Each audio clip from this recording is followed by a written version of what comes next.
Hey everyone, welcome back to the channel. Today I have a bunch of new stories for you to enjoy. Whether you're trying to sleep, do homework, chores, or anything really, this video will be perfect for you. Make sure to like and subscribe if you enjoy these videos, and discuss the stories with each other in the comments. Now let's get right to the first story. Story 1.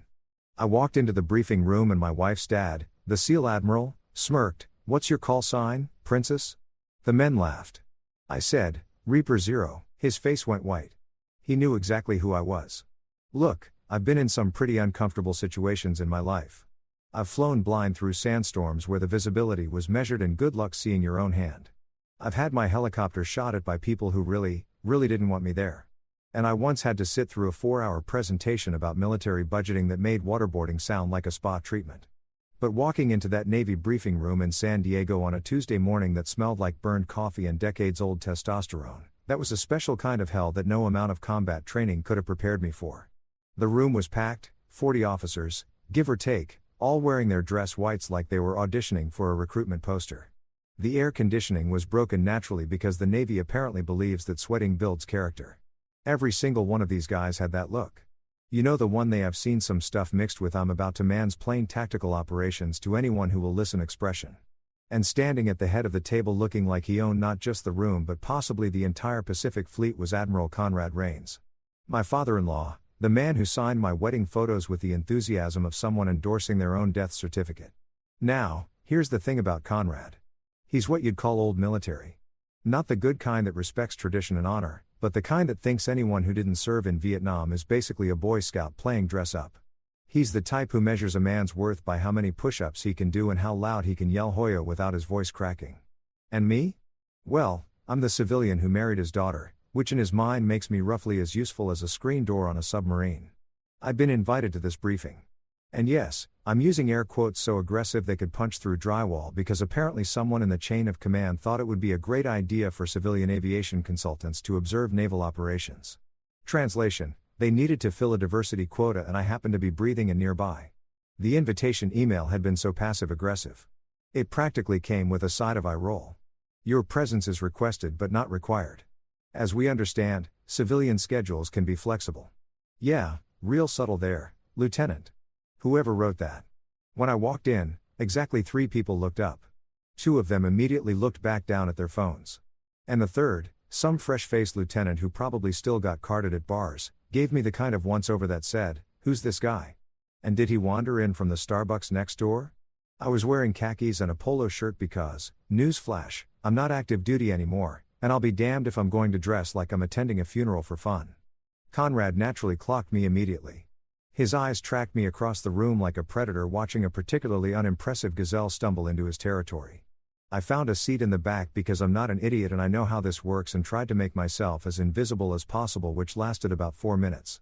Conrad was in the middle of some speech about operational readiness and maritime superiority, using enough buzzwords to make a corporate consultant weep with envy when he suddenly stopped mid-sentence. Just stopped. The silence was so abrupt that someone's pin rolling off the table sounded like thunder. He looked directly at me and I swear I saw the corners of his mouth twitch upward in what I can only describe as the facial expression equivalent of loading a gun. "Before we continue, gentlemen," he said, his voice dripping with the kind of condescension that could rust steel, "I think we should welcome our observer. My daughter's husband has decided to grace us with his presence today." The way he said "daughter's husband" made it sound like he was identifying a particularly unfortunate rash. "He's here to learn how real naval operations work." The room did that thing where everyone tries not to laugh but absolutely is laughing, resulting in a chorus of coughs, snorts, and poorly disguised snickers that would have made a middle school classroom proud. One guy in the front row actually had tears in his eyes from trying to hold it in. Real professional guys. Top-tier military discipline right there. Conrad wasn't done, though. Oh, no. He was just warming up like a stand-up comedian who'd spotted a heckler and decided to absolutely destroy them for the next 10 minutes. He leaned forward, resting his knuckles on the table in a power pose that probably looked intimidating to people who weren't, actually intimidated. "So, tell me," he said, and I could already feel where this train was headed, and also that there were no brakes and possibly no tracks. "What's your call sign, Princess?" Princess, he actually said princess in a room full of naval officers about a grown man, his son-in-law. The laughter that erupted wasn't just loud. It was the kind of full-bodied slap your knee, nearly choking on your own spit laughter that you usually only hear when someone falls spectacularly on their face at a wedding. These guys were eating it up like it was the funniest thing they'd heard since someone accidentally called the Admiral Mom during roll call. Even the serious-looking commander in the corner who'd been frowning at his tablet like it owed him money cracked a smile. I sat there for a moment letting the laughter wash over me like the world's most obnoxious wave pool. I could have gotten angry. I could have walked out. I could have done a lot of things. But here's what you learn when you've actually been in the situations these guys only brief about. Timing is everything. So I smiled just once.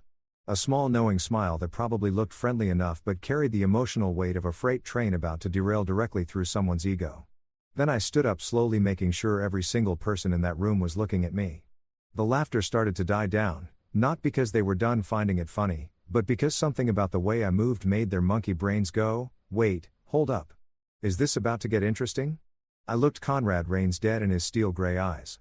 The ones that had probably stared down foreign adversaries and congressional committees with equal disdain. And I said two words that I knew would detonate like a tactical nuke in that room. Reaper Zero. The silence that followed wasn't just quiet. It was the kind of absolute suffocating silence that happens when reality walks into a room and slaps everyone across the face simultaneously. You could have heard a pin drop, except nobody was breathing enough to risk dropping anything. 40 officers. Every single one of them just froze. Some with their mouths still open from laughing. Some with coffee cups halfway to their lips. One guy's pin literally fell from his hand and clattered onto the table. And even that sound seemed too loud. Commander Hill, who I'd noticed earlier because he had enough ribbons on his chest to gift wrap a small car, went completely pale. His eyes went wide and he leaned toward Conrad and whispered loud enough for half the room to hear, because apparently whispering is a lost art.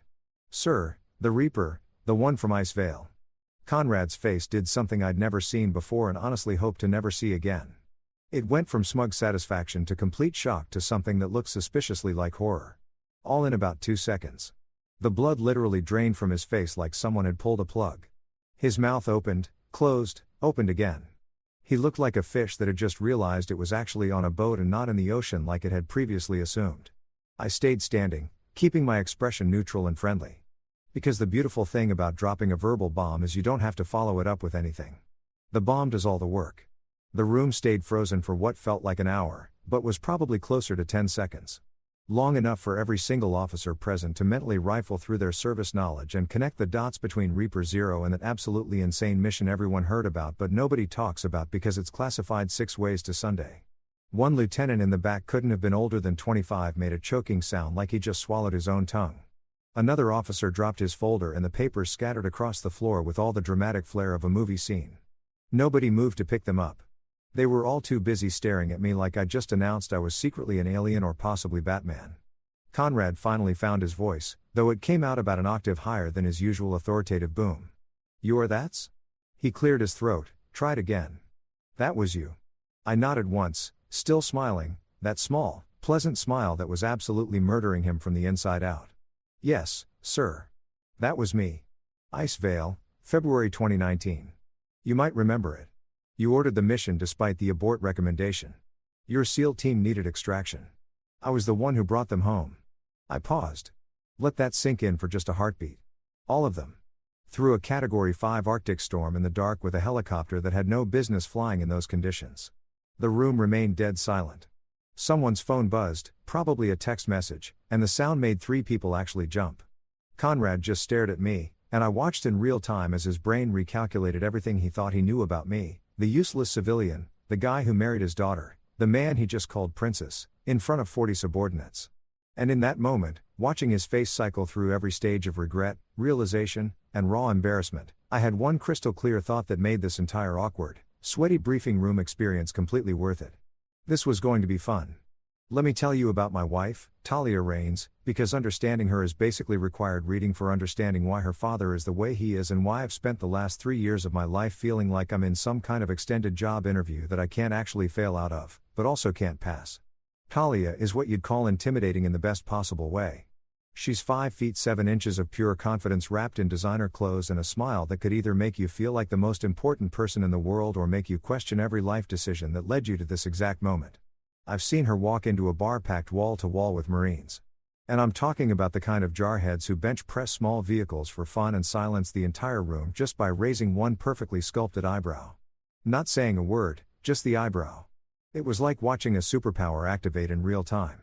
She works in corporate law, the kind where she wears power suits that cost more than my first car, and casually drops phrases like fiduciary responsibility and litigation strategy while I'm still trying to figure out if I paid the electric bill on time. She's brilliant, funny, doesn't take crap from anyone, and has this way of making you feel like you're the only person in the room, even when there are 200 other people around. When we met at that veteran fundraiser 3 years ago, I thought she was completely out of my league. Turns out I was right. But she married me anyway, which either speaks to my incredible charm or her questionable judgment. I'm going to go with charm because it makes me feel better about myself. But here's the kicker.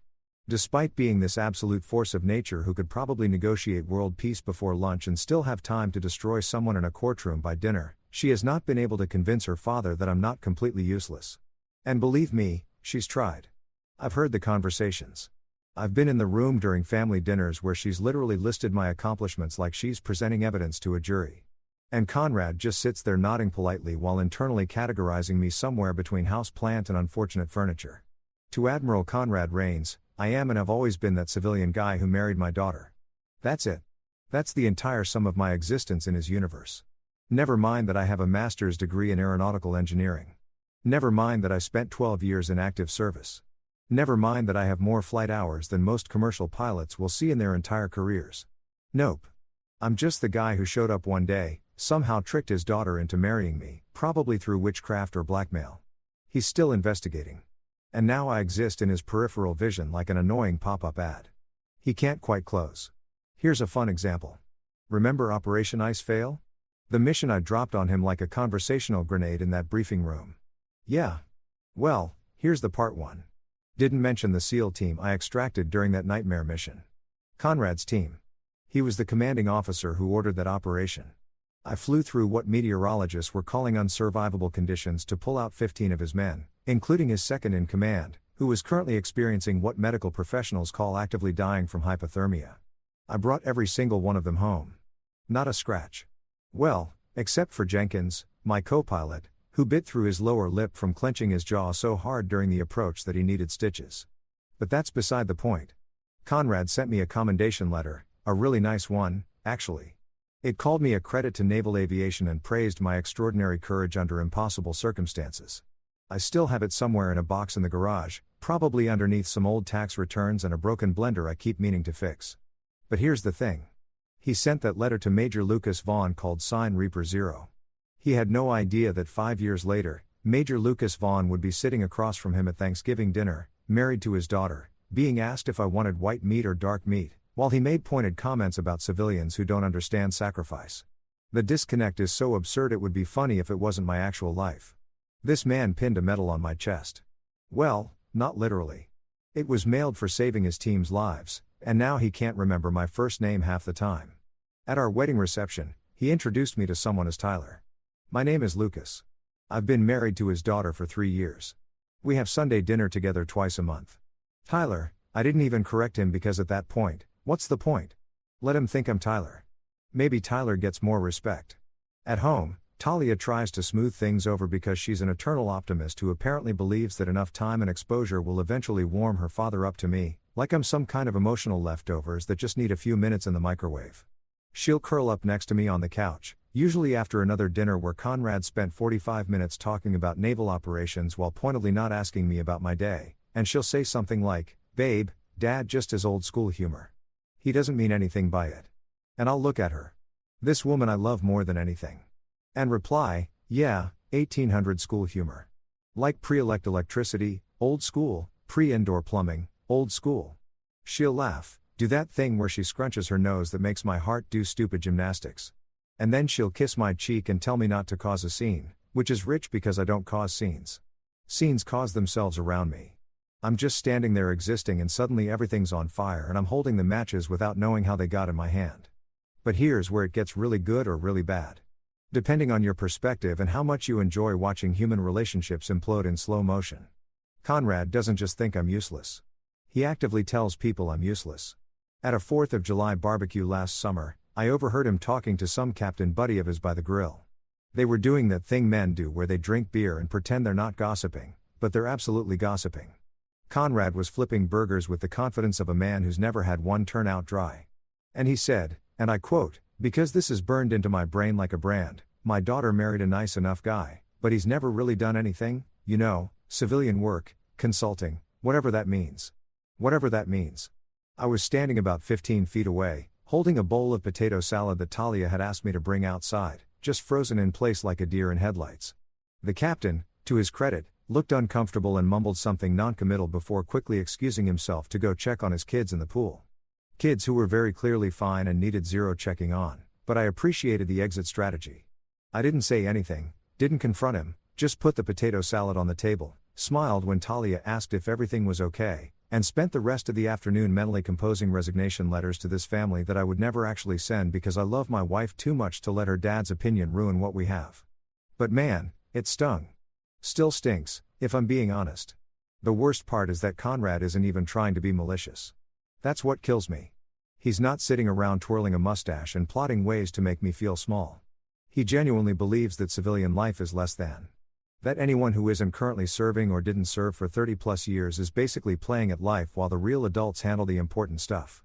It's not personal except it is personal because I'm married to his daughter and every time he dismisses me, he's also dismissing her choice to be with me. Talia knows this by the way. She's not naive. She sees what's happening and it bothers her more than she lets on. I've caught her staring at her dad during dinners with this look of frustration mixed with sadness. Like she's watching someone she loves refuse to open a gift she carefully wrapped. But she also loves her father, respects him despite his flaws and doesn't want to be the person who forces an ultimatum. So she stays hopeful, keeps inviting me to family functions, keeps trying to build bridges between two men who are standing on opposite sides of a canyon, shouting into the void. And me, I kept showing up, kept smiling, kept being polite, kept swallowing every dismissive comment, every forgotten name. Every time he talked over me at dinner or changed the subject when I mentioned my work, I kept it all inside, packed it down, because that's what you do when you love someone. You endure their difficult family members. You play the long game. You hope that eventually something will shift. Spoiler alert, something shifted in that briefing room when I said Reaper Zero and watched 40 officers realize that the princess their admiral had just mocked was actually the legend they'd all heard whispered about in ready rooms and officer clubs. When Conrad's face went from smug to shock to something approaching horror as he connected the dots between the decorated pilot he'd commended and the son-in-law he'd spent 3 years treating like an intern who wouldn't shut up about their study abroad semester. Yeah, the scene definitely caused itself. And honestly, I didn't even feel bad about it. 5 years ago, I was Major Lucas Vaughn.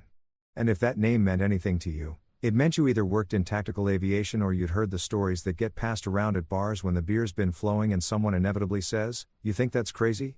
Let me tell you about this one time. My call sign was Reaper Zero, which sounds metal as hell and absolutely was intentional because when you're flying missions that make insurance adjusters weep, you might as well own the aesthetic.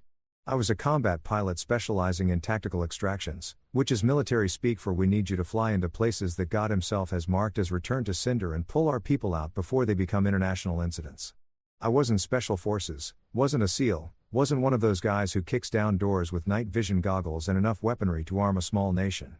I was the guy who got those guys out when everything went sideways, which spoiler alert is pretty much always. My job was to fly helicopters into situations where the phrase "that's impossible" was less of a warning and more of a challenge I took personally. Mountains and zero visibility. Sure. Active combat zones where people were actively trying to turn my bird into expensive confetti. Why not? Sandstorms that could strip paint off a tank. Just another Tuesday. The mission that made my call sign legendary, the one that got whispered about in ready rooms and officer clubs like some kind of modern military folklore, was Operation Ice Fail. And let me tell you, that mission earned its name because Operation We're All Going to Die Screaming apparently didn't pass the PR review. It happened in February 2019 in the Arctic Circle, which for those of you who've never had the pleasure, is exactly as miserable as it sounds, but somehow worse. Imagine the coldest you've ever been. Then multiply that by "do humans even live here?" and add a generous helping of the wind is physically angry at your existence. A Navy SEAL team had been inserted for what was supposed to be a quick reconnaissance operation. In and out, no drama. Everyone home for dinner. Except intelligence had massively underestimated the number of hostiles in the area, which is military speak for we screwed up and now people might die because of it. The team got pinned down, ran through most of their ammunition, trying to fight their way to the extraction point, and then Mother Nature decided to join the party by dropping a blizzard on them that meteorologists were calling historic and unsurvivable. In the same breath, I was stationed at a forward operating base about 200 meters away, sitting in the mess hall, eating what the military generously called meatloaf, but what I suspected was actually recycled sadness. When the alert came through, the base commander, Colonel Patricia Riss, who was about 5'2" of pure concentrated authority and could make grown men cry with a single disappointed look, called an emergency briefing.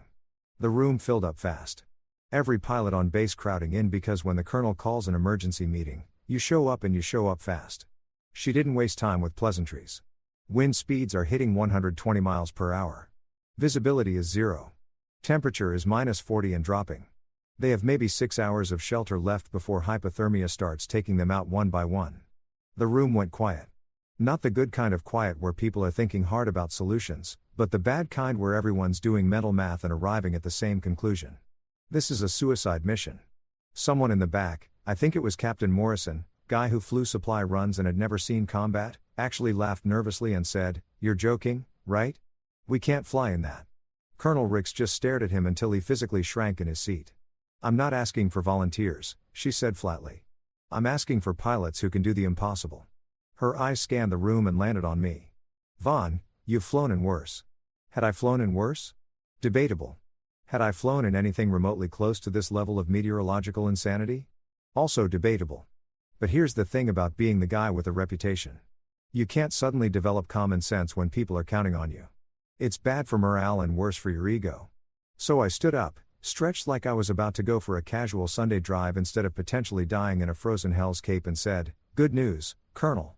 I'm terrible at following advice. And literally everyone's advice right now is don't do this." A few people laughed. Nervous laughter, the kind you hear at funerals when someone tells an inappropriate joke and everyone's too uncomfortable not to react. Colonel Hendricks almost smiled, which from her was basically the equivalent of a standing ovation. "You'll have Jenkins as your co-pilot," she said, nodding toward Lieutenant Danny Jenkins, who was standing near the front looking like he'd just been told he won a prize. But the prize was a one-way ticket to hell. Jenkins was a good pilot, solid under pressure, had a wife and 2 kids back in Virginia, and pictures of them taped inside his locker like a shrine to better life choices. He looked at me with eyes that said, "Please tell me you have a plan." I looked back with eyes that said, "Absolutely not. We're winging this." Because honestly, that was the truth. You don't plan for the impossible. You just point your helicopter at it and hope physics is feeling generous. The flight prep took 45 minutes. We loaded the bird with every cold weather survival kit we could strap down, extra fuel tanks because we weren't sure what the return trip would look like, and enough medical supplies to run a small field hospital.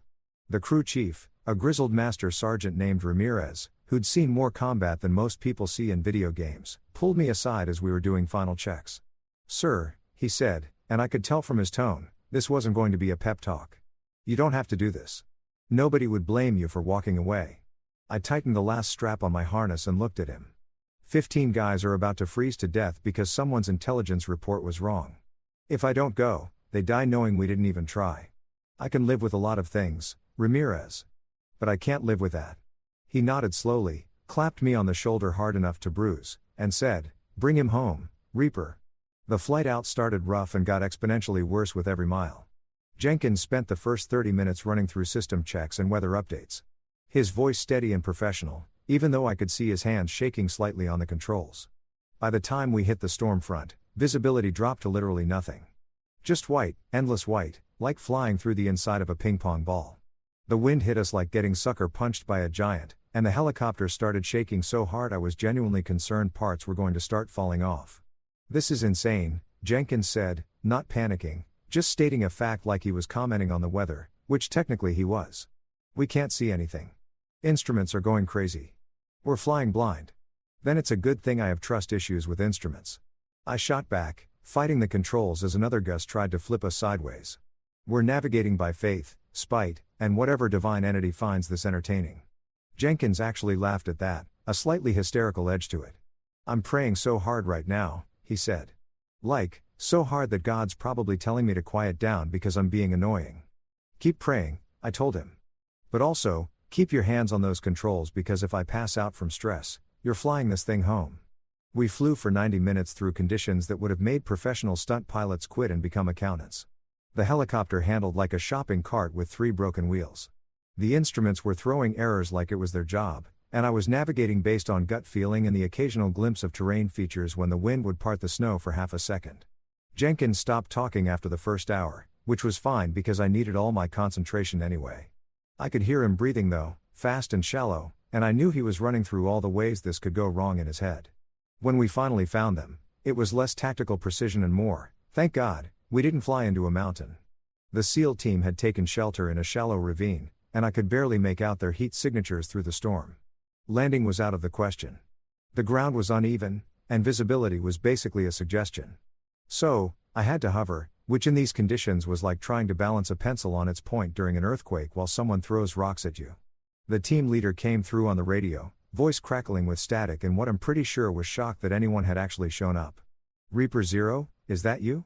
Please tell me you're real and not a hypothermia hallucination. Oh, I'm real, I replied, fighting to keep the bird steady as wind tried to slam us into the ravine wall. And I'm also questioning my life choices. Get your people on board now. We don't have much time before this storm makes the current situation look pleasant. They loaded fast, professionals, even when half frozen and completely exhausted. 15 men, some carrying injured teammates, all moving with the kind of desperate efficiency that comes from knowing this is their only shot. The team leader was the last one on. And as he hauled himself into the bird, he looked at me with eyes that had seemed too much and said, "You're either the bravest pilot I've ever met or the craziest." "Why not both?" I said, and pulled up before he could answer. The helicopter clawing for altitude through wind that really didn't want us to leave. The flight back was worse than the flight in, if that was possible.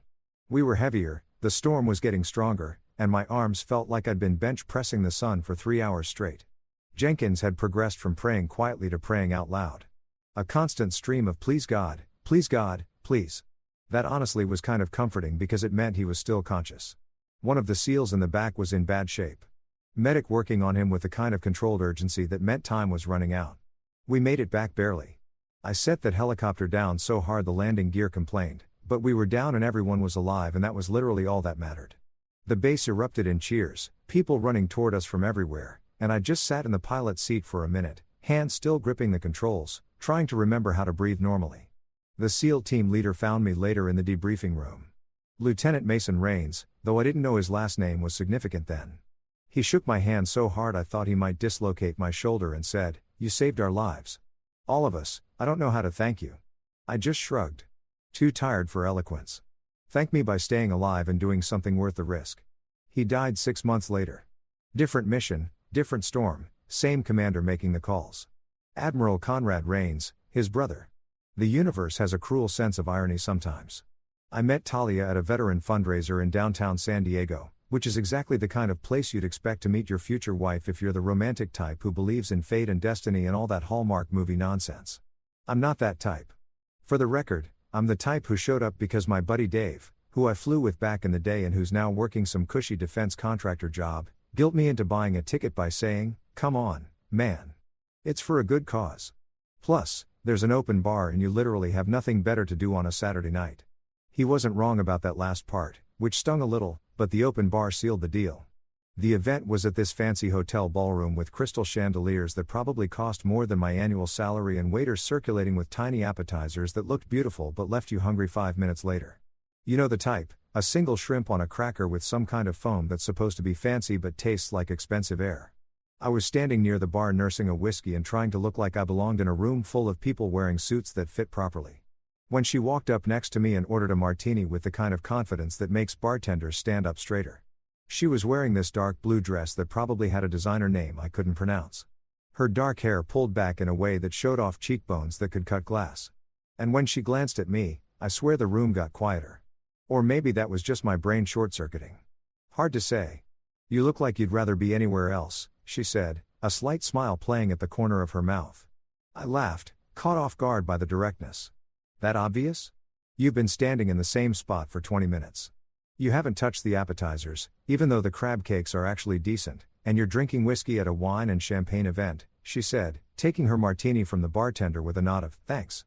"So, yeah, pretty obvious." In my defense, I said, the whiskey was a tactical choice. Wine gives me a headache and champagne makes me feel like I'm at a wedding I wasn't invited to. She laughed at that. A genuine laugh that reached her eyes and extended her hand. Talia Rains, corporate lawyer, champagne enthusiast, and apparently better at reading people than you are at hiding discomfort. I shook her hand, noting that her grip was firm and confident, the kind of handshake that meant business. Lucas Vaughn, former helicopter pilot, whiskey defender, and guilty as charged on the discomfort thing. I paused, then added, Rains? Any relation to Admiral Conrad Rains? Her smile dimmed slightly, just a flicker, but I caught it. He's my father. You know him? Only by reputation, I said, which was technically true. I knew of him. Everyone in naval aviation knew of him, but I'd never met the man personally. Didn't know then that I'd saved his brother's life or that 5 years later he'd be calling me princess in a briefing room. Life's funny that way. We talked for 2 hours. Just talked about everything and nothing. She told me about her work, the cases she was handling, the frustration of dealing with clients who thought they knew better than their own lawyers. I told her about flying, about the missions I could talk about and the ones I couldn't, about what it's like to transition from military life to civilian consulting where the biggest emergency is someone's PowerPoint not loading correctly. She laughed at my jokes, called me out when I was being self-deprecating, and somewhere around the third drink, I realized I was in serious trouble because this woman was absolutely completely out of my league and I was falling for her anyway. So, what does a former combat pilot do at a veteran fundraiser besides hide by the bar? She asked, swirling her second martini. Mostly wonder why he didn't fake a stomach illness, I said. But also, support the cause. Veterans need resources. Transitioning to civilian life is harder than people think. All that important stuff that I genuinely believe in, but that sounds preachy when I say it out loud at a fancy party. She studied me for a moment, head tilted slightly. You're interesting, Lucas Vaughn. Most guys I meet at these things either try too hard to impress me or spend the whole time talking about themselves. You're doing neither. That's because I'm assuming you're already unimpressed and I'm just trying to delay the inevitable moment when you remember you have somewhere else to be. I said, self-deprecating and honest. Dangerous combination. She pulled out her phone, unlocked it, and handed it to me. Put your number in. I want to continue this conversation when we're not surrounded by people in uncomfortable shoes. I took the phone, trying not to look as surprised as I felt, and typed in my number. You sure? I should warn you. I'm terrible at texting back promptly, and my idea of a fancy dinner is anywhere that doesn't have a drive-through window. I'll take my chances, she said, taking her phone back and flashing me a smile that made my heart do something stupid and acrobatic in my chest. 3 months later, we were dating exclusively. 6 months after that, I was pretty sure I was going to marry her. And 9 months into our relationship, she said, I want you to meet my father. With the kind of tone that suggested this was both inevitable and potentially disastrous. Meeting Conrad Rains for the first time was like a job interview where the interviewer has already decided you're unqualified, but is going through the motions for legal reasons. We met at his house in Coronado, a beautiful place with an ocean view that probably cost more than I'd make in 10 lifetimes. And he answered the door in khakis and a polo shirt that somehow still looked like a uniform.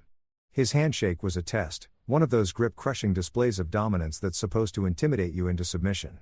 I matched his pressure, held eye contact, and didn't flinch. So, you're the pilot? He said, not quite making it sound like a question.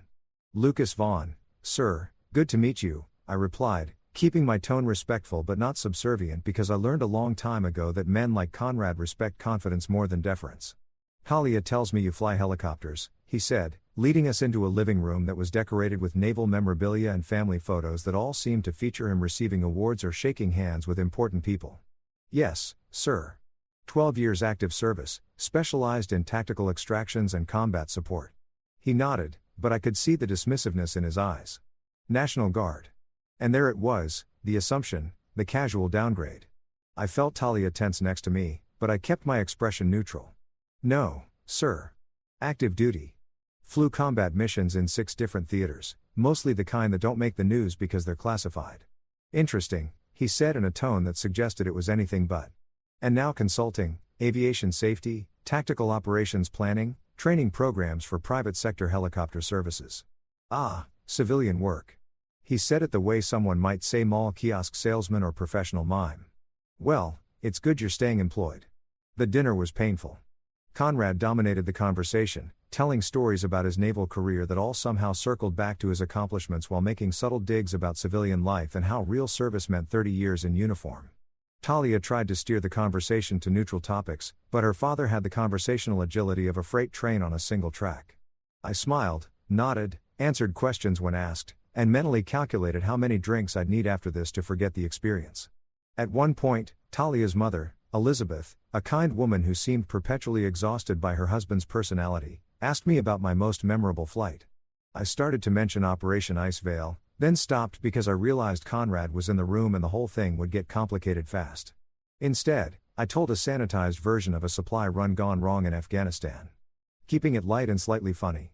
Conrad listened with half attention, checked his watch twice, and when I finished, said, "Supply runs. Important work. I suppose someone has to do the logistics." Talia's hand found mine under the table, squeezed hard. I squeezed back a silent communication that meant, "I'm fine. Don't murder your father at dinner." When we left that night, Talia was furious in a way I'd never seen before. We sat in my car in her father's driveway, and she just started apologizing, rapid fire, words tumbling over each other. "I'm so sorry. That was awful. He was so rude. I don't know why he's like this. You didn't deserve that. I should have warned you better." I stopped her by kissing her, which shut her up effectively and also seemed like a better use of our time than rehashing how her father thought I was basically a glorified taxi driver. When I pulled back, I said, "Hey, I've been shot at by people who actually wanted me dead. Your dad just doesn't know what to do with someone who married his daughter and didn't ask his permission first. I can handle it." "You shouldn't have to handle it," she said quietly. "Maybe not, but I'm handling it anyway because you're worth it." She looked at me with those eyes that made me want to promise her the world, then said, "I love you. You know that." "I do now." I replied, I meant it more than I'd meant anything in my life. A year later, we got married. The wedding was beautiful. Talia planned every detail with the precision of a military operation, which I found both hilarious and fitting given her family background. Her mother cried happy tears. Her friends gave touching speeches. And Conrad gave a toast that was technically appropriate, but loaded with enough subtext to sink a battleship. "To my daughter's husband," he said, raising his glass with a smile that didn't reach his eyes. "May his landings be smoother than his career choices." The room laughed. Polite, uncomfortable laughter from people who weren't sure if this was affectionate ribbing or an actual insult. I knew which one it was. So did Talia, who looked like she wanted to throw her bouquet at her father's head. I stood up, raised my own glass, and looked Conrad dead in the eye. "And to my father-in-law, may his next promotion include humility." The laughter that followed was different. Surprised, genuine. A few people actually applauded. Talia kicked me under the table hard enough to leave a bruise I'd find later, but she was also trying not to smile. Conrad's expression flickered between shocked, annoyed, and something that might have been respect if you squinted hard enough. We didn't talk for the rest of the reception, but I'd made my point. I wasn't going to be the quiet son-in-law who took every dismissive comment with a smile. I was going to push back politely, but firmly. Looking back now, that was probably the moment Conrad decided I was either interesting or a problem. Maybe both. Either way, I'd stopped being invisible to him, which was progress. Even if he still didn't know, I was the pilot who'd saved his brother's life. That revelation was coming. Just needed the right moment in a briefing room full of witnesses. The thing about being retired from active duty is that you think you're done with the military, but the military is never quite done with you. It's like that ex who keeps showing up at parties you're trying to enjoy, standing in the corner, making eye contact across the room until you have to acknowledge them. Except instead of an awkward conversation about who kept the good coffee maker, it's official government correspondence with words like requested advisory capacity and your expertise would be valuable, which is bureaucratic speak for we need you to show up or we'll make your life administratively difficult. So, when I got the letter, actual physical mail, because apparently the Navy still thinks it's 1985 and email is a passing fad, summoning me to Naval Base San Diego for a joint operations brief. My first reaction was to laugh. Then I read it again and realized they were serious. The letter was signed by some captain I'd never heard of, but the language was formal enough to suggest this wasn't optional. Your presence is requested as a civilian aviation consultant to observe and provide potential input on tactical helicopter operations. Translation: sit in a room, look interested, maybe answer a question if someone feels charitable enough to acknowledge you exist. I showed the letter to Talia over breakfast, sliding it across the kitchen table while she was scrolling through her phone and eating yogurt with the kind of focused intensity she brought to everything in her life. She picked it up, read it, and her expression shifted from curious to concerned to something that looked suspiciously like she was trying not to laugh. "They want you at Dad's briefing," she said, looking up at me with those eyes that could read a situation faster than most people could blink. Apparently, I took a sip of coffee, which had gone lukewarm, while I'd been reading the letter for the 15th time. Think it's a coincidence with my father? Nothing's a coincidence. Everything's a power move disguised as protocol. She set the letter down and leaned back in her chair. You don't have to go. You know, you're retired. They can't actually make you do anything. True, I said, considering it. But if I don't show up, Conrad wins whatever game he's playing. And I'm petty enough that I'd rather sit through a boring briefing than give him the satisfaction of thinking I'm intimidated. She smiled at that. The kind of smile that suggested she knew exactly how petty I could be and found it endearing rather than concerning. Just promise me you won't start anything. Me start something. I'm a model of restraint and professionalism. I said it with such conviction that even I almost believed it. You told my father his next promotion should include humility at our wedding reception. That was different. That was justified sass.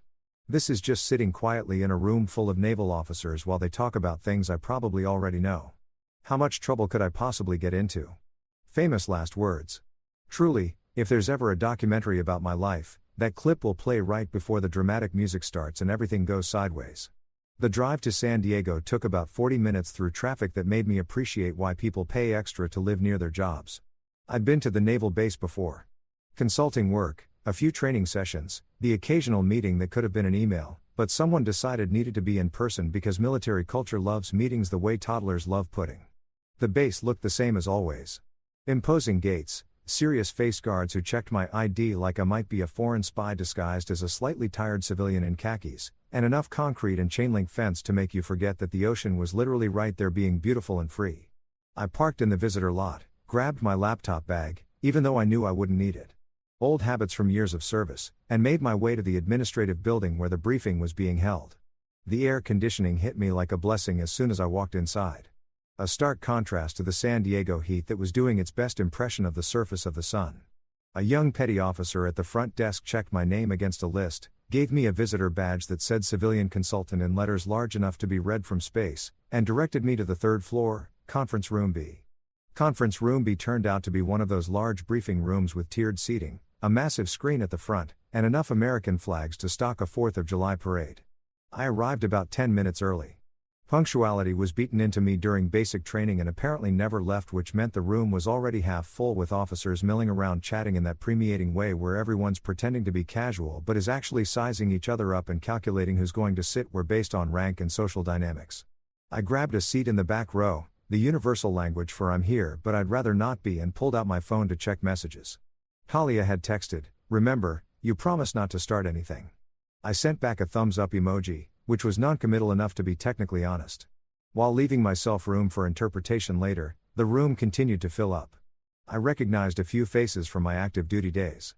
Captain Reynolds, who'd put on some weight, but still had that drill sergeant energy.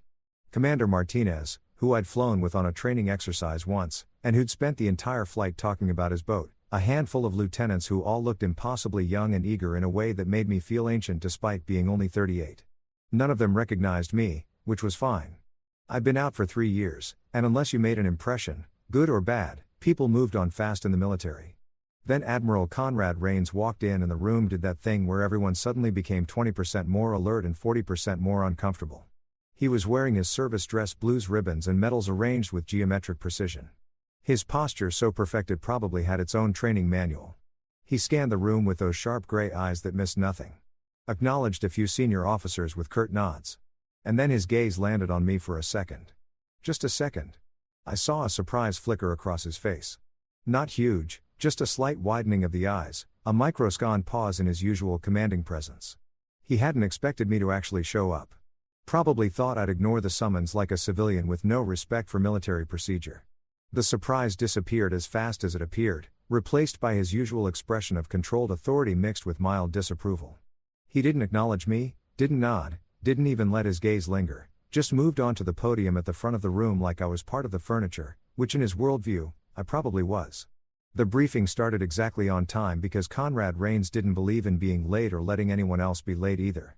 He launched into an overview of joint operations readiness, using enough military jargon to make a civilian translator weep. Charts appeared on the screen showing deployment statistics, helicopter availability rates, mission success percentages. It was all very professional, very thorough, and very boring. The kind of briefing where you could feel your soul trying to escape through your ears. I half listened, mostly focused on not falling asleep and embarrassing myself. Around me, officers took notes with the kind of earnest attention that suggested they either genuinely cared or were really good at faking it. Commander Martinez was definitely faking it. I could see him doodling what looked like a boat in the margins of his notepad. About 30 minutes in, Conrad moved on to a section about tactical helicopter operations in hostile environments. This was actually my area of expertise, the stuff I'd done for 12 years before hanging up my flight suit. He was talking about risk assessment, abort protocols, weather considerations, all the things that separate successful missions from smoking craters, and awkward phone calls to families. The key to successful extractions, Conrad said. His voice carrying that authoritative boom that made you want to stand up straighter even when sitting down, is knowing when to proceed and when to abort. A pilot who can't make that call has no business flying tactical missions.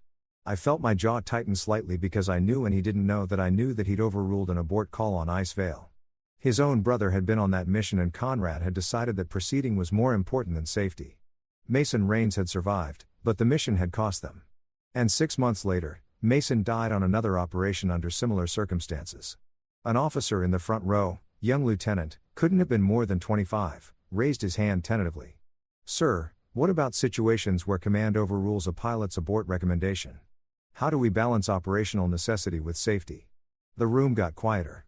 It was a good question, the kind that made everyone uncomfortable because it implied that maybe the chain of command wasn't always right. Conrad's expression didn't change, but I saw his shoulders tense slightly. "A commander makes decisions based on the bigger picture," he said carefully. "Sometimes that means accepting calculated risks. A pilot's perspective is limited to their immediate situation. Command has to consider strategic objectives." It was a politician's answer. Technically correct, but fundamentally avoiding the actual question. The lieutenant nodded and sat back, apparently satisfied or at least smart enough not to push further. I almost said something. Almost. The words were right there, loaded and ready. What about when those calculated risks get people killed? But I didn't because I promised Talia I wouldn't start anything and also because the timing wasn't right. If I was going to call out Conrad Rains, it needed to be when it would have maximum impact. The briefing continued. More charts, more statistics, more discussion about readiness levels and deployment rotations. Officers asked questions that were either genuinely curious or designed to make themselves look engaged for the Admiral's benefit. Conrad answered each one with practiced efficiency, the kind that came from decades of briefings, just like this one. And then about 45 minutes in, he did something I wasn't expecting. He paused, looked around the room with that expression that suggested he was about to say something he found amusing, and his eyes landed on me again. "Before we move forward," he said, and I felt a cold sense of dread settle in my stomach because I just knew that whatever was coming next was going to be aimed directly at me. "I think we should properly introduce our civilian observer." He gestured toward me with the kind of casual dismissiveness that was an art form. "Gentlemen, this is Mr. Vaughn, my daughter's husband. He's here to observe and learn how actual naval operations are conducted." The room turned to look at me. 40 faces, most of them neutral, a few curious, one or two with barely concealed smirks because Conrad had just very publicly labeled me as the amateur in the room. The son-in-law who needed to be educated. The civilian who didn't understand real military work. I could have let it go. Could have just nodded politely and let the briefing continue the bigger person. But where's the fun in that? I stood up slowly, making sure I had everyone's attention before I spoke. The room was silent, waiting to see how the civilian would respond to being called out by an admiral. "Thank you for the introduction, sir," I said, keeping my voice respectful but not subservient. "Though I should clarify, I'm not here to learn. I'm here because someone in your command thought my expertise in tactical helicopter operations might be valuable for this discussion."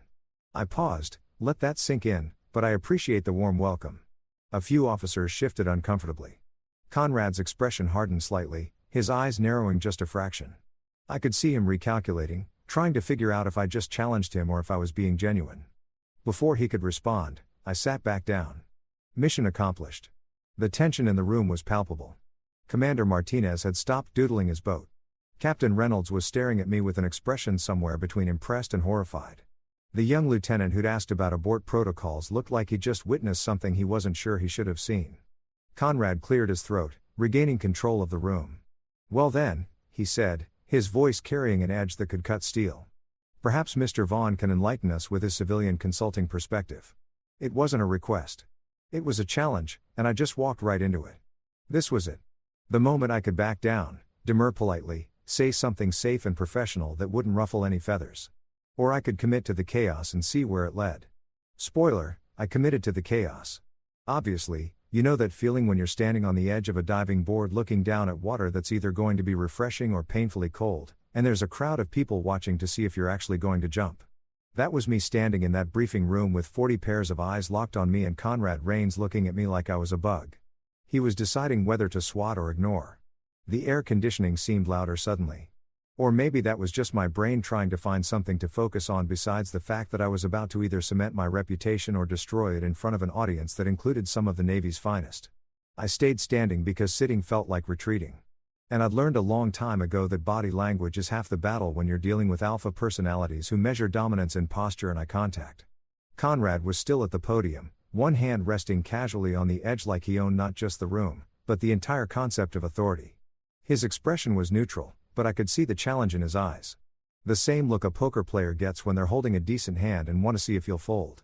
Well, he prompted, his voice carrying that edge of impatience that suggested my thinking time was over, and he was ready for me to either impress him or confirm all his worst assumptions about civilians. You mentioned expertise.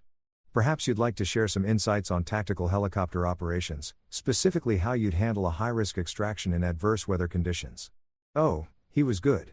He'd picked the exact scenario that he thought would expose me as an armchair consultant who talked big but had never actually done the work.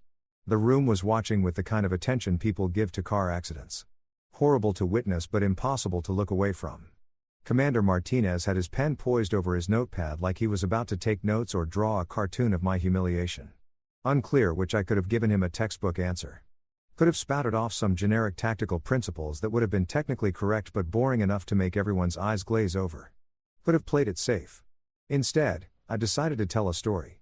High-risk extraction in adverse weather, I repeated, nodding slowly like I was considering the question deeply. That's a good scenario hypothetically or based on actual experience. Either, Conrad said. And I caught the slight narrowing of his eyes. That meant he was wondering where I was going with this. All right, then let me tell you about a real one, I said, shifting my weight slightly, getting comfortable because this was going to take a minute. February 2019, Arctic Circle, temperature -40 and dropping. 15-man SEAL team pinned down, surrounded, running out of ammunition and time. Weather conditions were what meteorologists were calling unsurvivable. Winds hitting 120 miles per hour, visibility 0, and a blizzard that was only getting worse.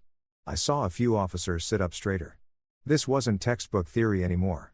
This was specific enough to be real, and people in military circles loved real stories, especially ones that sounded like they shouldn't have ended well. The base commander asked for volunteers to attempt extraction.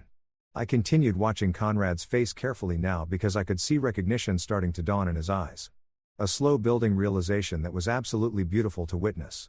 Everyone said it was suicide. Every single person with flight experience said the smart move was to wait for the storm to pass. Even though waiting meant those 15 men would likely freeze to death before conditions improved, the room was dead silent now. Even the air conditioning seemed to have gotten quieter. Or maybe everyone was just holding their breath. Commander Martinez had stopped pretending to take notes and was just staring at me with an expression that suggested he'd figured out where this was going and couldn't quite believe it. One pilot said yes. I went on and I could see Conrad's knuckles going white where he gripped the podium because he knew. He absolutely knew what mission I was describing. Flew out with a co-pilot who prayed so hard during the flight that he probably annoyed God. Navigated through conditions that made instruments useless, where visibility was measured and good luck seeing your own hand in front of your face, and where every gust of wind tried to flip the helicopter like a pancake. I paused, let the silence stretch for a beat, 2 beats. Let them imagine it. Let them feel the weight of what I was describing. Found the team in a shallow ravine, loaded all 15 men in conditions that made landing impossible. So, the pilot had to hover, which in a Category 5 Arctic storm is like trying to balance a pencil on its point during an earthquake while someone throws rocks at you. I smiled slightly, remembering Janine's face when we finally touched down back at base. The way his hands had been shaking so hard he couldn't unfasten his harness. Brought them all home. Not one casualty. The mission got classified. The pilot got accommodation. And the story became one of those legends that people whisper about, but nobody can quite confirm.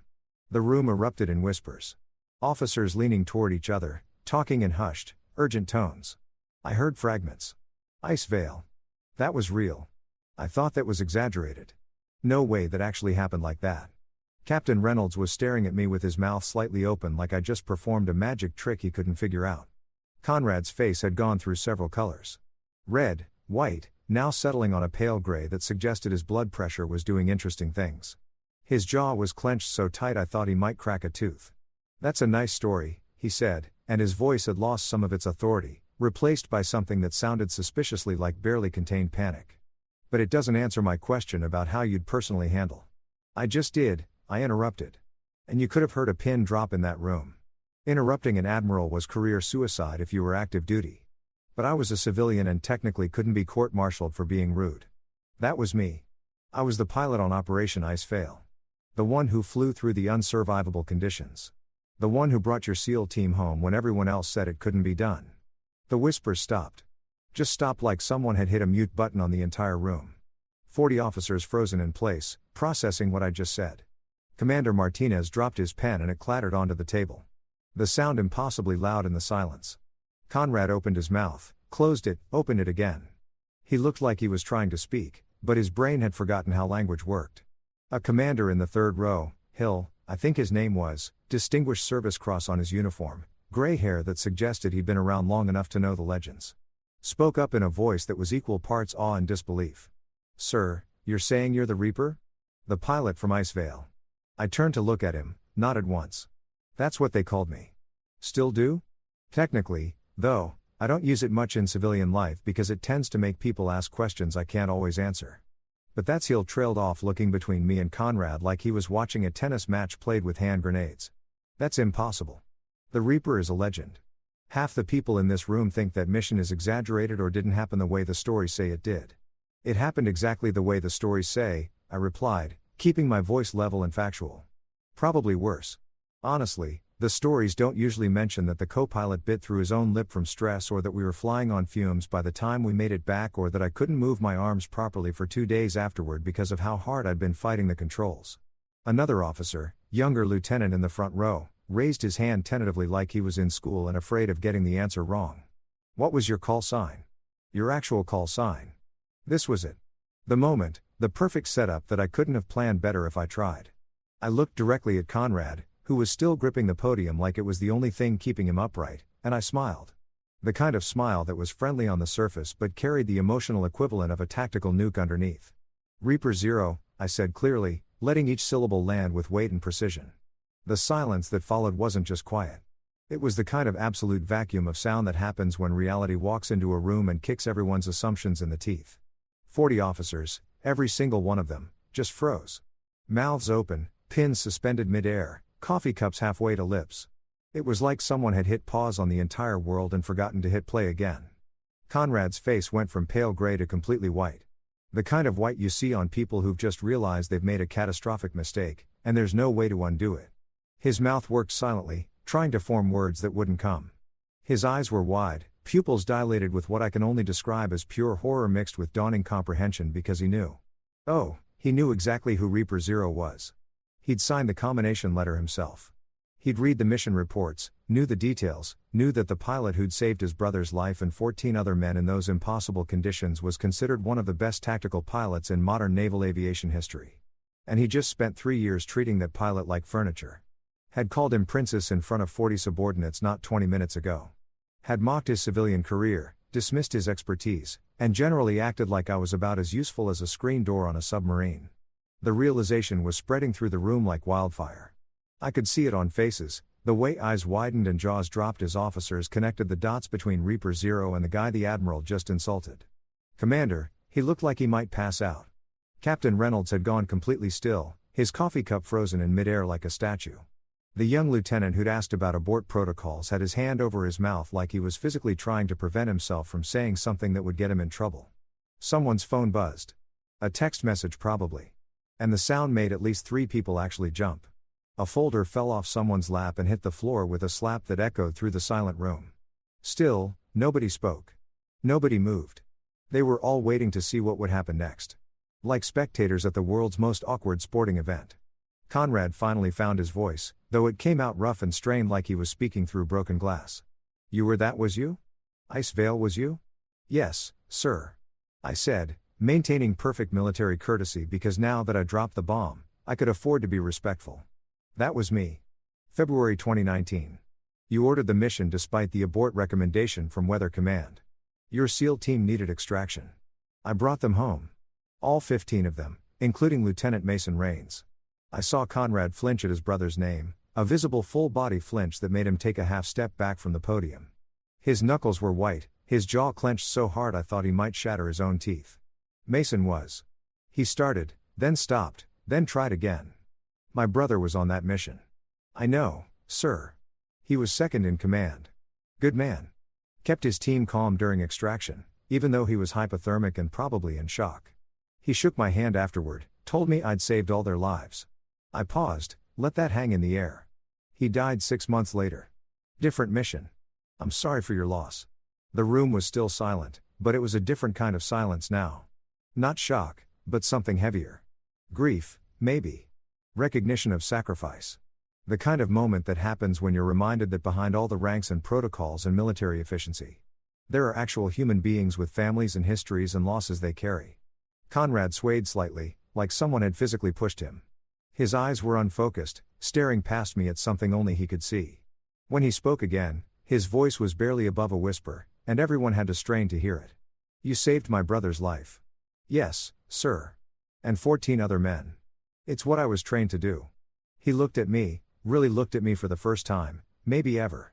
Not as his daughter's civilian husband, not as the furniture in the corner, but as Major Lucas Vaughn, call sign Reaper Zero, the pilot who'd done the impossible. And made it look routine. And I called you Princess, he said, and it wasn't a question. It was a statement of fact delivered with the kind of dawning horror that comes from realizing you've been a complete ass to someone who deserved your respect. I smiled again, that same small, pleasant smile that I'd been wearing since this whole beautiful disaster started. Yes, sir, you did about 20 minutes ago. In fact, right before you asked what my call sign was, the room made a collective sound. Not quite a gasp, more like everyone simultaneously inhaling sharply and trying not to make it obvious. It was the auditory equivalent of watching a car crash in slow motion and being unable to look away. And in that moment, standing there with 40 witnesses who would tell this story for years to come, watching an admiral realize he just publicly humiliated a decorated pilot who'd saved his own brother's life, I had one crystal clear thought. This was absolutely completely worth every awkward family dinner I'd endured. If you've never watched a rumor spread through a military base in real time, let me tell you, it's faster than any internet connection and more efficient than any official communication channel ever invented. By the time lunch rolled around, approximately 3 hours after my little revelation in the briefing room, every single person on Naval Base San Diego had heard some version of the Admiral's son-in-law is actually Reaper Zero. And the Admiral called him Princess in front of 40 officers. And it was the most beautiful disaster anyone has witnessed since Lieutenant Morrison accidentally saluted a statue thinking it was an admiral. I knew this because I couldn't walk 15 feet without someone staring at me like I was either a celebrity or a bomb about to detonate. Officers I'd never met nodded respectfully as I passed. Enlisted personnel whispered to each other and pointed, not subtly, just straight up pointed like I was an attraction at a zoo. One petty officer actually stopped me near the parking lot to ask if I'd sign his notebook, which was both flattering and deeply weird. Sorry, sir. My brother was on a deployment and he heard stories about SIL FIL. And if you're really the pilot, this would make his entire year, he said, looking embarrassed, but also hopeful in that way young service members have when they meet someone whose reputation precedes them. I signed his notebook because what else was I going to do? Refuse and look like a jerk. The kid was practically vibrating with excitement. I wrote, "Stay safe up there, Reaper Zero," and handed it back. And he looked at it like I'd just given him a winning lottery ticket. Thank you, sir. This is incredible. Wait until I tell my squad. He practically sprinted away, clutching the notebook like it might evaporate if he didn't hold it tight enough. I made it to my car and sat there for a moment, just processing what the hell had just happened. My phone was blowing up with texts, mostly from Talia, who had apparently heard from 3 different sources what went down in the briefing room. Her messages were a mix of, "What did you do? Everyone is talking about this. My phone won't stop ringing and Dad won't answer his phone and his aide says he's unavailable. What does that mean?" I called her because texting felt insufficient for this level of chaos. She answered on the first ring. "Lucas Vaugh. What the actual hell happened?" I may have introduced myself properly, I said, trying for casual and landing somewhere around guilty but not sorry properly. Her voice went up an octave. "I've gotten calls from 4 different people. 4, telling me that you announced you were Reaper Zero in the middle of Dad's briefing and that he looked like he was going to pass out. That's a fairly accurate summary." Yes, there was a pause. A long pause. The kind of pause that happens when someone is trying to decide if they're angry or impressed or some combination of both that doesn't have a name yet. Did he really call you princess? Oh, yeah. In front of 40 officers asked me what my call sign was. Very condescending tone, clearly expecting me to either not have one or to say something civilian and boring. So I told him another pause. Then unexpectedly, she laughed. Not a small laugh either. A full genuine almost crying laugh that went on for a solid 10 seconds. Oh my God. Oh my God. Lucas, do you have any idea what you've done? Introduced myself.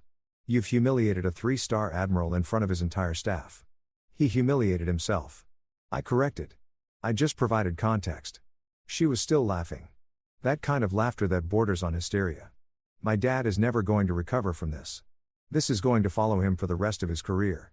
Do you know how many people have been waiting for something like this to happen? He's been so smug for so long. And now she broke off into another fit of laughter. Are you okay?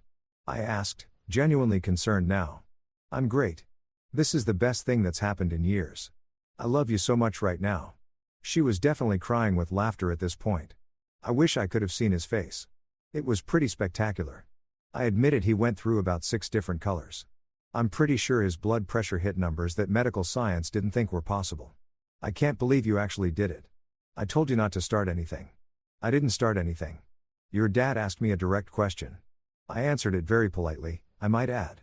I was a model of military courtesy throughout the entire exchange. You're impossible, she said. But she was still laughing, so I figured I wasn't in too much trouble. Okay, I have to go. I have 3 more calls coming in and one of them is from Mom, which means this has reached peak family drama levels. Come home tonight and tell me everything, every single detail. I want the full story with all the reactions. Will do. Love you. Love you too, you beautiful chaos agent. She hung up and I sat there in my car, air conditioning blasting, watching naval personnel walk by and occasionally glance at my car like they knew who was inside. This was surreal. This was absolutely completely surreal. My phone buzzed again. A text from an unknown number. Sir, this is Lieutenant Grace Moore, Admiral Rain's aide. The Admiral requests that you remain on base for the afternoon. He'd like to speak with you privately at 1500 hours. His office, Building 12, 3rd floor. I stared at the message. Requests? Sure. When an admiral requests something, what he means is do this or there will be consequences. I texted back, I'll be there. The response came immediately. Thank you, sir. I had 3 hours to kill, so I went to the base commissary and grabbed lunch. A surprisingly decent chicken sandwich and some chips that were definitely stale, but I ate them anyway because stress eating is a valid coping mechanism. The commissary was packed with the lunch rush, and I swear at least a dozen people recognized me. The conversations would stop mid-sentence when I walked by, then resume urgent whispers the moment I passed. At one table, I overheard 2 lieutenants talking. Heard he flew through a Category 5 storm. Impossible. The helicopter would have been torn apart. Saved 15 SEALs, including the Admiral's brother, and the Admiral didn't know. How did he not know? I kept walking, found a corner table, and ate my sandwich while pretending to read emails on my phone. In reality, I was trying not to think about the conversation I was about to have with Conrad in approximately 2 hours and 45 minutes. After lunch, I wandered around the base, killing time.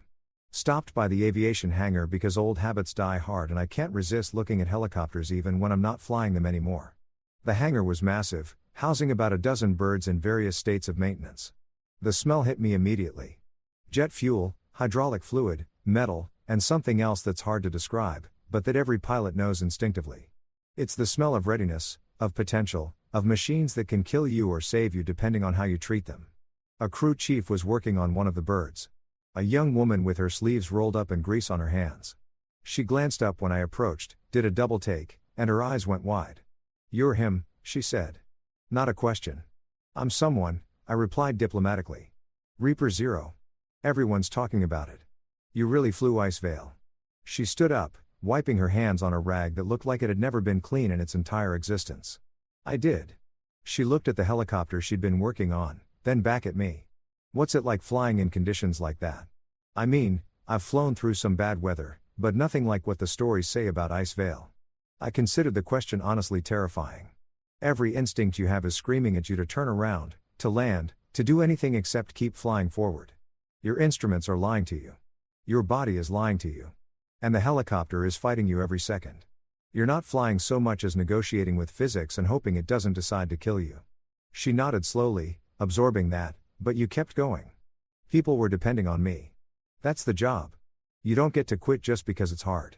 I looked at the bird she was maintaining, recognized it as one of the newer models. You take good care of this one. Someone's life might depend on your work someday. Yes, sir, she said, straightening up a little. I will. I left the hangar feeling oddly emotional, like I just passed some kind of torch I didn't realize I was carrying. The military does that. Makes you feel connected to people you've never met. Part of something bigger than yourself, even when you're technically not part of it anymore. At 1,445 hours, I made my way to Building 12. The receptionist on the third floor recognized me immediately. Not surprising given that my face was probably the most discussed topic on base today, and directed me to wait in a small conference room adjacent to the Admiral's office. The room was sterile and professional, with a table, 6 chairs, and a painting of a naval battle that looked historically significant, but that I couldn't identify. I sat down and waited. The clock on the wall ticked loudly, each second feeling like an hour. I wasn't nervous exactly, but I was definitely feeling something. Anticipation maybe, or the kind of tension that comes before a conversation you know is going to be significant. At exactly 1,500 hours, the door opened and Admiral Conrad Rains walked in. He looked older than he had this morning. Not physically older, but worn down, like someone had taken sandpaper to his usual confidence and authority. His uniform was still perfect, his posture still military straight, but something in his eyes was different. Vulnerable, maybe human. He closed the door behind him, stood there for a moment like he was gathering his thoughts, and then said, "I owe you an apology." I hadn't been expecting that, not even a little bit. I'd been prepared for anger, for defensiveness, for him to try to spin the situation into something that wasn't entirely his fault. But an apology from Conrad Rains, that was like seeing a unicorn do taxes. Theoretically possible, but practically unheard of. "Sir," I started, but he held up a hand. "Let me finish, please." He pulled out a chair and sat down across from me. And for the first time since I'd met him, he looked directly at me like he was seeing me instead of looking through me. "I called you Princess. I dismissed your expertise. I've spent 3 years treating you like you were an inconvenience rather than a person, let alone the person who saved my brother's life. And I did all of that because I was too arrogant and too stubborn to see past my own biases about civilian life and what it means to serve. I didn't know what to say, so I said nothing. Just listened. Mason talked about you." Conrad continued, his voice getting quieter. "After Ice Veil, he said the pilot who extracted them was the bravest person he'd ever met. Said anyone who could fly through those conditions and bring everyone home was someone special. He never told me your name. Classified mission. Couldn't share details, but he said if he ever met you again, he'd buy you every drink in whatever bar you were in." My throat tightened. I'd known Mason Rains for exactly 4 hours, the flight back from Ice Veil, and the brief time afterward, but in that time, he'd been professional, grateful, and kind. Learning that he'd talked about me, that he'd thought of me after hit harder than I expected. "He was a good man," I said quietly. "He was, and I got him killed 6 months later by making the same mistake I made with Ice Veil, ordering a mission to proceed when it should have been aborted." Conrad's eyes were shining now. Not quite tears, but close. "I've been carrying that guilt for 5 years. And then you walked into my daughter's life. And instead of seeing you, I saw a reminder of everything I've done wrong. So I pushed you away, dismissed you, made you into something small so I wouldn't have to confront how big my failures were." The clock ticked. Somewhere outside, someone was shouting drill commands. "I don't know if you can forgive me," Conrad said.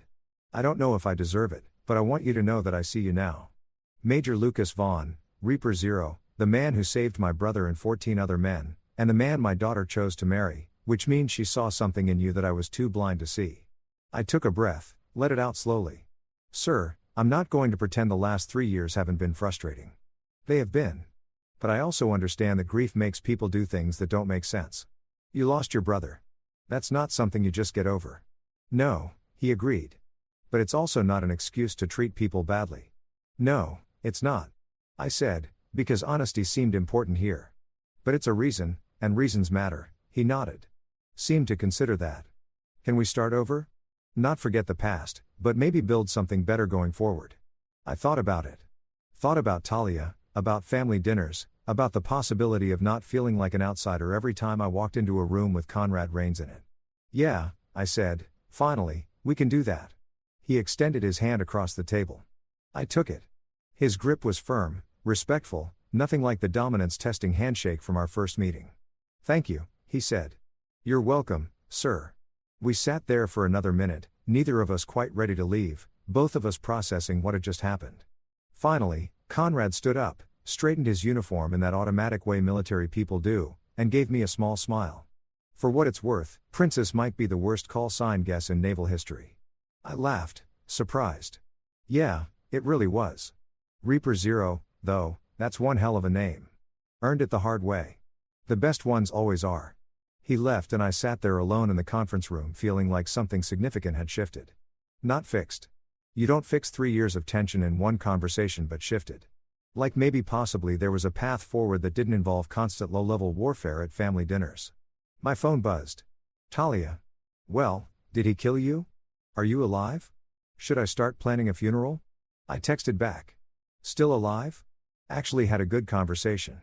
Tell you about it tonight." Her response was immediate.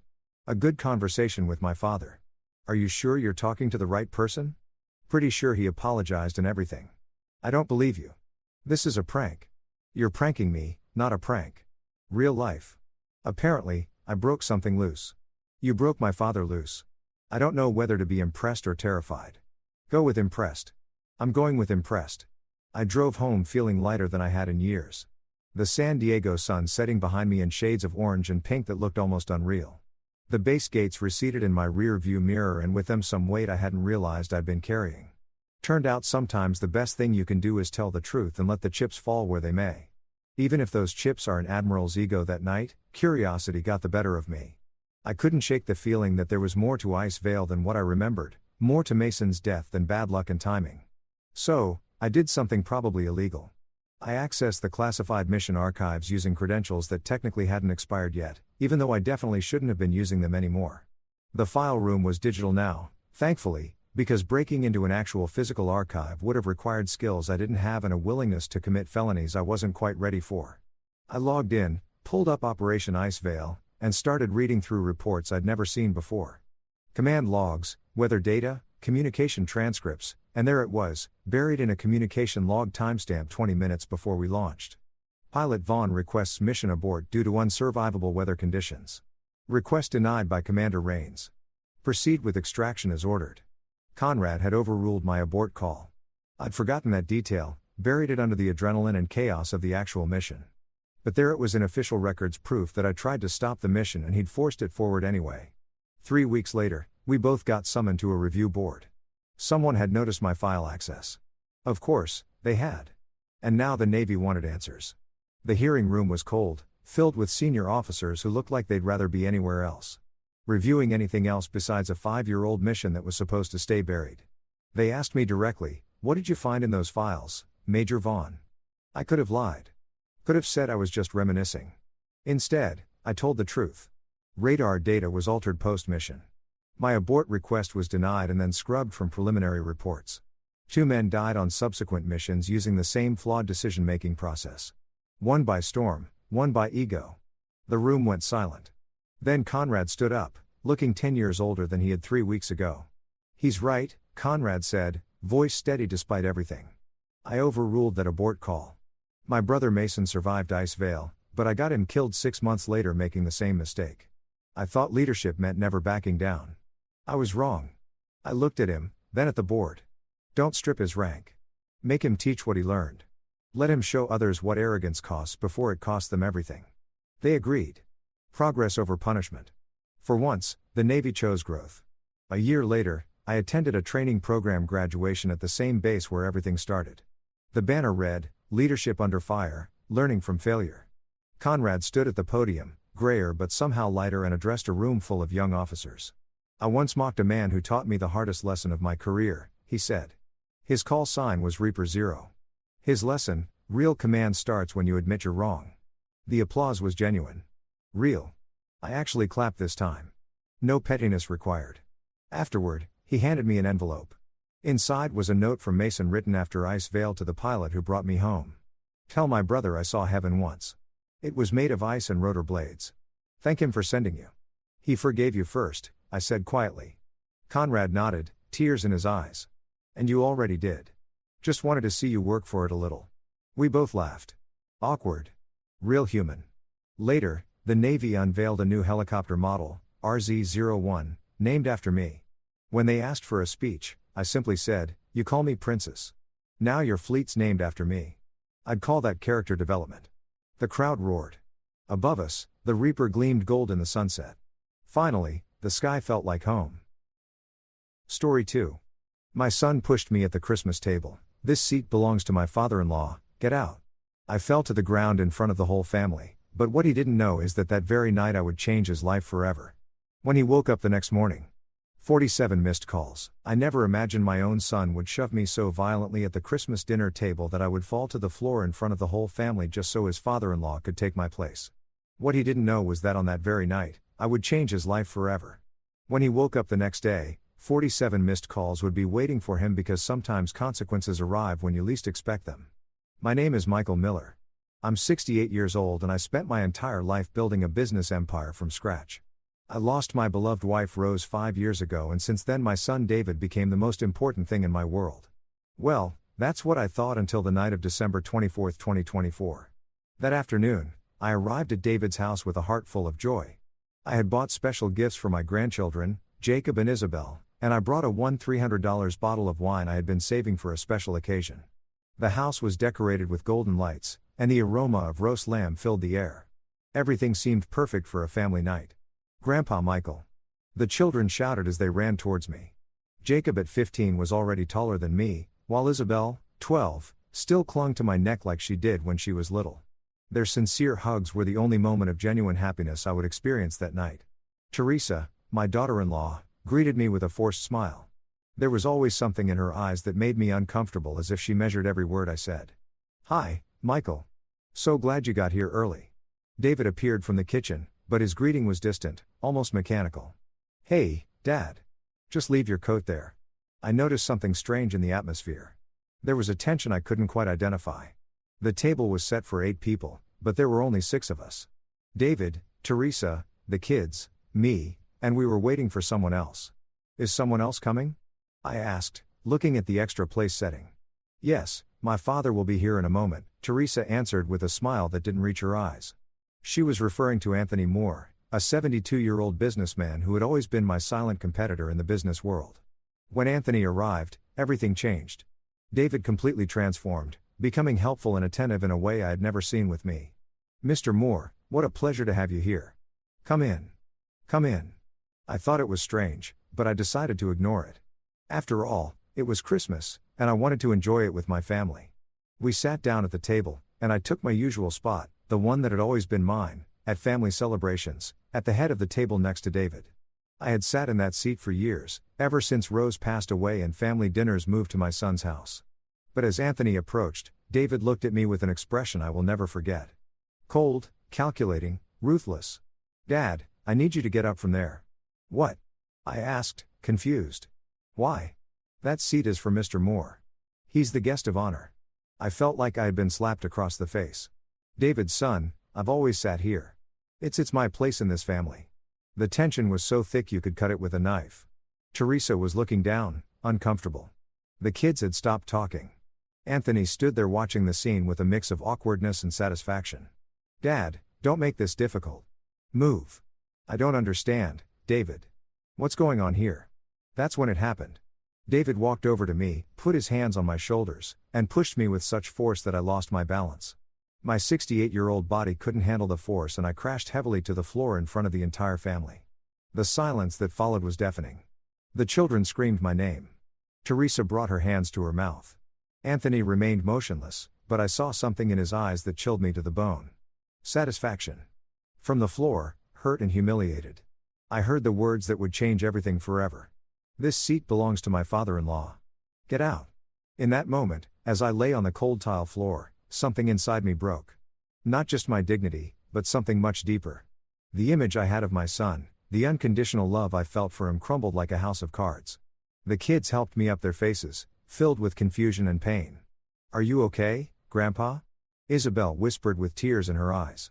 "I'm fine, sweetie," I lied, stroking her hair. But inside, a storm had begun to brew. David had already taken his seat at the table as if nothing had happened.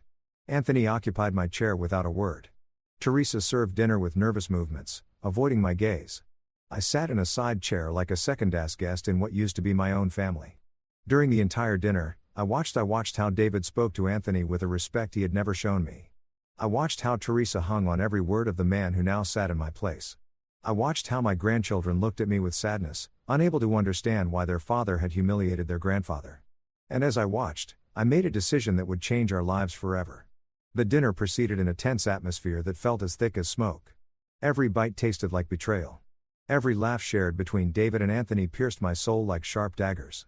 My grandkids tried to fill the silence with innocent comments about their schoolwork, but even they could sense that something fundamental had changed in our family dynamic. "Jacob got straight A's this semester," I commented, trying to reclaim some normalcy amidst the emotional chaos boiling inside me. "Oh, right," David replied without even looking at me, completely focused on cutting the meat he was serving to Anthony. "Mr. Fermor, is the lamb cooked to your liking?" It was as if I had become invisible. For 42 years I had raised this man.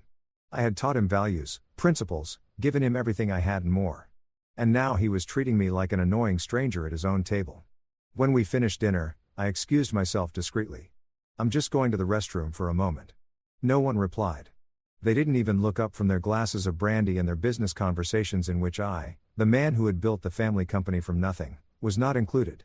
I walked to the bathroom with slow steps, but my mind was already racing at top speed. Once inside, I locked the door and looked at myself in the mirror. The man staring back at me had greened eyes, not from tears, but from a cold anger that was beginning to crystallize into pure determination. I took out my cell phone and started dialing numbers I knew by heart. The first call was to Edward Roberts, my personal lawyer for 25 years. His sleepy voice answered on the fourth ring.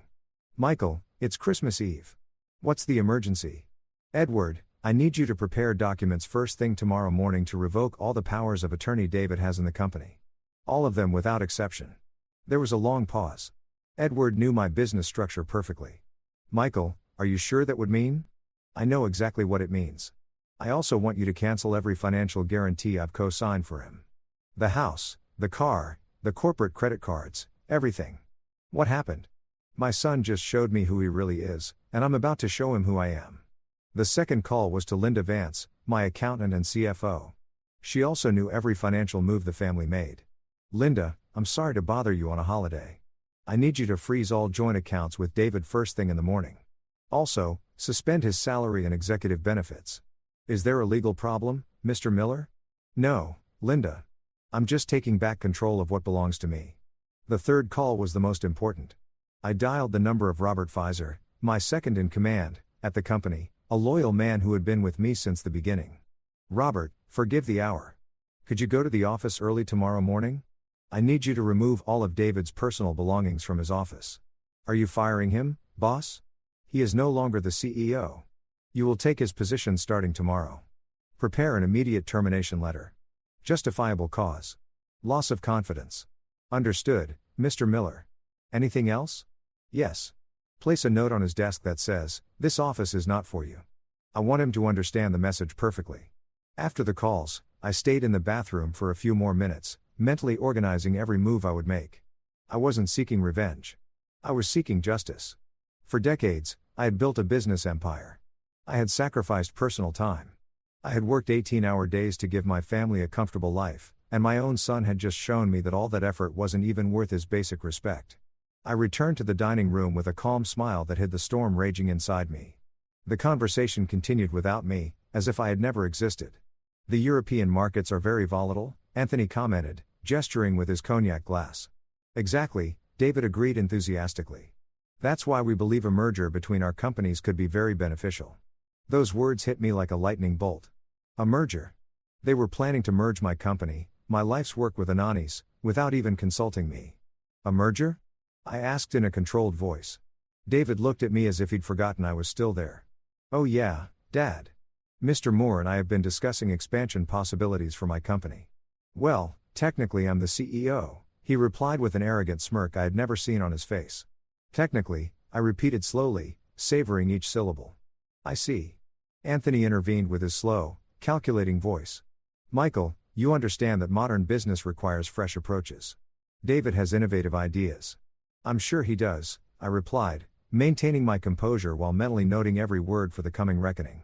The kids had gone up to their rooms after dessert, oblivious to the drama unfolding among the adults. Teresa was clearing the plates with mechanical movements, clearly uncomfortable, but not daring to interfere in the men's conversation.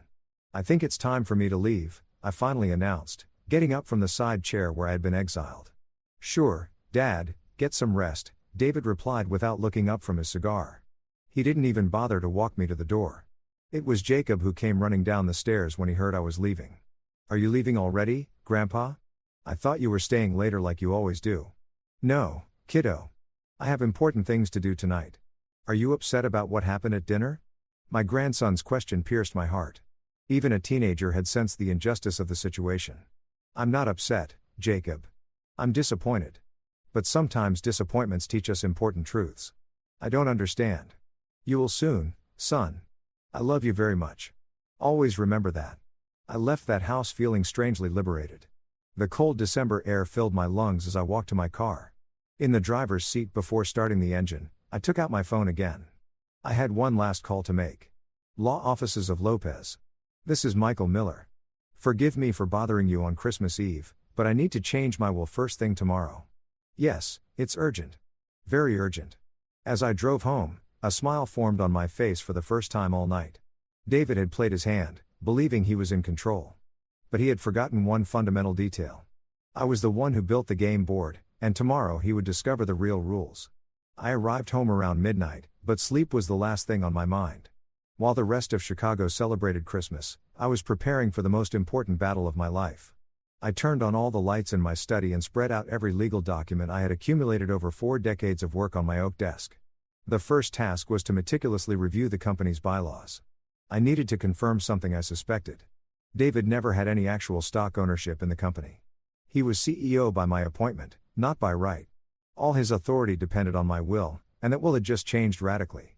While looking through folders and files, my phone rang. It was Linda, my accountant.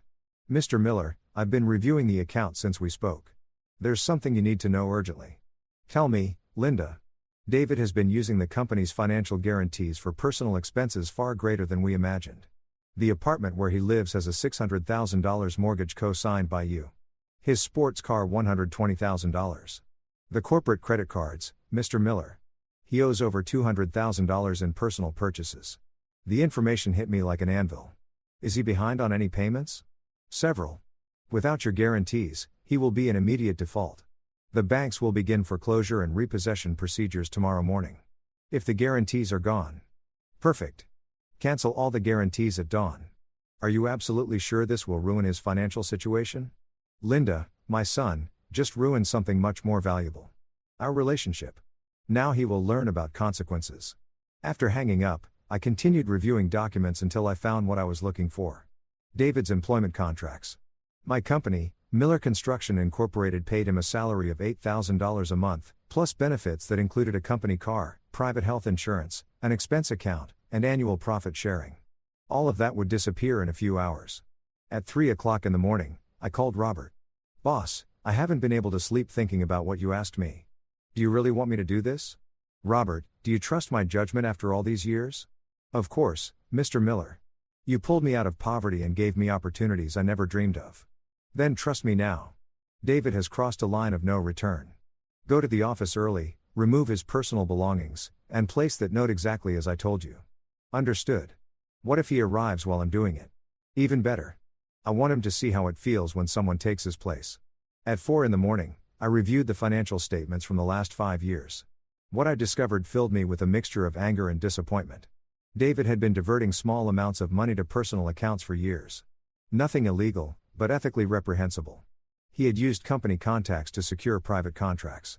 He had collected commissions for recommending suppliers without informing me. My son hadn't just disrespected me that night. He had been systematically betraying my trust for years. At 5 in the morning, I called my lawyer, Edward. "Michael, I've been preparing the documents you requested, but I must warn you, this will have immediate legal consequences. David could sue you for wrongful termination." "Edward, I have proof of misuse of funds, improper use of corporate resources, and undeclared conflicts of interest. Do you think he wants to go to court?" "I understand. The documents will be ready at 8 o'clock sharp." "Perfect. Also, prepare the papers to transfer ownership of the Lakeshore Drive apartment that's in David's name." It was a wedding gift, but it's registered as a family loan. I want it back. The apartment where he currently lives. Exactly. Let him learn to pay rent like any normal person. At 6 o'clock in the morning, while making coffee, I received a text message from Isabel, my granddaughter. Grandpa, Dad is very nervous. He's been on the phone all night. Is everything okay? I replied, everything will be fine, sweetie. Your grandpa loves you very much. At 7 in the morning, it was time to make the most satisfying call of the entire operation. Chase Bank, this is Michael Miller. I need to immediately cancel all financial guarantees I've co-signed for David M. Miller. Yes, all of them. Mortgage loans, credit cards, everything. Mr. Miller, that will mean the payments will be called in immediately against the primary debtor. I'm perfectly aware. Proceed. Very well. The cancellation documents will be processed within the hour. Should I inform Mr. Miller? That won't be necessary. He'll find out very soon. At 8 in the morning, Edward arrived at my house with all the prepared documents. I signed each paper with steely determination. Cancellation of executive powers, revocation of banking authority, immediate termination of directorial duties, recovery of AMU assets provided as a family loan. Michael, once you sign this, there's no going back. Edward, a few hours ago, my son pushed me to the floor in front of my grandchildren to give my seat to another man. Do you think there's any going back? I signed the last document at 8:30 a.m. At 9 o'clock, I called Robert to confirm that everything was ready at the office. Boss, I've already removed all his things. His computer, his diplomas, even the plant he had by the window. It's all in boxes in the storage room. And the note placed exactly in the center of his desk, just as you asked. Perfect. When he arrives, let him in normally. Don't explain anything. Let him discover the situation for himself. At 9:30, I received confirmation from Linda. Mr. Miller, all guarantees have been officially cancelled. The banks will begin execution proceedings starting at 1000 a.m. At 5 minutes to 10, I put on my best suit. Today was no ordinary day. It was the day David M. Miller would discover what the word consequences truly meant. I poured myself one last cup of coffee and watched the sunrise from my study window. After a sleepless night, I felt strangely energized. There was no trace of the sadness or pain from a few hours before, only a crystal clear clarity about what needed to be done. My phone was on silent, but I could see the notifications piling up on the screen. Messages, missed calls, emails. The storm had begun. David was about to wake up to the worst day of his life, and I would be waiting to see his reaction when he finally understood that actions have consequences, and that underestimating his father had been the costliest mistake of his existence. The war had begun, and I held all the weapons. David woke up that morning, December 25th, with a strange feeling in his stomach. It wasn't a hangover from the previous night's brandy, but something deeper, as if his subconscious had picked up on danger signals his conscious mind hadn't yet processed. Teresa was already up mechanically making breakfast for the kids. The atmosphere in the house felt tense, charged with an invisible electricity that no one mentioned, but everyone felt. Did you sleep well? Teresa asked without looking at him, focused on pouring orange juice. Not really, David replied, checking his phone. He had 3 missed calls from unknown numbers, probably telemarketers, taking advantage of the holidays. What he didn't know was that at that very moment, as he ate breakfast peacefully, several Chicago banks had already initiated their collateral recovery protocols. The banking systems had automatically processed the cancellation of the guarantees in the early hours of the morning. At 10:15 a.m., David received the first real call. Mr. Miller, this is Monica Castillo from Bank of America. We need you to contact us urgently regarding your mortgage. What's wrong? My mortgage is completely up to date. Sir, the primary guarantee on your loan was cancelled this morning. Without that guarantee, the loan is automatically in a state of immediate demand for payment. David felt a rush of ice-cold water. What guarantee? What are you talking about? The guarantee signed by Mr. Michael Miller. Without it, you must pay the full debt or we will proceed with foreclosure. The call ended and David stood there with the phone in his hand trying to process the information. Before he could fully react, it rang again. Mr. David Miller, Wells Fargo Risk Department. Your corporate line of credit has been suspended due to cancellation of guarantees. You must report to our offices immediately. He hung up and the phone immediately rang again. Citibank, your business credit card has been blocked. Another incoming call. Chase Bank, initiating preventive asset seizure proceedings. And another U.S. bank immediate execution of. In 15 minutes, David received exactly 47 calls from different banks, insurance companies, car dealerships, and corporate suppliers. His financial world was crumbling in real time while he stood in his kitchen, still in his pajamas. Teresa watched the scene with growing horror. "What is happening, David? Why so many calls?" "I don't know," he mumbled, but deep down a terrible suspicion was starting to form. His father's words from the night before echoed in his memory. "Technically, I'm the CEO." At 11 a.m., he decided to go to the company immediately. He needed to understand what was happening, and more importantly, he needed access to corporate resources to handle this unexpected crisis. He drove his BMW 7 Series through the empty Christmas streets of Chicago, not knowing it would be one of the last times he'd be behind the wheel of that car. The dealership had already received orders to repossess it for non-payment of the lease. He arrived at the Miller Construction building at 11:30. The security guard greeted him normally, showing no sign that anything had changed. David took the elevator to the 5th floor where his CEO office was located. As he stepped out of the elevator, he noticed something strange. Robert Pfizer was in his office sitting behind his desk reviewing documents that clearly belonged to the executive files. "Robert, what are you doing in my office?" Robert looked up with an expression that was uncomfortable but firm. "Good morning, David." Well, this isn't your office anymore." "What do you mean it's not my office? What are you talking about?" "Read the letter on the desk." David walked over and saw it placed exactly in the center of the wooden surface, a handwritten note in his father's unmistakable script. "This office is not for you." The words hit him like physical blows. It was the same phrase he had used the night before that now turned against him. He felt his knees go weak. "Robert, this has to be a joke." "It's not a joke, David. Mr. Miller appointed me CEO this morning. You have 5 minutes to collect your personal items from the storage room and leave the building." "This is impossible. I am the CEO. I've spent years building this company with my father." "Not anymore, David. The termination papers are officially filed." "Justifiable cause. Loss of confidence and conflict of interest." David felt the world spin around him. He pulled out his phone to call his father. But before he could dial, Robert handed him a sealed envelope. "Mr. Miller asked me to give you this." With trembling hands, David opened the envelope. Inside was a typed letter on company letterhead. "David, the consequences of our actions sometimes arrive when we least expect them. Last night you showed me that my place in your life no longer exists. Today I am showing you that your place in my company doesn't either. You have until noon to vacate any property that is in my name. The Lakeshore Drive apartment, the car, everything. You will learn to live on your own resources as you should have years ago.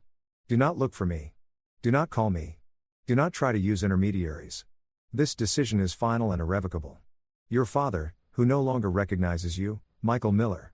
David read the letter 3 times before the words fully penetrated his understanding. It wasn't just the job. It was everything. His home, his car, his lifestyle, his financial security. It had all vanished in a single morning. "Robert, you have to help me. You've known my father for years. This is just some temporary madness. David, I saw what you did to him last night. My own wife was disgusted when I told her. Mr. Miller is the fairest man I know, but also the most determined. When he makes a decision, there's no going back. But I'm his son, his only son. You were his son. Last night, you chose to be something else." David walked out of the corporate building like a sleepwalker. In the parking lot, he found a tow truck hooking up his BMW. The driver showed him a court order for repossession due to non-payment. Wait, there must be a mistake." "No mistake, sir. The lease is in default and has no guarantor. The vehicle is being repossessed immediately." David had to walk to the nearest subway station, something he hadn't done in years. During the ride home, his phone never stopped ringing. Banks, creditors, suppliers, all demanding immediate payment. When he finally arrived at his apartment, he found Teresa crying on the sofa, holding a legal notice. "David, we have 24 hours to leave the house. They're going to foreclose on the mortgage." "What?" "Your father canceled all the guarantees. We owe $600,000 that we don't have." David sank into a chair completely defeated. In less than 12 hours, he had lost his job, his car, his home, and his financial stability. And worst of all, he had lost his father. The words he had spoken the night before now echoed like a curse. "This seat belongs to my father-in-law. Get out." Now he was the one who was out of everything. David spent the next 2 hours trying to process the sheer scale of the disaster that had just consumed his life. Teresa alternated between hysterical crying and bitter reproaches as she desperately packed their most valuable belongings before the eviction. "This is your fault," she screamed, stuffing jewelry into a suitcase. "How could you be so stupid shoving your own father in front of the children?" "Teresa, calm down. This can be fixed. I just need to talk to him. Talk, David. They've taken everything from us. The house, the car, your job. What are we going to tell my parents? That question hit David like a slap. Anthony Moore, his father-in-law, had been an eyewitness to the humiliation he had inflicted on Michael. If there was one thing Anthony valued above all else, it was family respect and patriarchal dignity. David picked up his phone with trembling hands and dialed his father-in-law's number. He needed support, an ally, someone to intercede for him. Anthony, it's David. I need to talk to you urgently. The voice that answered was as cold as winter ice. David, I was expecting your call. Anthony, something terrible has happened. My father has lost his mind. He's taken everything from me over a meaningless family argument. I need your help. There was a long blood-chilling silence. A meaningless argument. David, did you hear what you just said? Well, it was just a misunderstanding. You know how these things are between fathers and sons. No, David. I don't know because I would never have disrespected my father. The way you disrespected yours last night. David felt panic begin to grip him. Anthony, please. Teresa and the children need stability. I know you can understand. What I understand perfectly is that I witnessed a 42-year-old man publicly humiliate the father who gave him everything. I saw you push Michael to the floor to give me a seat that I never asked for nor wanted. I thought you would appreciate the gesture of respect. Respect, David. You don't build respect by disrespecting others, especially not your own father. David could hear the growing contempt in Anani's voice. His last resort was vanishing before his eyes. Anthony, we're family. Teresa is your daughter. The kids are your grandchildren. Exactly. And for that very reason, I cannot allow my grandchildren to grow up thinking that kind of behavior is acceptable. Teresa and the children will always have my support. But you, David, have shown that you are someone who cannot be trusted. What do you mean? I mean that any man capable of betraying his own father is capable of betraying anyone. There will be no financial support from me, no job in my companies. No shelter in my home. David felt his legs give way. You can't be serious. I have never been more serious in my life. Furthermore, I have decided to contact Michael to offer him a personal apology for having been an unwilling witness to your deplorable behavior. You're going to apologize to him. Of course, a man of his caliber did not deserve that humiliation, especially in front of his family, and I'm also going to offer him a business partnership. Anani's words struck David like hammer blows. Not only had he lost his father-in-law's support, but now Anthony was aligning himself directly with his father. Anthony, please reconsider. I have reconsidered, David, and my conclusion is clear. Michael Miller is the kind of man I want to do business with. You are not. The line went dead, leaving David with the silent phone in his hand. Teresa had heard the entire conversation from the doorway. All the color had drained from her face. My father isn't going to help us, she whispered. No. What are we going to do, David? Where are we going to live? The kids have school. I have my job. I don't know, Teresa. I just don't know. At that moment, Jacob and Isabel came down the stairs, alerted by the raised voices and the chaos of suitcases and boxes all over the house. What's going on? Jacob asked with the worry of a teenager who senses his world is changing. Why is Mom crying? Isabel added in a small voice. David looked at his children and felt a pang of shame deeper than anything he had experienced so far. How was he going to explain to them that because of his pride and stupidity, their entire family's stability had disappeared? Kids, we need to talk. Teresa began, her voice breaking. Is it because of what happened last night with Grandpa? Jacob asked directly. The question showed that even the teenagers had understood the gravity of what happened better than David himself. Yes, son, it is. Dad, why did you push Grandpa? Isabel asked, tears in her eyes. He looked so sad. David couldn't answer. The words were stuck in his throat. Grandpa loves us so much, Isabel continued. He always brings us gifts and tells us stories. Why were you mean to him? I thought you thought what, Dad? Jacob insisted. Because it looked like you hated him. I don't hate your grandfather. But you treated him like you did, Jacob retorted with a maturity that broke his heart. And now he must hate us, too. No, son. He loves you. He would never hurt you. Then why can't we stay in our house? Why is Mom packing everything? David sank onto the sofa, utterly defeated. His own children were judging him, and they were right to do so. Because Dad made a very big mistake, he finally admitted. A mistake that's going to change our lives. Can you say sorry to Grandpa? Isabel asked with the innocence of a child who still believes adult problems can be solved with a sincere apology. It's too late for that, sweetie. Teresa came over and sat next to him. For the first time all day, her voice held not reproach, but a deep sadness. David, I need you to understand something. The kids and I are moving in with my parents. What? I can't stay with you after this. I can't be with someone who is capable of humiliating his own father like that. Teresa, we're a family. No, David. A family is built on respect and values. You proved last night that you have neither. David looked at his wife, his children, the suitcases, the eviction notice on the table. In 24 hours, he had destroyed his entire life over a moment of stupid arrogance. And the worst part was his father was right. He had brought this all on himself. The consequences had arrived and they were far more devastating than he could have ever imagined. The afternoon of December 25th became the longest and most painful of David's life. While Teresa meticulously packed the children's belongings, he desperately tried to find a solution to his catastrophic financial situation. His bank accounts had been preventively frozen due to outstanding debts. His primary credit card was blocked. The ATM denied him even the $50 he tried to withdraw from his personal account. He had only $300 cash in his wallet, all that was left of his former financial life. Where are you going to sleep tonight? Teresa asked him as she closed the last of the kids' suitcases. I don't know. Maybe some cheap hotel until I can get myself together. David, look at me. Teresa stopped and confronted him directly. Do you really think you can get yourself together after this? Your father is not someone who acts on impulse. This was calculated to be permanent. He's my father, Teresa. Eventually, he'll have to forgive me. Like you forgave him when he made mistakes. Oh, wait. He never made mistakes with you. He was always perfect, generous, understanding, and this is how you repay him. Teresa's words cut deeper than any external reproach because they held an undeniable truth. Michael had been an exemplary father, and David had responded with ingratitude and contempt. At 6 p.m., the moving truck Teresa had hired arrived to transport their belongings to her parents' house. The children watched their toys and furniture being moved with a quiet sadness that was heartbreaking. Is Dad coming with us? Isabel asked as they loaded her pink bicycle. No, sweetie.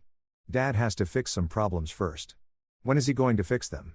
Teresa looked at David with an expression that held years of accumulated disappointment. We don't know, Isabel. Jacob, more direct like a typical teenager's, confronted his father bluntly.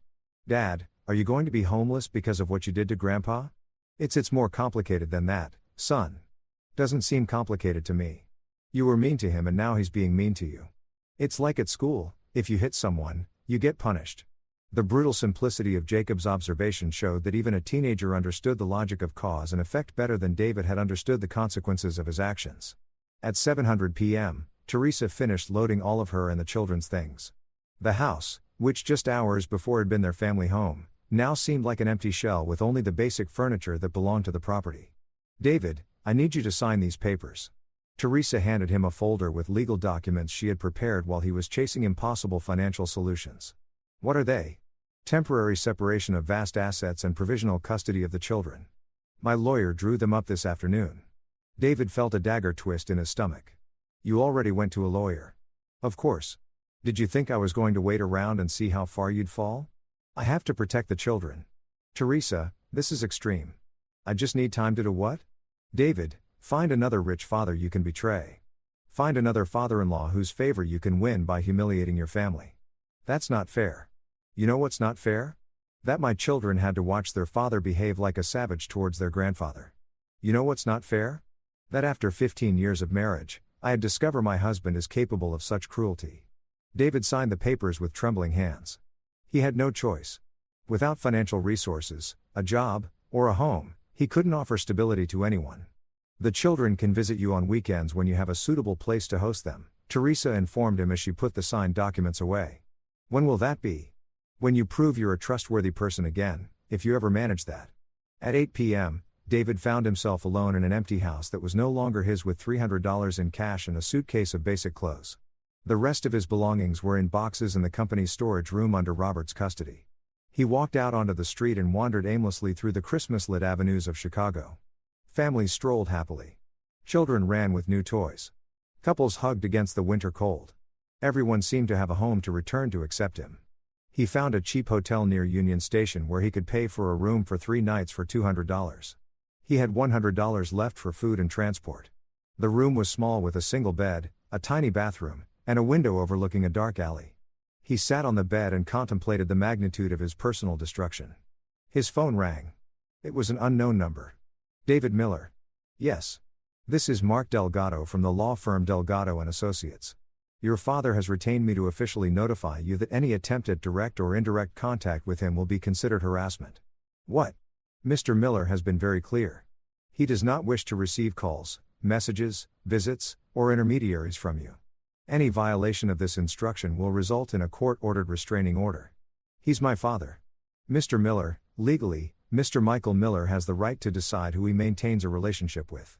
His decision is final. The call ended, leaving David with the final understanding that his father had not only punished him financially, but had completely cut off any possibility of reconciliation. He looked at himself in the hotel bathroom mirror. The man staring back looked like he had aged 10 years in one day. Deep dark circles and unshaven face, wrinkled clothes. He looked exactly like what he was, someone who had lost everything because of his own stupidity. That night, trying to sleep in an unfamiliar bed, David reflected on the 24 hours that had completely changed his existence. Just 2 days ago, he was the CEO of a thriving company, lived in a luxury apartment, drove a sports car, had a stable family, and the respect of his community. Now he was a man with no home, no job, no family, no resources, and no foreseeable future. And all for a moment of arrogance that lasted less than 30 seconds. The words he had spoken echoed in his mind like a curse. This seat belongs to my father-in-law. Get out. Now he was the one who was out of everything. 3 days after the Christmas disaster, as David tried to process his new reality in the tiny hotel room, he received an unexpected call that completely changed his perspective. Dad. It was Jacob's voice, trembling and emotional. Son, how are you? How did you get my number? I'm using Mom's phone. Dad, I need to tell you something important. Grandpa came to see us. David's heart raced. Michael went to your maternal grandparents' house. Yeah. Yesterday afternoon, Mom wasn't there. She'd gone out shopping. Grandpa Anthony welcomed him into the main living room like he was a very important guest. What happened, Dad? I'd never seen Grandpa Michael look so sad, but he also looked different, stronger. You know, like when he makes big decisions at his company. David closed his eyes, imagining the scene his father handling the situation with the dignity that had always defined him. Go on, son. He asked Isabel and me to sit with him. He explained that what happened with you had nothing to do with us, that he loved us just the same as always. What else did he say? He said that sometimes adults make decisions that have very serious consequences, but that grandchildren aren't responsible for their parents' choices. Michael's words showed the kind of man he was. Even in his pain and disappointment, he was protecting the children from being dragged into the adult conflict. Isabel asked him if he was mad at us, Jacob continued. And he told her he could never be mad at us because we hadn't done anything wrong. How did your mom react when she got back? She got really nervous. I think she was afraid Grandpa Michael would blame her for what you did, but he was very polite to her. He told her he completely understood her decision to separate from you. David felt another stab of pain. His father hadn't just cut him off. He was validating the decisions of those who were abandoning him. Dad, can I ask you something? Of course, Jacob. Why did you do it? Why were you so cruel to Grandpa? The direct question from his 15-year-old son forced him to confront a truth he had been avoiding. There was no valid excuse for his behavior. Son, I thought I was doing the right thing. I thought showing respect to Grandpa Anthony was important. But Dad, showing respect to one person doesn't mean you disrespect another. I learned that when I was 8. The simple wisdom of his teenage son hit him like a revelation. An 8-year-old understood basic concepts of respect that he at 42 had completely ignored. You're right, Jacob. I made a terrible mistake. Can you fix it? I don't know, son. Your grandfather is very hurt. But you're hurt, too, right? Mom says you lost your job and the house. Yes, I lost a lot of things. Did you lose them or were they taken away as a punishment? Again, the brutal clarity of a teenager's perspective. Jacob understood perfectly that David's consequences were not accidents of fate but direct results of his actions. They were taken away as a punishment, son, like when they take away my PlayStation when I misbehave. Exactly like that. And do you think you deserved it? David was silent for a long time. It was the first time anyone had asked him that question directly and the first time he had honestly asked it of himself. Yes, Jacob, I think I deserved it. Then maybe Grandpa isn't being mean to you. Maybe he's being fair. His son's words cut deeper than all of Teresa's reproaches, all the financial humiliations, all the material losses. A teenager had articulated the fundamental truth he had refused to accept. Michael wasn't being vengeful. He was being just. Dad, are you still there? Yes, son. I'm here. Grandpa told us something else. He said we would have to choose if we wanted to have a relationship with him or with you because he was never going to be in the same place as you again. What did you decide? We told him it wasn't fair to make us choose. That you were our father and he was our grandfather and that we loved you both even if you had problems. How did he react? His eyes filled with tears. He hugged us really tight and said we were very wise children. Then he proposed something. What? That we could see him on Wednesday afternoons and Sunday mornings, but that we would never talk about you with him or about him with you, like separate compartments. David felt a mix of relief and sadness. His father had found a way to maintain a relationship with his grandchildren without betraying his decision to cut ties with him. Did you agree? Yeah, but Dad, it's really weird. It's like having two different lives. I'm sorry, son. I'm so sorry I put you in this situation. Are you going to try to fix things with him? I can't, Jacob. Your grandfather has made it very clear he wants nothing to do with me. You're not even going to try. How can I try if he won't even let me near him? I don't know, Dad, but Grandpa always says that difficult problems require creative solutions. After hanging up with Jacob, David sat on the hotel bed, processing the conversation. His children had managed to maintain a relationship with their grandfather, but at the cost of compartmentalizing their lives, and all because of his moment of arrogant stupidity. What struck him most was the emotional maturity the children had shown, a dramatic contrast to his own emotional immaturity at 42. That afternoon, walking the streets of Chicago, looking for job postings on his phone, David began to understand something fundamental. It wasn't just about getting back what he had lost. It was about becoming a person who deserved to get it back, and that he realized might be the most difficult challenge of his life. Because it was much easier to get back a job, a house, or a car than to regain the respect of a man you had completely betrayed. Especially when that man was your own father, and he had every reason in the world not to give you a second chance. 2 weeks after his life collapsed, David had nearly exhausted all his financial resources. The $100 left after paying for the hotel had evaporated on basic food and public transportation as he desperately searched for work all over the city. His resume, which used to open doors automatically because of his last name and family connections, was now systematically rejected. The construction industry in Chicago was a tight-knit circle where everyone knew everyone, and the news of his falling out with Michael Miller had spread like wildfire. "We're sorry, Mr. Miller, but we don't have any openings at the moment," they'd say in every office with polite smiles that hid the real message. No one wanted to hire the son who had betrayed Michael Miller. On the 4th of January, with no money left, even for a hostel room, David was forced to swallow his pride in a way he had never imagined. He applied for a job at an industrial cleaning company that operated on the outskirts of Chicago. Previous cleaning experience? Asked Brenda Sanchez, the 45-year-old supervisor conducting the interview. No, but I'm a fast learner and I urgently need to work. Why does someone with your professional background want to work here? I see you were a CEO. David had prepared an answer that held a partial truth. I had irreconcilable differences with my former business partner. I need to start over from scratch. Brenda studied him with shrewd eyes. She was a hard-working woman who had built her small business from nothing, and she recognized both desperation and genuine humility when she saw it. The work is hard. The hours are long. The salary is $1,200 a month. Night shift 10 p.m. to 6 a.m. Are you sure you can handle it? Completely sure. You start tomorrow.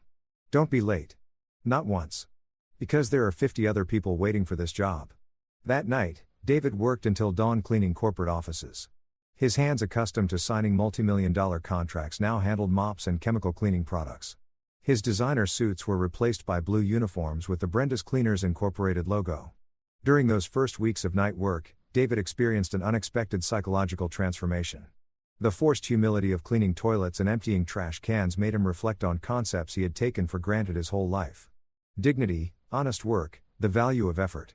His co-workers were immigrants, single mothers, college students funding their studies, retirees supplementing meager pensions. None of them knew his past story, and for the first time in years, David wasn't judged by his last name or family connections, but by his willingness to work. "Where are you from, David?" asked Miguel, a co-worker from Ecuador, during their midnight break. "From here, from Chicago." "And what did you do before this?" "I worked in construction, administrative stuff." It wasn't a lie, but it wasn't the whole truth, either. David had developed the skill of navigating conversations without fully revealing his past. Meanwhile, through controlled interactions with his children, David learned indirectly about his father's new reality. Jacob and Isabel would casually mention details during their weekly phone calls that painted a picture of a business transformation. "Grandpa Michael has a new partner," Isabel commented during one of their calls. "A new partner?" "Yeah, Grandpa Anthony. They're working on big projects together now. Mom says they're going to build really tall buildings." The irony was devastating. His father-in-law, the very man he had tried to impress by humiliating his father, was now Michael's business partner. The alliance David had tried to force had materialized, but had completely excluded him. "Do they see each other often?" he asked, trying to keep his tone casual. "Almost every day. Sometimes they pick us up from school together. They laugh a lot when they talk about their projects." David hung up that call, feeling more alone than ever. He hadn't just lost his father. He had inadvertently catalyzed a friendship and business partnership between Michael and Anthony that probably never would have existed without his destructive intervention. A month after starting the cleaning job, David had developed a routine that provided basic though precarious stability. He shared a room in a student apartment in the Wicker Park neighborhood, paying $400 a month in rent. His expenses were limited to basic food, public transport, and phone calls to his children. The physical transformation was obvious. He had lost weight due to the combination of intense physical labor and a simple diet. His clothes were simple, practical, cheap. His hands, once soft from office work, were now calloused from handling cleaning tools. But the psychological transformation was deeper. The experience of losing everything had forced him to reevaluate what truly constituted personal value and dignity. For the first time in his adult life, David was surviving solely on his own effort with no family safety nets or privileged connections. One night, while cleaning the offices of the Willis Tower, he paused in front of a window that offered a panoramic view of Chicago. The city spread out before him, illuminated and prosperous, full of opportunities and dreams. He remembered the times he had looked at similar views from his old executive office when he believed his success was the result of his own talent and merit. Now he understood it had been the result of inherited privilege and gifted opportunities. The difference was that now every dollar he earned represented real sweat, genuine effort and learned humility. For the first time since Christmas night, David began to feel something like hope. Not the hope of getting his old life back, but the hope of building something new and authentic from the ground up. Something that could make even a man like Michael Miller proud, even if that man was no longer there to see it. March had arrived in Chicago with the promise of spring, and David had been working at the cleaning company for 3 months. His life had settled into a simple but dignified routine. Working at night, sleeping in the morning, looking for professional growth opportunities in the afternoon, and maintaining regular contact with his children through carefully scheduled phone calls. It was during one of those afternoons of job searching that something happened that would completely change his perspective on the family situation. David had left a failed interview at a small renovation company and decided to walk through Lincoln Park to clear his head before returning to his shared room.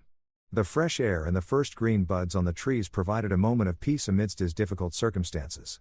As he walked along the path, he saw a scene that left him completely frozen. On a bench near the pond, Michael and Anthony were sitting talking animatedly, surrounded by architectural plans spread out on a folding table. Both men looked relaxed, smiling clearly, enjoying their professional collaboration. What struck David most was not seeing them together, but observing the visible transformation in his father.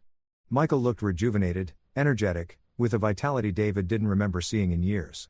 His gestures were lively as he pointed out details on the plans. His eyes shone with genuine enthusiasm. From his hiding spot behind a group of tourists, David overheard fragments of the conversation. "The main structure can support 2 additional floors without any problem," Michael was saying, tracing lines on the plans with a red pencil. "Brilliant, Michael. Your experience in deep foundations is exactly what we needed for this project. Anthony, working with you has been one of the best decisions of my career. We should have done this years ago." "I completely agree. You know what? I think this partnership is going to be far more successful than either of us ever imagined." David felt a simultaneous pang of pain and recognition. His father had found not only a business partner but seemingly a genuine friend in Anthony. The camaraderie between the 2 men was evident and natural. What was most painful for David was realizing that his father looked happier and more fulfilled than he had in years. Losing his son hadn't destroyed him. It had liberated him to form more authentic and satisfying relationships. As he watched the scene, David remembered the words Anthony had said to him on the phone weeks ago. "Michael Miller is the kind of man I want to do business with." Now he understood the full meaning of that statement. It wasn't just about professional competition or financial convenience. It was about mutual respect between men of similar integrity. "How are the grandkids?" Anthony asked as he rolled up one of the plans. "Jacob and Isabel are extraordinary," smart, resilient, mature for their age. They've handled this whole family situation with a wisdom that amazes me. That's the result of the upbringing you gave them all these years, Michael. I hope so. They aren't to blame for their father's decisions. David felt tears sting his eyes. His father was still protecting and loving his grandchildren even while maintaining his firm position regarding him. Do you ever feel tempted to reconcile with David? Anthony asked with genuine curiosity. Michael was silent for a long moment, contemplating the calm waters of the pond. Anthony, for 42 years, I thought I knew my son. I thought I had raised a man with values, principles, respect for family. On Christmas night, I discovered I was completely wrong. People can change, Michael. They can. But real change requires real consequences. If I forgive him easily, what does he learn? What lesson do my grandchildren receive about acceptable behavior? I see your point. It's not about punishing him forever. It's about him understanding the value of what he destroyed. Maybe one day he'll show that he's truly learned. But that day hasn't come yet.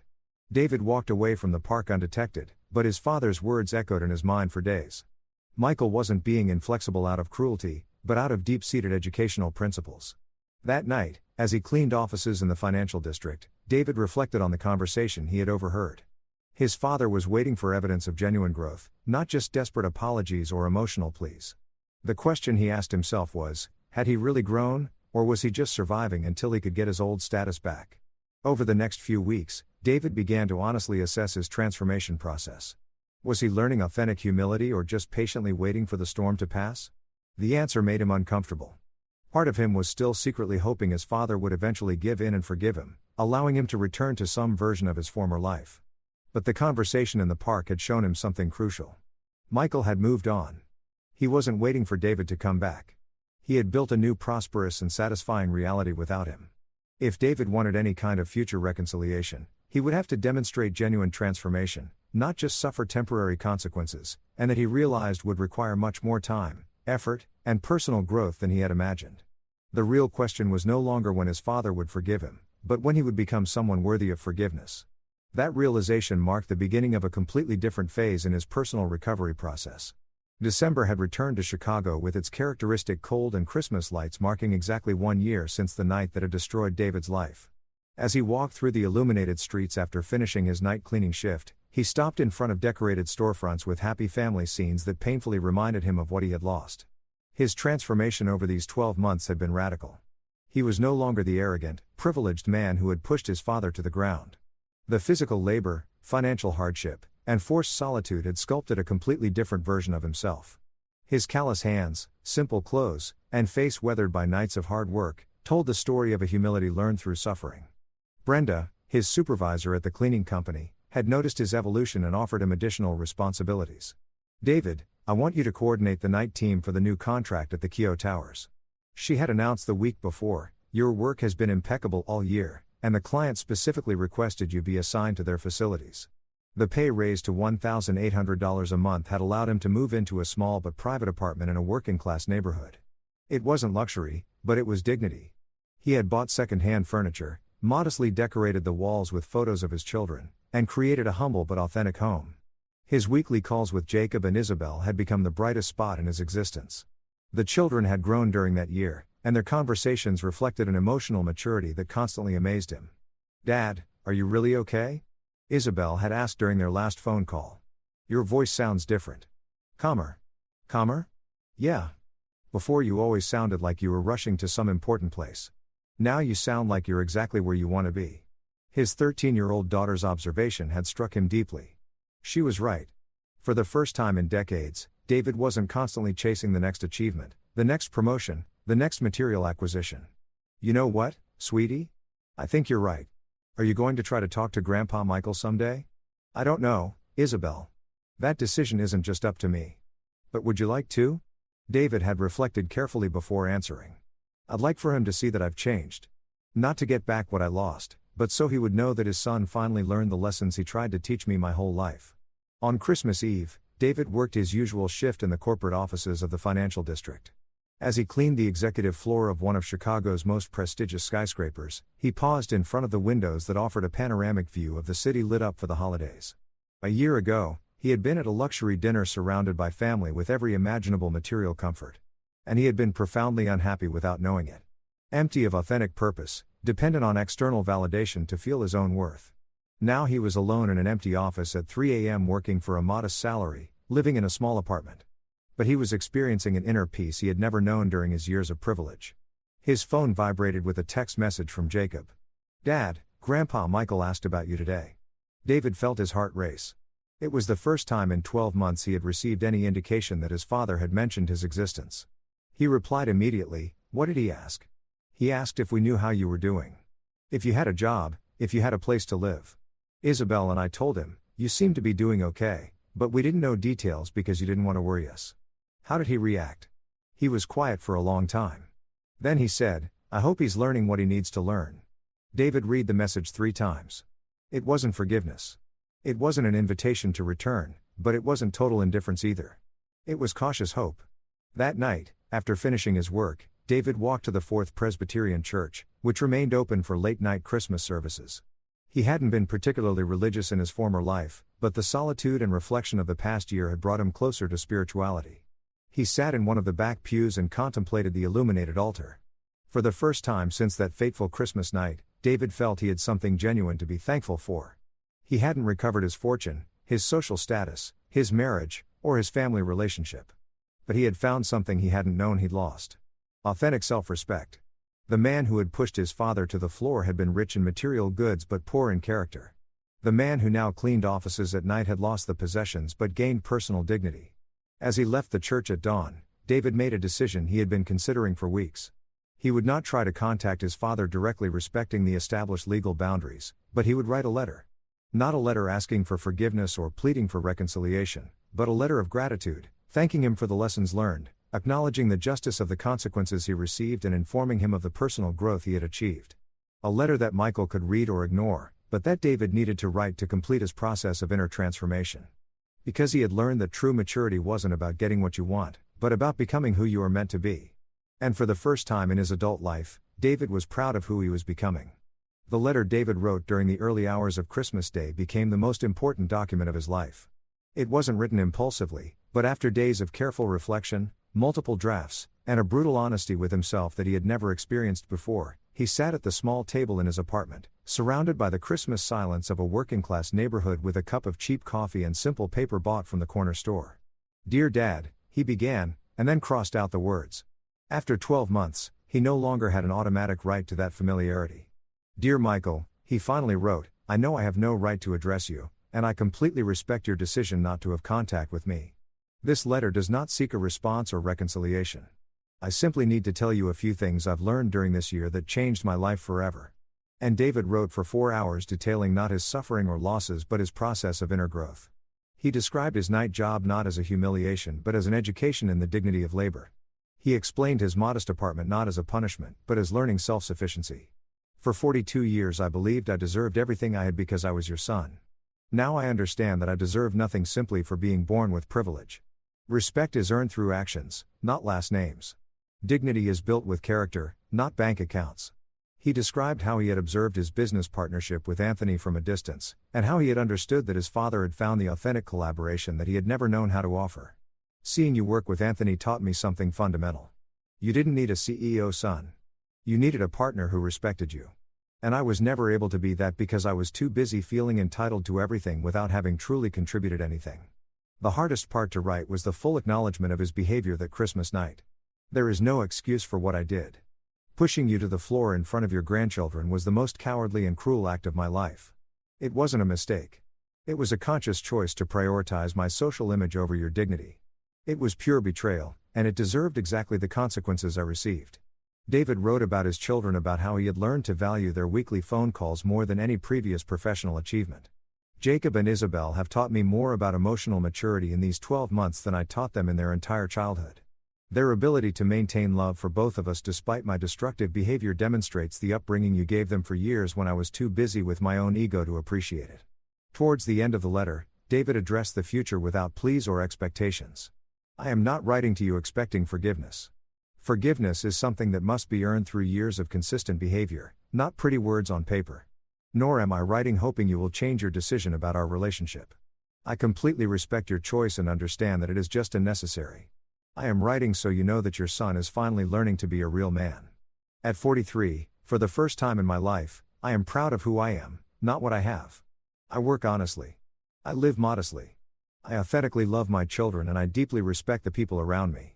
The conclusion of the letter was the part that took him the longest to perfect. If we never speak again, I want you to know that I became a better person because of the consequences you imposed. Not in spite of them, but because of them. That is a more valuable gift than any material inheritance. You gave me the opportunity to discover my own worth separate from your achievements and your generosity. Thank you for being the father. I never knew I needed strong enough to let me fall when necessary. Wise enough to protect my children from my mistakes and just enough to treat me exactly as I deserve to be treated. With deep respect and eternal love, your son who is finally growing up, David. He sealed the letter in a plain envelope and wrote the address of the family home where he had grown up. He didn't send it immediately, but kept it for a week, rereading it each night to ensure every word genuinely reflected his feelings. On January the 2nd, he walked to the post office and sent the letter via certified mail. 3 weeks later, he received a reply that consisted of a single sheet of paper in his father's familiar handwriting. David, I received your letter and have read it several times. I am glad to know that you are well and that you are growing as a person. That growth is exactly what I had hoped would happen. I am not ready to resume a personal relationship and perhaps I never will be. But I want you to know that I am proud of the man you are choosing to become. Stay on that path, Michael. David kept that reply as his most prized possession. It wasn't reconciliation, but it was acknowledgement. It wasn't forgiveness, but it was respect. And for the first time since that terrible Christmas night, David felt complete peace. He had learned that some relationships cannot be repaired, but personal growth is always possible. He had discovered that the most important approval is one's own, and that authentic dignity comes from living by solid principles, not from material possessions. His father had taught him the most valuable lesson of his life by refusing to rescue him from the consequences of his actions. And David had finally learned to be grateful for it. Story 3. During my wife's final prenatal checkup, the doctor began trembling while looking at the ultrasound. He pulled me aside. Leave this hospital now and file for divorce. What do you mean? There's no time to explain. You'll understand when you see this. After seeing what was on the screen, I never went home again. Chapter 1, The Foundation. Jared Attinson had built his life like he built houses, with precision, dedication, and an unwavering commitment to excellence. At 38, he owned the most successful construction company in Cedar Falls, employing over 200 people and completing projects across 3 states. His callous hands told the story of a man who started from nothing, working his way up from a day laborer to a millionaire contractor.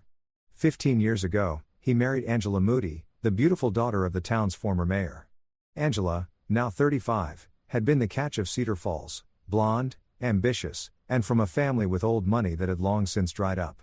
The Moody name still carried weight, but the bank accounts had been empty for a generation. Their marriage had seemed perfect to outsiders. Angela played the role of the successful businessman's wife flawlessly, organizing charity events and maintaining their sprawling estate on Maple Ridge.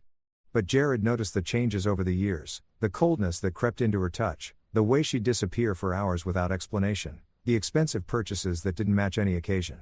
Their son, Trevor Attinson, was 14 and the light of Jared's life. The boy had inherited his father's work ethic and his mother's intelligence, excelling in both academics and sports.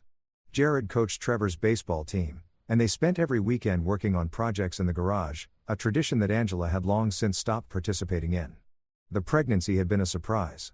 After 14 years of marriage and multiple miscarriages, they'd assumed Trevor would be their only child. Angela's announcement 6 months ago had been met with mixed emotions. Jared was thrilled, while Angela seemed distant and anxious. Dr. Edun Harrington had been the Attinson family physician for over a decade. A man in his 60s with graying temples and kind eyes. He delivered several babies in Cedar Falls and was known for his gentle bedside manner. He'd been monitoring Angela's pregnancy closely given her history and age. As Jared sat in the waiting room of Harrington's practice, he reflected on how different this pregnancy felt from when Angela carried Trevor. She'd been glowing then, excited about every milestone.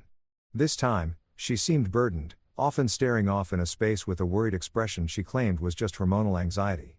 Chuck Lake, Jared's business partner and best friend since high school, had noticed the changes, too. Chuck managed the financial side of Attinson Construction, while Jared handled operations. He mentioned seeing Angela around town at odd hours, always checking her phone with a secretive smile that didn't reach her eyes.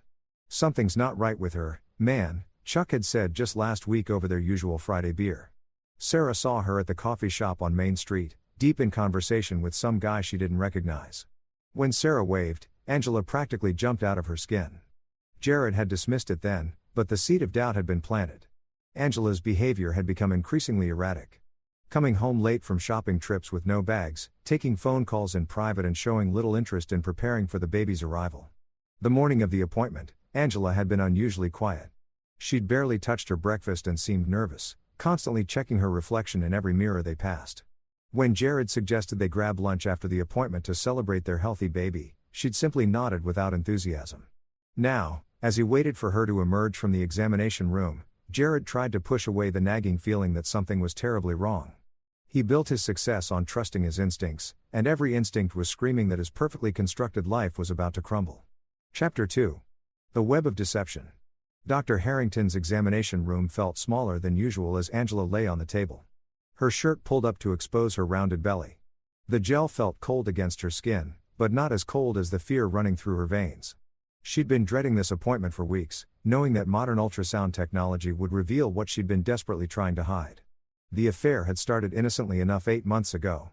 Marcos Jennings was a smooth-talking real estate developer from the state capital, 32 years old with dark hair and a charming smile that had caught Angela's attention at a charity fundraiser. Unlike Jared, who was always covered in construction dust and talked about building codes and job sites, Marcos wore expensive suits and spoke of international investments and luxury developments. Angelette felt trapped in Cedar Falls for years. While Jared was content building his empire in their small town, she'd always dreamed of something bigger. City life, sophisticated social circles, and the kind of wealth that bought respect rather than earned it through callous hands and honest work. Marcos had pursued her relentlessly after that first meeting. Expensive flowers arrived at the house when Jared was at work. Text messages filled with poetry and promises of a life beyond the confines of small-town America. He'd rented a luxury suite at the Grandview Hotel, 40 minutes outside town, where they'd meet twice a week for passionate encounters that made Angela feel alive in ways she'd forgotten. The pregnancy had been an accident, a moment of carelessness when passion overrode common sense. By the time Angela realized what had happened, it was too late for the quiet solution she'd initially considered. The timeline was wrong. Dangerously wrong. She'd been with Marcos 3 weeks before the last time she'd been intimate with Jared. Dr. Harrington moved the ultrasound wand across her belly, his expression becoming increasingly troubled as he studied the monitor. Angela couldn't see the screen from her position, but she watched his face carefully, noting the way his eyebrows furrowed and his lips pressed into a thin line. "Is everything all right?" she asked, trying to keep her voice steady. The doctor didn't answer immediately. He was calculating dates in his head, cross-referencing the baby's development with the conception timeline Angela had provided months ago. The measurements were off, significantly off. This baby was conceived at least 3 weeks earlier than Angela had claimed. In his 40 years of practice, Dr. Harrington had seen this situation before. The awkward silences, the nervous wives, the trusting husbands sitting in waiting rooms with excited smiles. But he'd never had to deal with a case involving people he'd known for decades. People whose lives would be shattered by what the ultrasound revealed. Meanwhile, Jared sat in the waiting room, scrolling through emails from job sites. Atkinson Construction was in the middle of their biggest project yet, a luxury hotel complex that would establish them as the premier builders in the region. The irony wasn't lost on him that he was building the very type of establishment where his wife had been betraying him. Chuck had texted him earlier about a potential investor for their next big project, someone named Marcos Jennings, who'd been asking questions about their company.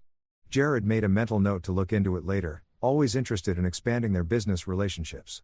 Trevor was at school, probably thinking about the baby sister or brother he'd been eagerly anticipating. He'd already started converting the spare room into a nursery, painting cartoon characters on the walls with the same attention to detail he applied to everything else. Jared smiled, thinking about his son's excitement, unaware that the boy's world was about to be shattered along with his own. Dr. Harrington finally set down the ultrasound wand and turned to Angela with grave eyes. "Mrs. Atkinson, we need to discuss the timeline of this pregnancy. Based on the baby's development, conception occurred approximately 26 weeks ago, not 23 as we originally calculated." Angela's face went pale. 3 weeks, the difference that would destroy everything she'd built over 15 years of marriage. She opened her mouth to speak, but no words came. "I need to speak with your husband," Dr. Harrington said quietly. "This is a conversation that affects both of you, and he deserves to know the truth." As the doctor left to get Jared, Angela closed her eyes and tried to prepare for the end of the world as she knew it. Somewhere across town, Marcos Jennings was probably closing another real estate deal, oblivious to the fact that his secret was about to destroy multiple lives. And in the waiting room, the man who'd loved and trusted her for 15 years was about to learn that his perfect life had been built on a foundation of lies. Chapter 3. The Revelation. Dr. Harrington's hands were trembling slightly as he approached the waiting room. In 4 decades of medical practice, he delivered difficult news countless times, but never had the stakes felt so personal. The Atkinson family had been patient since Trevor was born. And Jared had built the addition to his clinic just 5 years ago. This wasn't just about medical ethics. It was about watching a good man's world collapse. "Mr. Atkinson, could I speak with you privately for a moment?" Dr. Harrington's voice was carefully controlled, but Jared immediately noticed the tension. They walked to his office, leaving Angela alone in the examination room. Dr. Harrington closed the door and gestured for Jared to sit, but remained standing himself, pacing slightly as he gathered his thoughts. "Jared, what I'm about to tell you will be difficult to hear, but you need to know the truth." He paused, looking at the man he'd known for years. "The ultrasound shows that the baby's development is inconsistent with the timeline your wife provided. Based on the measurements, conception occurred approximately 26 weeks ago, not 23. Jared's brow furrowed as he processed the information. "What does that mean exactly?" "It means the child couldn't have been conceived during the time frame when you and Angela were together. According to your wife's medical history and our previous discussions, you were away on that construction project in Denver during the conception window." The color drained from Jared's face as the implications hit him like a sledgehammer. The Denver project, he'd been there for 3 weeks in January. The biggest contract Atkinson Construction had ever landed. He'd called Angela every night, missing her terribly, looking forward to coming home to celebrate their success. "Are you absolutely certain?" Jared's voice was barely above a whisper. Dr. Harrington nodded gravely. "I've triple-checked the measurements. There's no doubt about the timing." Jared stood up slowly, his mind racing through the past 6 months. Angela's strange behavior, the secret of phone calls, the distance between them. It all made perfect sense now. He thought about Trevor, probably sitting in algebra class, excited about becoming a big brother to a child that wasn't even his sibling. "What do I do now?" Jared asked more to himself than to the doctor. "That's not for me to say," Dr. Harrington replied. "But Jared, you're a good man. You deserve better than this. Whatever you decide to do, you need to protect yourself and Trevor." As they walked back toward the examination room, Dr. Harrington's advice echoed in Jared's ears. "Leave this hospital now and file for divorce." The words had come out before he could stop them, spoken from the heart of a man who had watched too many good people suffer from betrayal. But Jared Atkinson was not a man who made rash decisions. As they approached the door, he was already calculating, planning. Angela was still lying on the examination table, staring at the ceiling with tears in her eyes. She knew. She'd known all along. "Show me," Jared said to Dr. Harrington. "Show me the ultrasound." Dr. Harrington hesitated, but turned the monitor toward Jared. There on the screen was undeniable proof. Development measurements that corresponded to a conception date that made Angela's betrayal crystal clear. The baby was healthy and growing normally, but it wasn't his. Angela finally looked at him, her eyes filled with tears and desperation. "Jared, I can explain."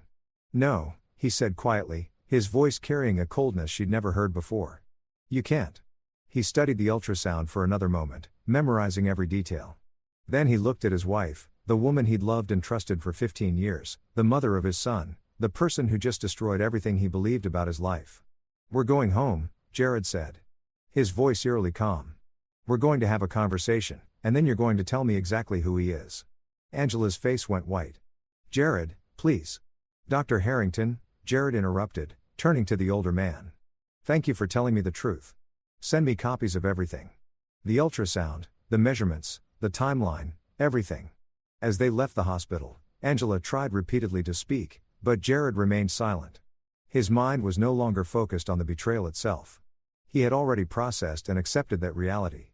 Instead, he was thinking about the future, about Trevor's stability, about his business, about the fact that somewhere in Cedar Falls, a man was walking around thinking he'd gotten away with destroying the Atkinson family. Jared Atkinson had built an empire through careful planning and methodical execution. He learned early in life that the key to success wasn't just working hard, it was working smart. As they drove home in silence, Angela crying softly in the passenger seat. Jared was already formulating a plan that would ensure justice was served in ways the legal system never could. The man who'd spent 15 years building a life was about to spend however long it took tearing down the lives of those who betrayed him. And unlike his construction projects, this demolition would be personal, permanent, and absolutely devastating. Chapter 4. The Hunter's Patience. That evening, Jared sat in his home office, a room lined with awards and photographs documenting 15 years of business success and family memories that now felt like elaborate lies. Angela had retreated to their bedroom, claiming a headache while Trevor worked on homework in his room, blissfully unaware that his world had shifted off its axis. Jared opened his laptop and began what he did best: methodical research and planning. His first search was from Marcos Jennings, and it didn't take long to find information about Cedar Falls' newest predator. Jennings Development Group had a sleek website showcasing luxury properties across the state. With Marcos featured prominently as the charismatic CEO who brings dreams to life through visionary real estate development, the man was handsome in a polished way that Jared found immediately repulsive. All white teeth and expensive suits, the kind of person who'd never worked an honest day in his life. Marcos's LinkedIn profile showed him attending the same charity fundraiser where he'd likely met Angela. And his social media presence revealed a man who thrived on attention and luxury. Digging deeper, Jared discovered that Marcos was married to a woman named Samantha Jennings, a prominent attorney in the state capital. They had twin daughters, aged 10, and lived in a $1 million home in the city's most exclusive neighborhood. The irony wasn't lost on Jared. This man was destroying multiple families simultaneously. Over the next week, Jared maintained his normal routine while secretly gathering intelligence. He told Chuck that Angela was having pregnancy complications that required rest, which explained her absence from social events and his own distracted demeanor. Chuck, ever loyal, handled extra responsibilities without question. Jared hired a private investigator named Paul Hines, a former police detective who specialized in infidelity cases. Paul was discreet and thorough, exactly what Jared needed. Within 3 days, Paul had documented Angela and Marcos's weekly meetings at the Grandview Hotel, complete with photographs and timestamps that painted a picture of calculated deception. The evidence was damning. Angela had been using money from their joint account to pay for the hotel room. She told Jared she was shopping or visiting her sister Muriel in the next town over, but instead was 40 minutes away in a luxury suite, playing house with a man who was lying to his own family just as thoroughly. But Jared wanted more than just evidence of the affair.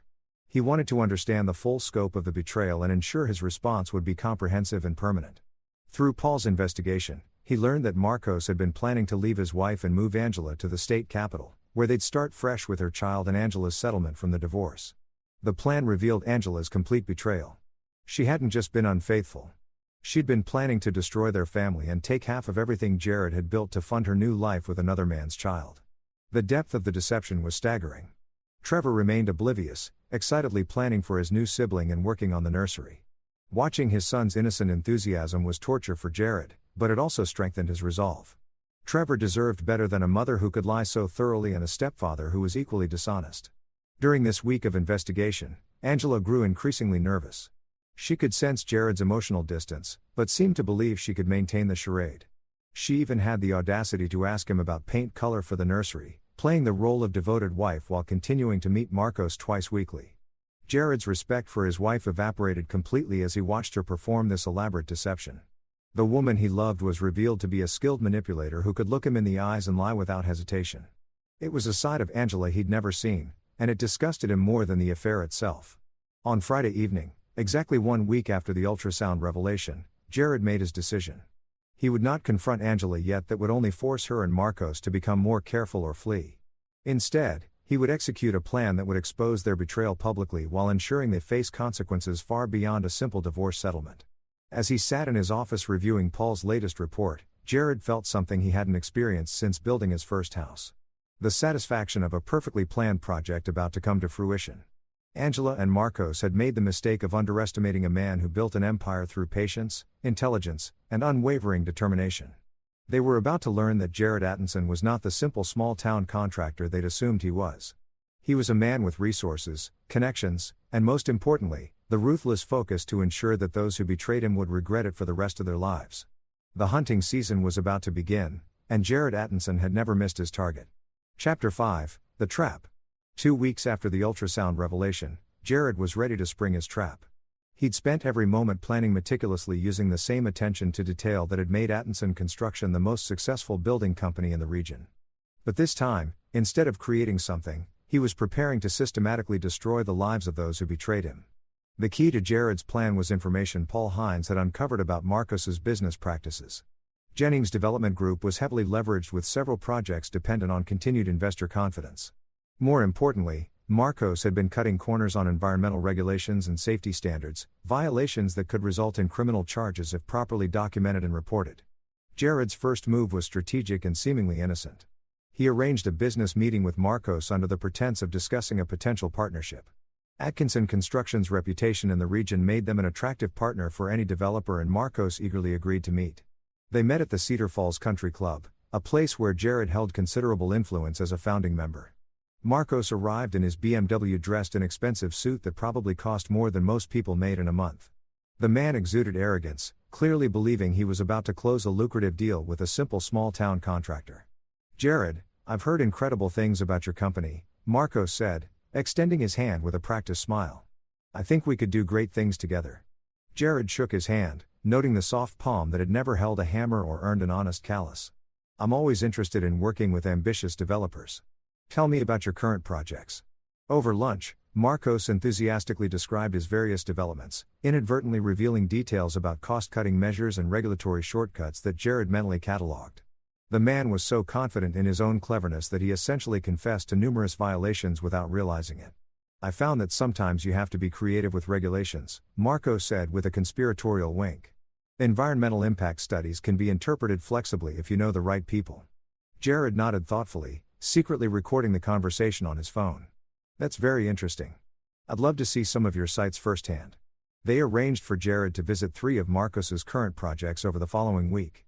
What Marcos didn't know was that Jared was documenting everything. Safety violations, environmental damage, co-violations, and evidence of bribery. Each site visit provided more ammunition for the eventual legal destruction of Jennings' development group. Meanwhile, Angela's behavior became increasingly erratic.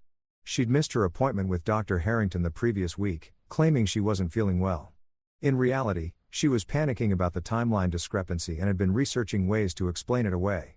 She'd even considered claiming the baby was premature, but the ultrasound measurements made that impossible. Her affair with Marcos continued, but their meetings were now filled with anxiety rather than passion. Angela sensed that Jared knew something, though she couldn't pinpoint exactly what had changed. Marcos dismissed her concerns, confident that his charm and her husband's trusting nature would protect them. During this time, Jared also began securing his assets. Working with his attorney, Jeffrey Dunn, he restructured Atkinson Construction to protect the company from any potential divorce settlement. Jeffrey was an old friend who helped Jared build his business empire, and he asked no questions when Jared requested aggressive asset protection strategies. "Jared, if you're concerned about liability issues, we can create a more complex corporate structure," Jeffrey suggested during one of their meetings. "Do it," Jared replied. "I want everything protected. The house, the business, Trevor's college fund, everything." Trevor remained a bright spot in Jared's increasingly dark world. The boy continued working on a nursery, painting cartoon characters with the same precision his father applied to construction projects. Watching his son's innocent excitement was both heartbreaking and motivating for Jared. Trevor deserved protection from the chaos that was about to erupt. On Thursday evening, Paul Hines delivered the final piece of evidence Jared needed. Through careful surveillance and strategic information gathering, Paul had discovered that Marcos was planning to leave his wife Samantha within the next month. The plan was for Angela to file for divorce immediately after, claiming irreconcilable differences, and then move to the state capital with a baby once it was born. "They've got it all figured out," Paul reported. "Marcos has already put a deposit on a penthouse apartment downtown.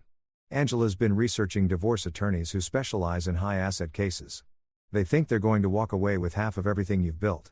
Jared smiled coldly as he reviewed the surveillance photos showing Angela and Marcos at the Grandview Hotel earlier that week. They're about to learn that some plans don't survive contact with reality. That night, as Angela slept beside him, Jared finalized his strategy. He would reveal his knowledge of the affair in a way that would maximize damage to both betrayers while protecting himself and Trevor. The timing would be crucial. He needed to coordinate multiple moving parts to ensure neither Angela nor Marcos could escape the consequences of their actions. Phase 1 had been intelligence gathering. Phase 2 had been evidence collection and asset protection. Phase 3, which would begin the following Monday, was total war. And Jared Atkinson had never lost a war he'd chosen to fight. Chapter 6, The Reckoning. Monday morning arrived with unseasonable warmth for October. As if the universe itself was conspiring to make this perfect day for destruction, Jared woke before dawn, as he had every morning for the past 3 weeks. But today felt different. Today, the planning phase ended and the execution phase began. At 7 a.m., while Angela was still sleeping and Trevor was getting ready for school, Jared made his first call. He contacted the State Environmental Protection Agency and reported the violations he documented at Marcos's construction sites. The evidence was comprehensive. Photographs, recorded conversations, and documentation of illegal dumping and safety violations that put both workers and the public at risk. His second call was to the Internal Revenue Service. Marcos had been bragging about tax strategies that crossed the line into fraud, and Jared had carefully documented every detail. The IRS took such reports seriously, especially when accompanied by substantial evidence. The third call was to Samantha Jennings, Marcos's unsuspecting wife. Jared had debated this decision, but ultimately decided she deserved to know the truth about her husband's double life. Mrs. Jennings, my name is Jared Atkinson. I have information about your husband that you need to know. Could we meet for coffee this morning? Samantha's voice was cautious but curious. I'm not sure what this is about, Mr. Atkinson. Your husband is having an affair with my wife and they're planning to leave their families. I have extensive documentation and I thought you should see it before making any decisions about your future. The silence on the other end lasted nearly 30 seconds before Samantha spoke again. What kind of documentation? They arranged to meet at a coffee shop near Samantha's law office. Jared brought copies of everything. Surveillance photos, hotel receipts, text messages that Paul had obtained through various means, and the ultrasound that proved Angela was carrying Marcos's child. Samantha Jennings was an impressive woman, intelligent, composed, and clearly devastated by the evidence, but determined to handle the situation professionally. As a family law attorney, she understood the implications immediately. This is comprehensive, she said, reviewing the documents. You've essentially built an airtight case against both of them. That was the intention, Jared replied. Your husband has been planning to leave you for my wife. They think they're going to take half of everything I've built to fund their new life together. Samantha's eyes hardened. Not if I file first. Marcos doesn't know that I've been documenting his suspicious behavior for months. Combined with your evidence, they spent the next hour coordinating their strategies. Samantha would file for divorce that afternoon, seeking full custody of their daughters and requesting forensic accounting of all Marcos's business dealings.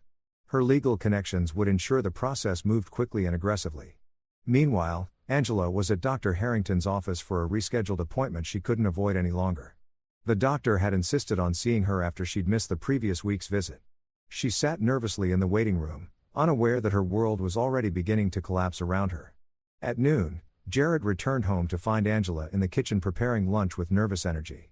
She looked up as he entered, attempting a smile that didn't reach her eyes. How was your morning? She asked, her voice artificially bright. Productive, Jared replied, setting his briefcase on the counter. We need to talk. Something in his tone made Angela freeze. She'd been dreading this conversation for weeks, but had hoped she could maintain the charade until the baby was born and she could execute her escape plan with Marcos. What about? She asked, though she already knew. Jared opened his briefcase and removed a manila folder. He spread its contents across the kitchen table. Surveillance photos, hotel receipts, ultrasound images, and documented evidence of Angela's affair. The evidence was overwhelming and undeniable. Angela's face went white as she stared at the photographs of herself and Marcos at the Grandview Hotel. Jared, I can explain. No, he said quietly.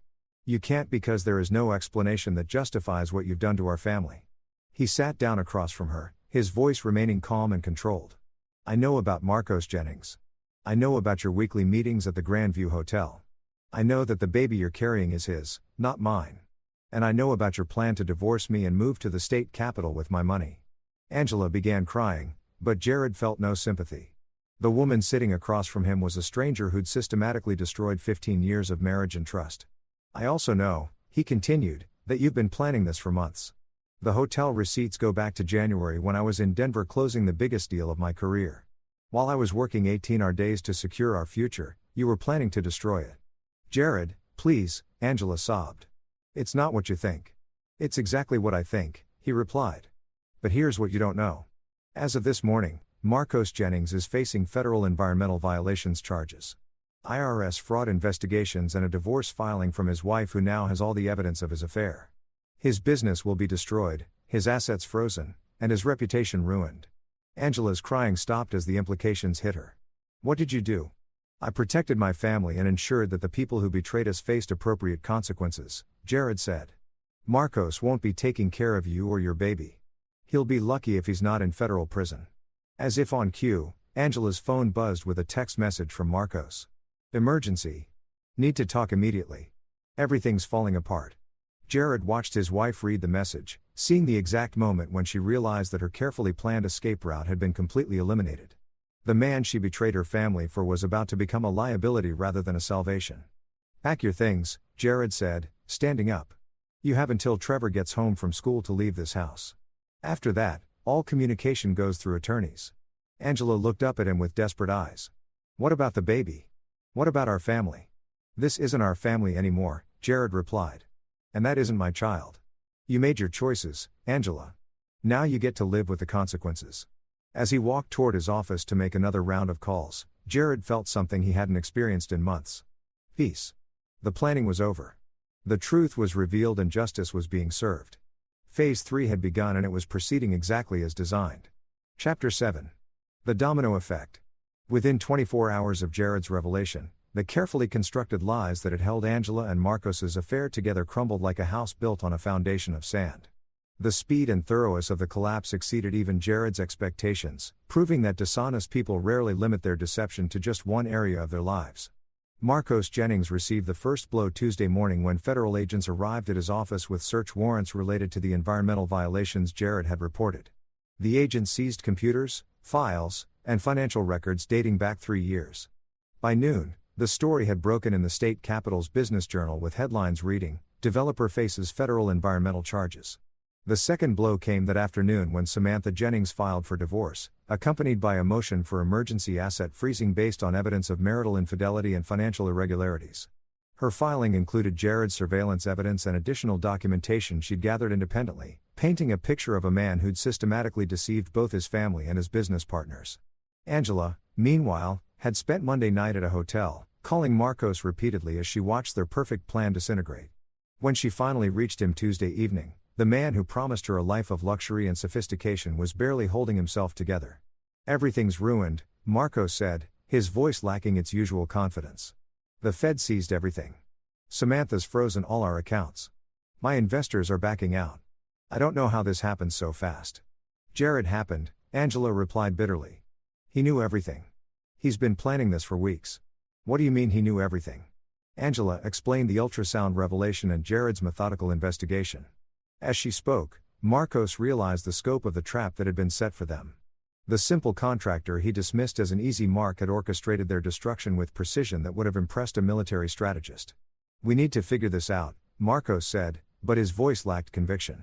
Maybe we can. There is no we anymore. Angela interrupted. You're about to lose everything and I'm pregnant with your child. How exactly are you going to take care of us now? The conversation ended with Marcos hanging up, leaving Angela alone in a hotel room, surrounded by the wreckage of her choices. The man she betrayed her family for had revealed himself to be exactly what Jared had always been, but in reverse. Where Jared was reliable, Marcos was weak. Where Jared was principled, Marcos was selfish.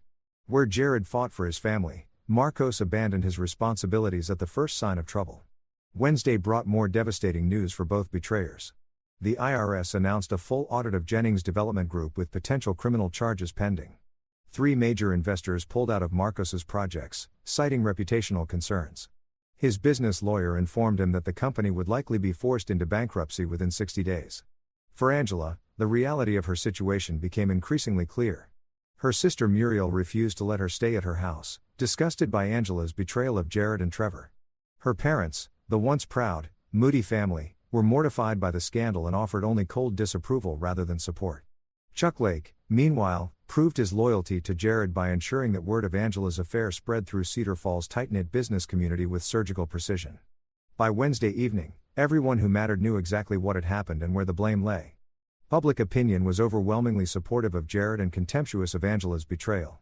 Trevor handled the news with the same maturity he applied to everything else. Though Jared could see the pain in his son's eyes. Is Mom ever coming home? The boy asked Wednesday night as they worked on a new project in the garage, building a bookshelf for Trevor's room to replace the nursery decorations he'd removed himself. No, Jared replied honestly. But we're going to be fine.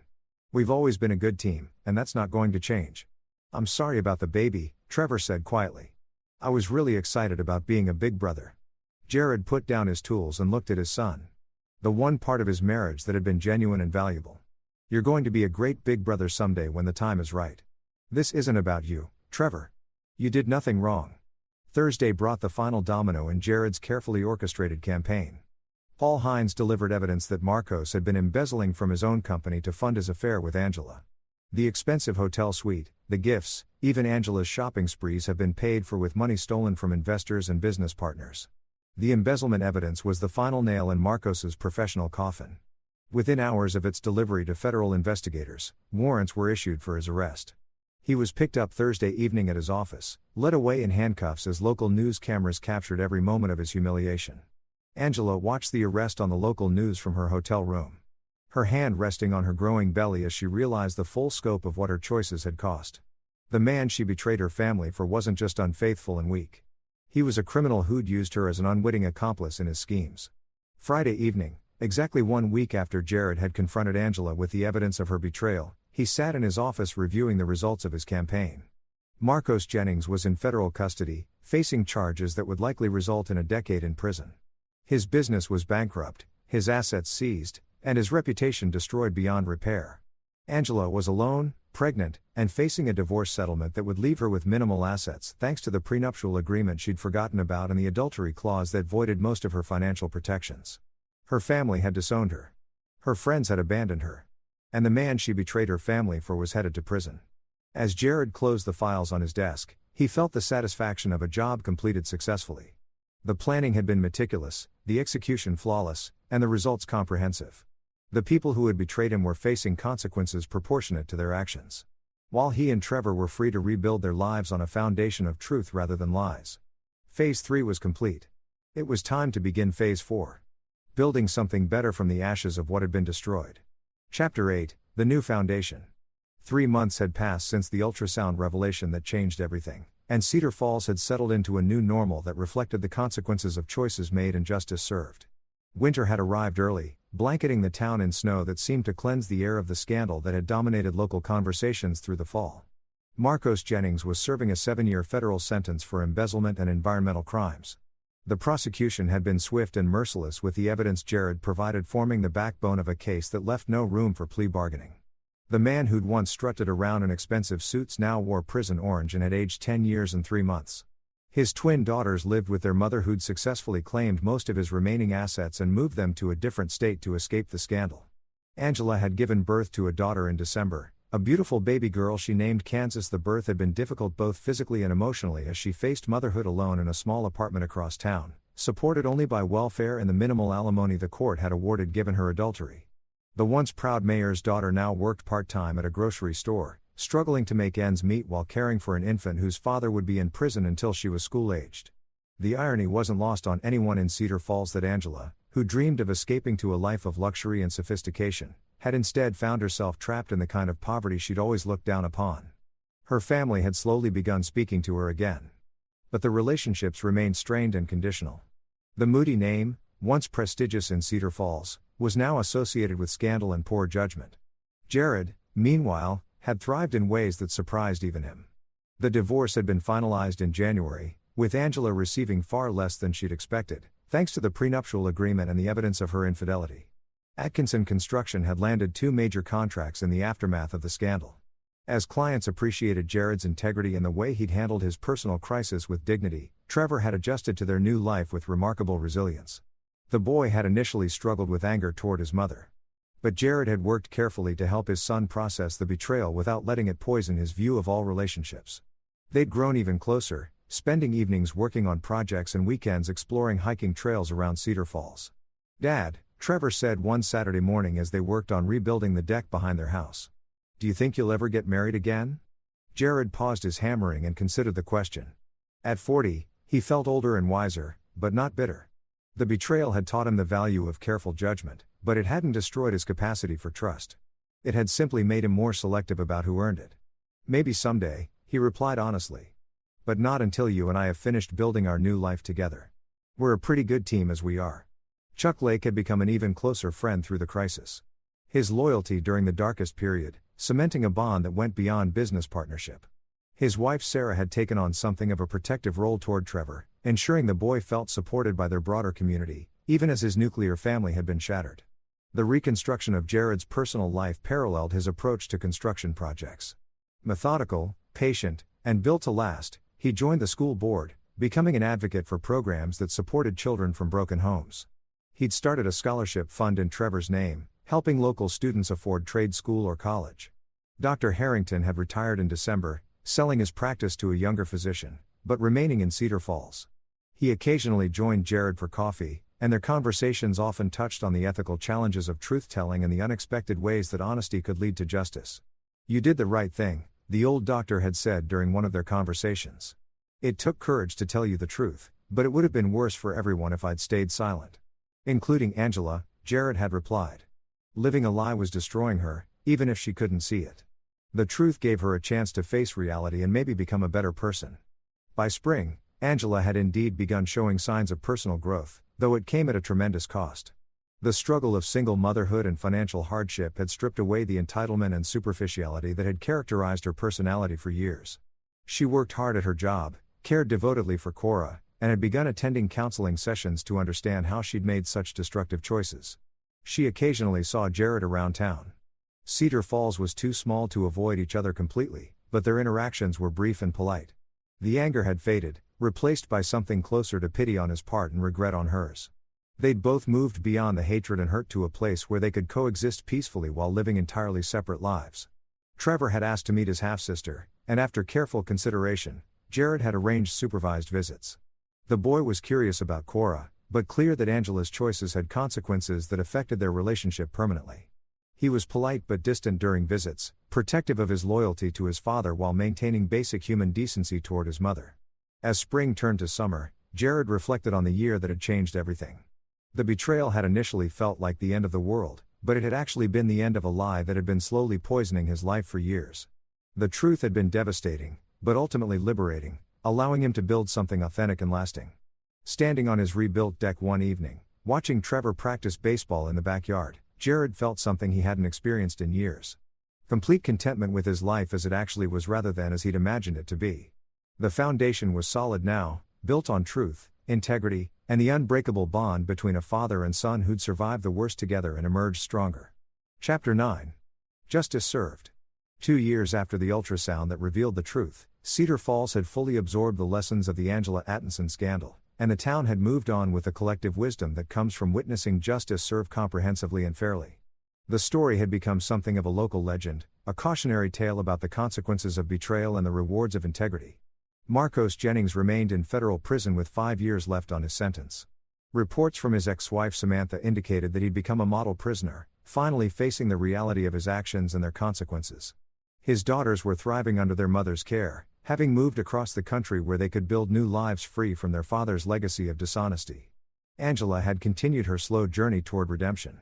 Though it remained a difficult path marked by the consequences of her choices, she'd been promoted to assistant manager at the grocery store. A modest achievement that represented genuine progress in rebuilding her life. Cora was a healthy, happy 2-year-old who brought moments of joy to Angela's otherwise challenging existence. The relationship between Angela and Trevor had evolved into something civil but distant. The boy, now 16 and increasingly mature, visited his mother occasionally, but made it clear that his primary loyalty remained with his father. He'd grown into a young man who embodied Jared's best qualities, integrity, work ethic, and loyalty, while avoiding the bitterness that might have consumed someone who'd experienced such family trauma at younger age. She made her choices. Trevor had said to his father one evening as they discussed whether to attend Angela's graduation from a community college business program. "I can respect that she's trying to do better without forgetting what she put us through." They attended the graduation ceremony, sitting in the back and leaving immediately afterward. Angela had looked across the auditorium and nodded in acknowledgement, understanding that their presence represented a form of closure rather than reconciliation. She was grateful for their witness to her small achievement, even knowing that the damage to their relationship could never be fully repaired. Jared had found love again, though he'd approached it with the careful deliberation that now characterized all his major decisions. Pearl Downing was a widow who moved to Cedar Falls to be closer to her adult children. She was kind, intelligent, and shared Jared's values of honesty and hard work. Their relationship had developed slowly over 18 months, with both understanding the importance of building something genuine rather than rushing into commitment. Trevor approved of Pearl, appreciating her respect for his relationship with his father and her understanding that she wasn't trying to replace his mother, but rather to add something positive to their lives. The three of them had formed a comfortable family unit that honored the past while building toward the future. Atkinson Construction had grown dramatically, expanding into 3 states and employing over 400 people. The company's reputation for integrity had become its greatest asset, with clients specifically seeking them out because of Jared's character. The scandal that could have destroyed him had instead become proof of his principles and judgment. Chuck Lake had become a full partner in the business. Their friendship deepened by the trials they'd weathered together. Chuck's wife Sarah had developed a close relationship with Pearl, creating a social circle that supported both couples while respecting their individual needs and boundaries. Dr. Harrington, though retired, remained a respected figure in Cedar Falls. Often cited as an example of professional integrity who chose truth over comfort when faced with a difficult situation. His courage in revealing Angela's deception had prevented years of additional deception and allowed everyone involved to face reality and make better choices. Paul Hines, the private investigator who helped Jared gather evidence, had become something of a local celebrity. With other betrayed spouses seeking his services based on his thorough and professional work on the Atkinson case, he developed a reputation for discretion and competence that made him the go-to investigator for sensitive family matters throughout the region. On a warm Saturday evening in June, exactly 3 years after the ultrasound revelation, Jared stood on his deck, the same deck he'd rebuilt during the darkest period of his life, surrounded by the people who had proven their loyalty and worth. Chuck and Sarah were there with their children. Pearl was helping Trevor prepare for his senior year of high school. Jeffrey Dunn, his attorney, had stopped by with his family for the barbecue that had become an annual celebration of survival and renewal. As Jared watched this gathering of genuine relationships built on truth and mutual respect, he reflected on the journey that had brought him to this moment. The betrayal that had nearly destroyed him had ultimately saved him from a life built on lies. The pain that had seemed unbearable had led to growth and wisdom he wouldn't have gained any other way. Any regrets?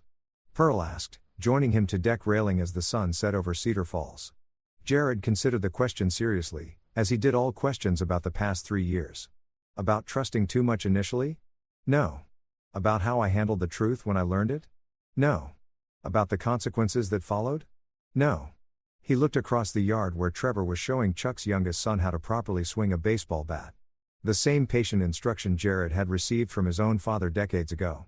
The cycle of positive influence continued, unbroken by the betrayal that had threatened to poison everything good in his life. The only regret I have, Jared continued, is that it took a crisis to show me the difference between the life I thought I wanted and the life I actually needed. But even that wasn't really a mistake. It was education. As the evening wounded down and their friends departed, Jared felt the deep satisfaction that comes from surviving the worst and building something better from the wreckage. Angela and Marcos had paid the full price for their betrayal. Not through revenge, but through the natural consequences of their choices and the justice that follows when truth replaces lies. The foundation was solid now, built on bedrock rather than sand. Whatever the future held, Jared knew he was ready for it. Surrounded by people whose love was genuine and whose loyalty had been tested and proven. Justice had been served, not through hatred or bitterness, but through the simple act of refusing to live a lie and insisting that actions have consequences. In Cedar Falls, the story of Jared Atkinson had become more than local legend. It was proof that integrity, patience, and careful judgment could triumph over deception, betrayal, and selfishness. The man who'd lost everything had gained something more valuable. A life built on truth, surrounded by people worthy of trust, and anchored by the unshakable knowledge that he'd faced the worst and emerged victorious. The ultrasound that had revealed the lie had ultimately delivered the truth that set everyone free. And in the end, that truth had been worth every moment of pain it had cost to uncover. And there you have it. After listening to today's story, perhaps some new questions have emerged in your mind. Or maybe certain old memories have resurfaced. Every single day, fresh stories are born from real experiences and moments, and they bring us all together. Each person has their own unique path in life, and we all try to make sense of the world in our own way. Moments like these remind us that we're all human, sometimes joyful, sometimes melancholic, and always discovering something new. If this story resonated with you, feel free to share it with your friends. Your thoughts and feedback mean the world to us, as they inspire us to create even more meaningful content. Every story carries its own unique perspective, and our mission is to understand everyone's viewpoint and make our content diverse and relatable. Stories like this one help us realize that life's journey is different for each of us. And through hearing other people's stories, we gain new insights. You're welcome to share your own stories with us too. Your experiences matter to us just as much. And if you found value in this video, please let us know. We strive to create content that enriches your thinking and offers fresh perspectives each time. Even if you've watched this video before, your feedback remains important. With every comment and suggestion, we can refine our content and deliver new angles to our audience. Today, what we witnessed was merely a glimpse of the countless stories shared around the globe.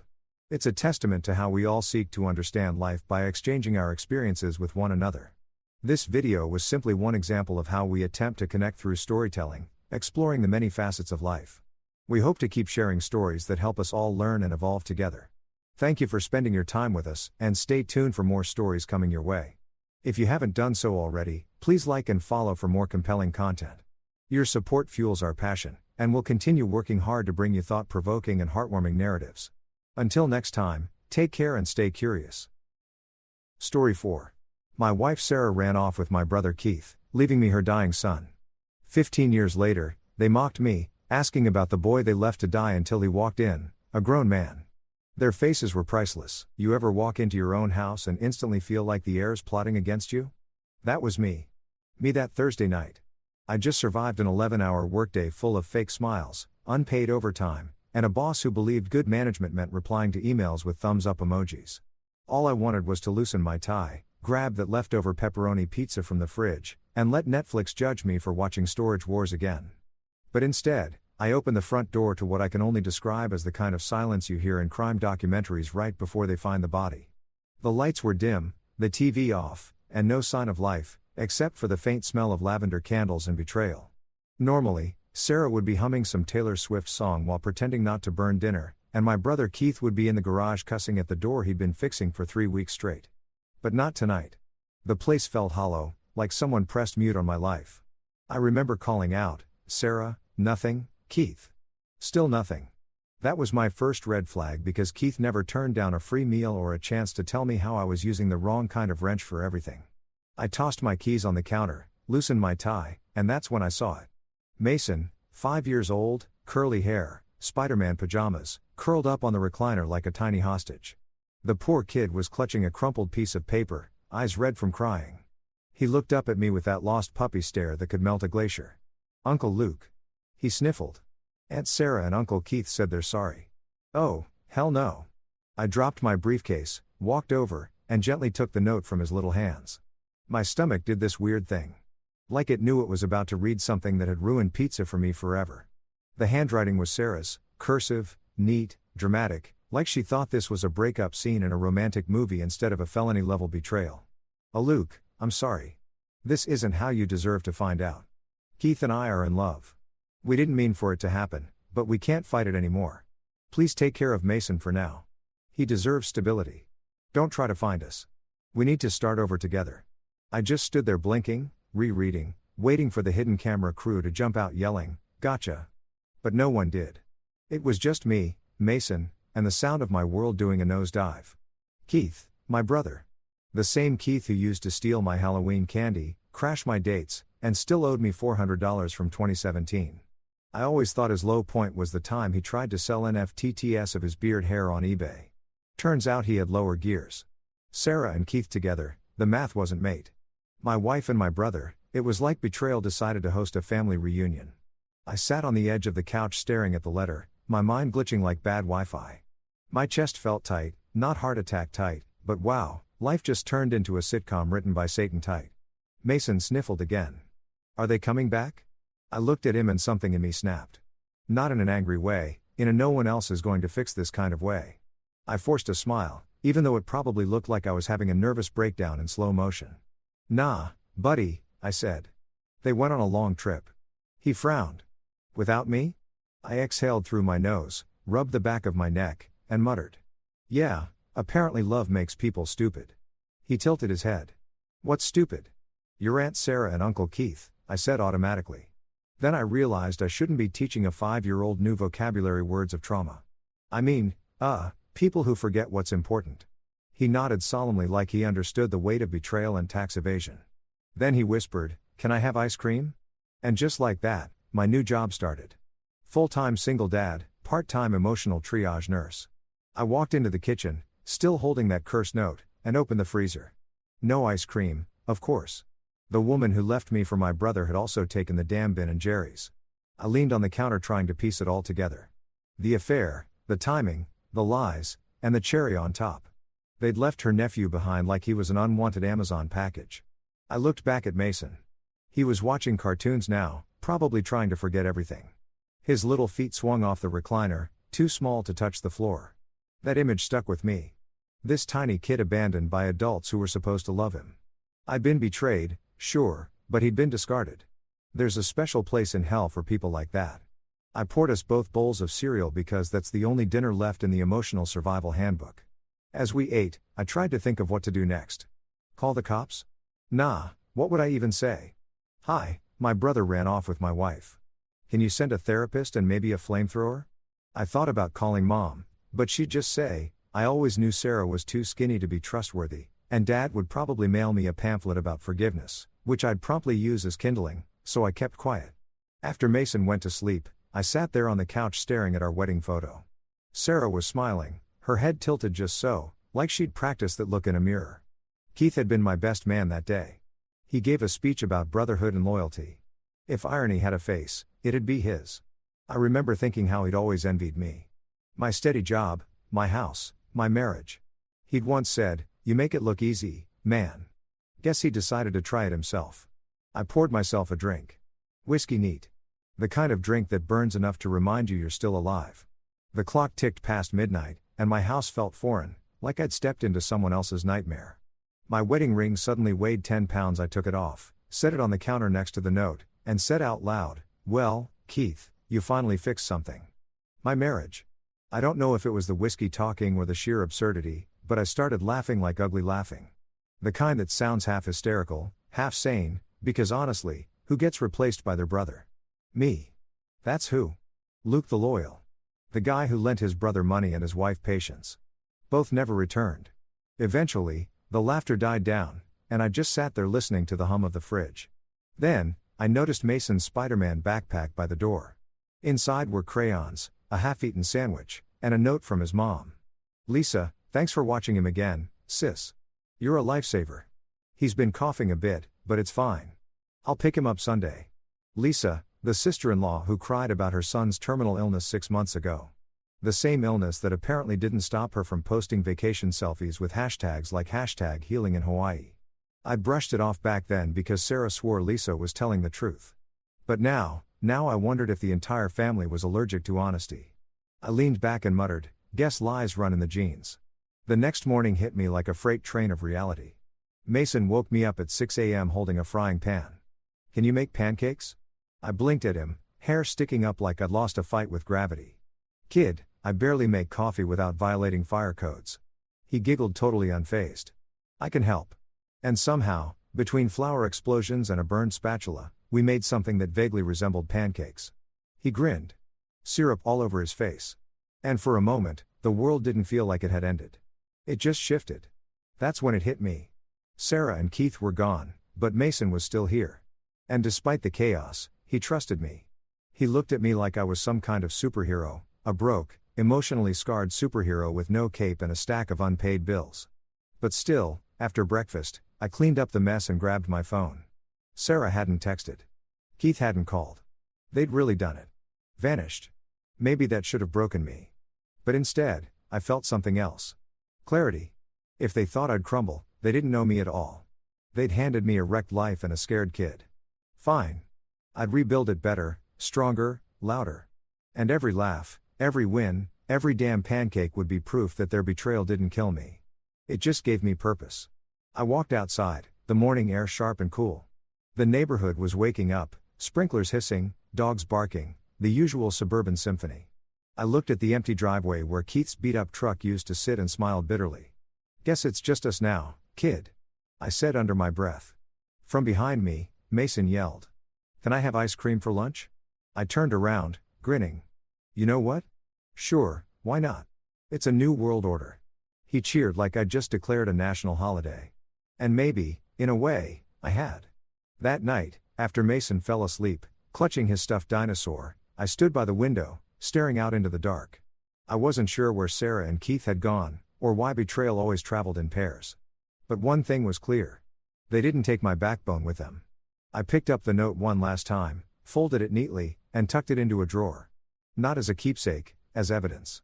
Because one day when the dust settled and karma finished its rounds, I wanted to remember exactly where it all began with a letter and a silence too loud to ignore.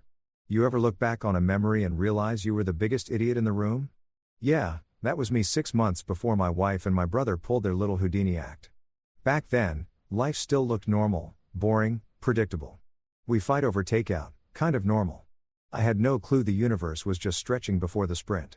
It started with a phone call from Lisa, Sarah's older sister. Picture a human panic button with Wi-Fi access. She was crying so hard I thought she'd accidentally glued herself to something again. "Luke," she sobbed. "It's Mason. The doctors say it's bad. Really bad." Now, I'm not the type to laugh at bad news, but Lisa had a track record. This was the same woman who once called 911 because her son sneezed twice. But this time, she threw in the phrase that makes everyone's brain short-circuit. Rare blood disorder. Sarah dropped her phone like it burned her. "We have to go," she said, already grabbing her keys like she was auditioning for Fast and Furious, Suburban Panic. We drove to Lisa's house, which looked like Pinterest had thrown up. Glitter candles, fake plants, inspirational quotes like live, laugh, love on every wall. If love cured diseases, Mason would have been immortal by now. Lisa greeted us at the door with mascara rivers down her face and a wine glass that was way too full for someone dealing with tragedy. "He's sleeping," she whispered. "The doctor said he might not have much time." I remember walking into Mason's room, heart pounding. He looked pale, small, curled up under a blanket with superhero prints. His breathing was shallow. Or maybe I was just imagining it, Sarah gasped, covering her mouth. I knelt beside him, feeling something in my chest tighten. Fear, sadness, guilt all at once. That night, Sarah couldn't sleep. She sat on the couch wrapped in a blanket, scrolling medical websites, and crying quietly. "What kind of world lets a child suffer like this?" she whispered. I didn't have an answer, so I did what guys do when we don't know what to say. I made coffee and tried to fix what couldn't be fixed. I called doctors, Googled experimental treatments, even researched bone marrow donation. Anything to help. Lisa, meanwhile, became a permanent fixture at our house. She'd drop Mason off for rest and vanish for hours. Sometimes she'd show up smelling like margaritas, talking about grief, therapy, and self-care. I didn't question it at first. Grief makes people weird, right? But then I started noticing things like how Mason's sick days always lined up with Lisa's girls' nights, or how her Instagram stories were less about hospitals and more about hotel rooftops and poolside mojitos. Still, Sarah refused to see it. "She's coping," she said, eyes red from crying. "Don't judge her." "Yeah, okay." But when coping looks like bottle service, I start to question the diagnosis. Weeks passed and Mason didn't get worse. In fact, he looked fine, better even. He'd run around the house laughing, eating jelly sandwiches, and playing video games. But every time I brought it up, Sarah shut me down. "You don't understand how rare diseases work, Luke. They can look fine one minute and crash the next." Sure, and my car runs better after I ignore the oil change light. Then came the doctor visits. Lisa would take Mason out for treatments that apparently didn't require hospitals, nurses, or any receipts. I asked for medical records once and she snapped. "Oh, now you're a doctor." Yeah, I wasn't. But I was something worse. A husband who smelled but didn't want to admit it. The turning point came one afternoon when I came home early from work. Lisa was in our kitchen laughing on the phone. Mason was on the couch watching cartoons, not a hint of sickness in sight. When she noticed me, her smile vanished like I was the repo man. "Oh, Luke, I didn't hear you come in." "Clearly," I said, eyeing her phone. "How's the little guy doing?" She gave me a shaky smile. "Up and down, you know, chronic fatigue." "Aha. From all the Call of Duty marathons." She froze. "Excuse me?" "Nothing," I said, pouring coffee. I didn't even want. Just weird that his terminal illness doesn't stop him from outgunning half the internet. Her face twitched, but she recovered fast. "Children need distractions." "Doctor's orders, right?" I said, and I assume the doctor's orders also include bottomless brunches and cocoon getaways. Her eyes narrowed. "What are you implying?" "That maybe grief looks better with a tan." She huffed, grabbed her purse, and stormed out, muttering something about toxic energy. I just stood there shaking my head. Toxic energy. Lady, your whole family runs on it. When Sarah came home, Lisa had already gotten to her. "You embarrassed her." She snapped. "She's going through hell, Luke." "Really?" "Because her version of hell comes with ocean views. She needs support." What she needs is an intervention and maybe a calendar reminder that her kid's supposed to be dying. That earned me a week of cold shoulders and microwave dinners. By the third month, Mason had basically moved in. Lisa would pop by with his overnight bag and vanish into thin air. I didn't mind having him around. He was a good kid. Polite, curious, a little too into cereal, but overall easy company. The problem was watching Sarah fall deeper into the drama. She was constantly checking on Lisa, bringing her meals, handling Mason's medication schedule, and crying at random commercials. One night, I found her in the kitchen, staring at the fridge like it held the secrets of the universe. "I can't lose him," she said softly. I wrapped an arm around her. "You won't. He's strong. Kids bounce back." She shook her head. "You don't get it. If Mason dies, Lisa will break. She's barely holding it together." I bit back the urge to say she's holding it together with tequila. Instead, I just nodded because that's what you do when your spouse is emotionally tangled in someone else's web. You wait and hope they don't drag you into it. Then came the fundraiser idea. Sarah decided we should host a charity dinner to raise money for Mason's treatment. She made a website, printed flyers, even convinced my boss to donate. The whole town showed up. Bless their gullible hearts. We raised over $6,000 that night. $6,000. Lisa gave a teary speech about cherishing every moment. People clapped. I wanted to throw a dinner roll. Afterward, she hugged Sarah like she'd just cured cancer. Then she whispered to me, "You see, the world still has good people. Yeah, mostly the ones you just scammed." But again, I stayed quiet. Why? Because I loved my wife. And I didn't want to believe her sister was running a con while her nephew played the prop. That night, while cleaning up, I found something that made my blood run cold. A receipt from a luxury spa in Lisa's purse. Date, same day as Mason's supposed hospital appointment. I slipped it into my pocket like a spy, unsure what to do next. The next morning, I casually dropped it on the counter. Lisa must have dropped this. Sarah picked it up, read it, and frowned. So what? So she was at a spa during his chemo appointment. She said the clinic was relaxing. Yeah, it's called a spa. Sarah, we fought for 2 straight hours. She accused me of being heartless. I accused her of being naive. In the end, I apologized because husbands do that when they're tired and just want pancakes. But deep down, something had shifted. I started paying attention. Every time Lisa mentioned a hospital, I'd ask which one. She'd mumble something vague like the downtown one. When I offered to drive them, she'd say, "It's too emotional." When I called the supposed doctor's office, it didn't exist. That's when I knew Mason wasn't sick. Lisa was lying. But proving it was another story. Sarah was in too deep, emotionally invested, financially involved, spiritually committed to the lie. I figured I'd wait, gather evidence, and drop the truth like a nuke. But I didn't expect the universe to beat me to it. A week later, Lisa announced she was taking a personal retreat. Translation: another vacation. She left Mason with us for the weekend saying he needs stability. Yeah, I bet. That Sunday, Sarah got a text from her sister, just a beach photo with the caption, "Healing vibes only." I didn't say a word. I didn't have to. I just showed her the screen. And for the first time, I saw a doubt in her eyes. Later that night, Sarah sat in bed, quiet. "Do you think she lied?" she finally asked. I didn't sugarcoat it. "I think Mason's healthier than both of them combined." She didn't answer, but she didn't argue either. The silence was new, uncomfortable, but honest. For once, the noise of Lisa's drama had faded, and all that was left was the hum of truth trying to break through. Looking back, that was the moment the cracks started showing.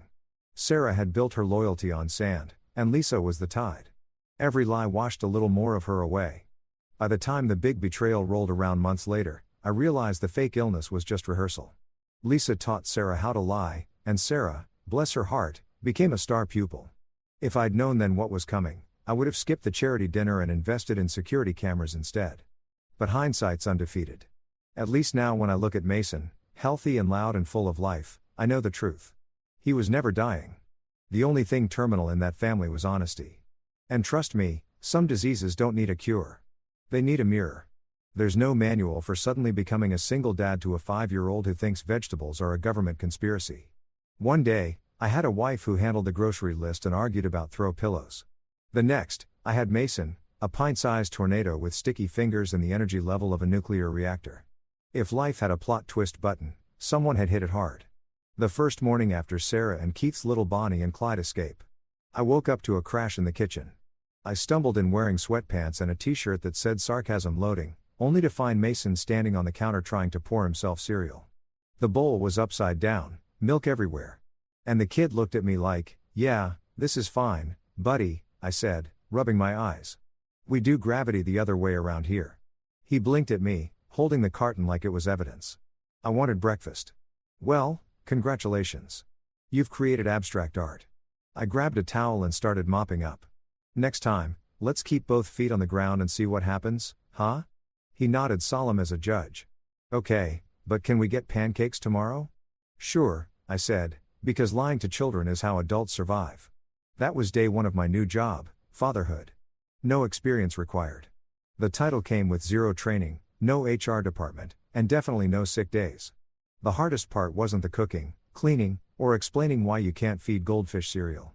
R.I.P. Captain Bubbles. It was the silence.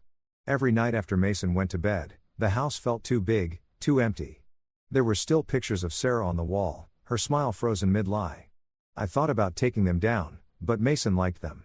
"That's Aunt Sarah," he'd say proudly, not knowing she'd swapped family for betrayal. I couldn't tell him the truth.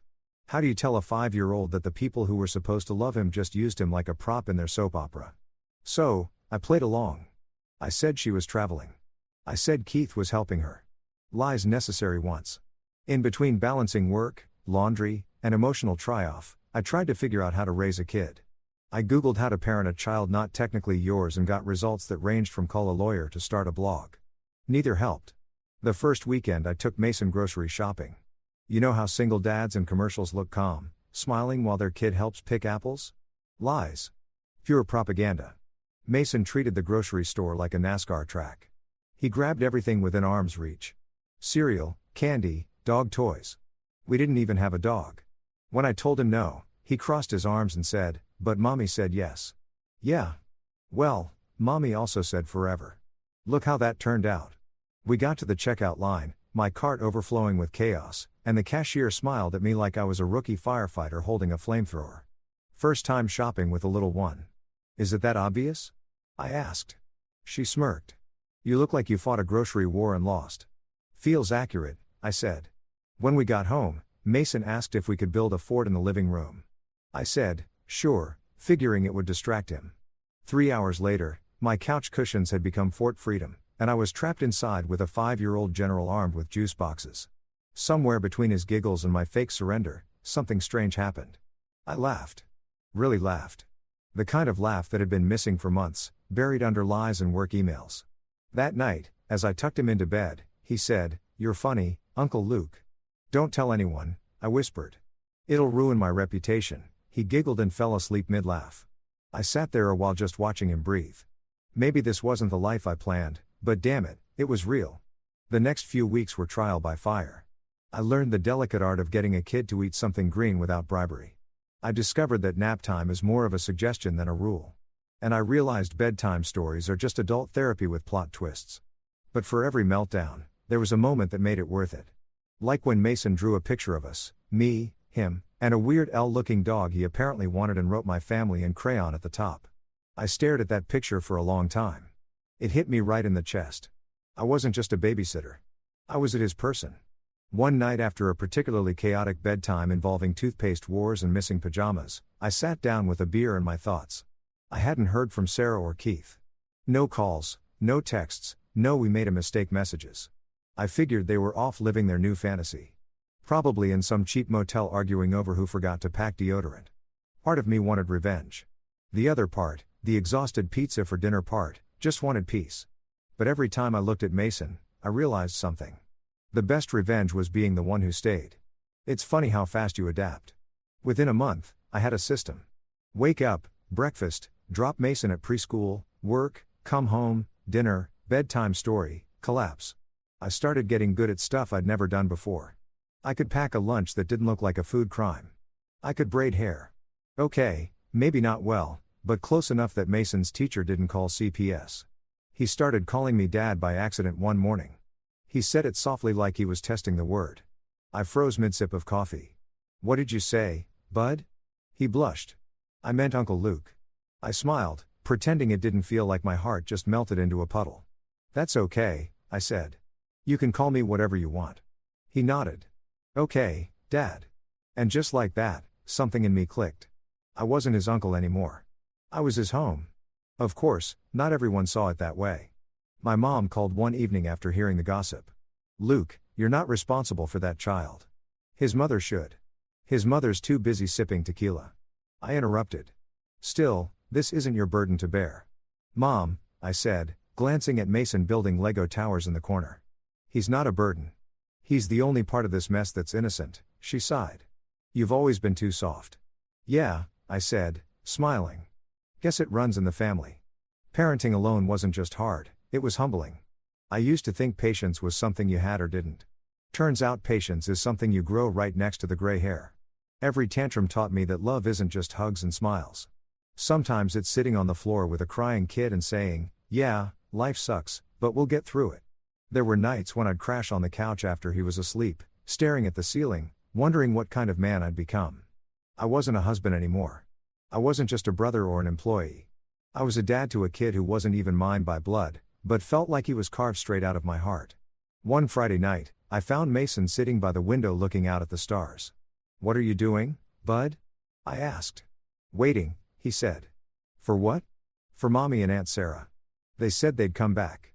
My throat tightened. I sat beside him. You know what? Sometimes people say things they don't mean, but that's okay because I'm here. He frowned. You won't leave. I shook my head. Not a chance. He smiled. Small but real. Then I'm not scared anymore. That was it. The moment that changed everything. In that instant, I stopped being the guy picking up the pieces and became the man building something new. The next morning, Mason asked if we could make pancakes again. I groaned, remembering the last time involved flour explosions and emotional damage to my kitchen. But I agreed. This time though, we got it right. Golden, fluffy, and edible. He looked up at me with syrup on his chin and said, "You're the best cook ever." Tell that to the fire alarm, I muttered. But inside, I was grinning. Every day after that, I stopped counting what I'd lost and started noticing what I had. We had our little routines. Saturday cartoons, Sunday park trips, late night ice cream emergencies. He'd tell me jokes that made no sense, and I'd laugh anyway.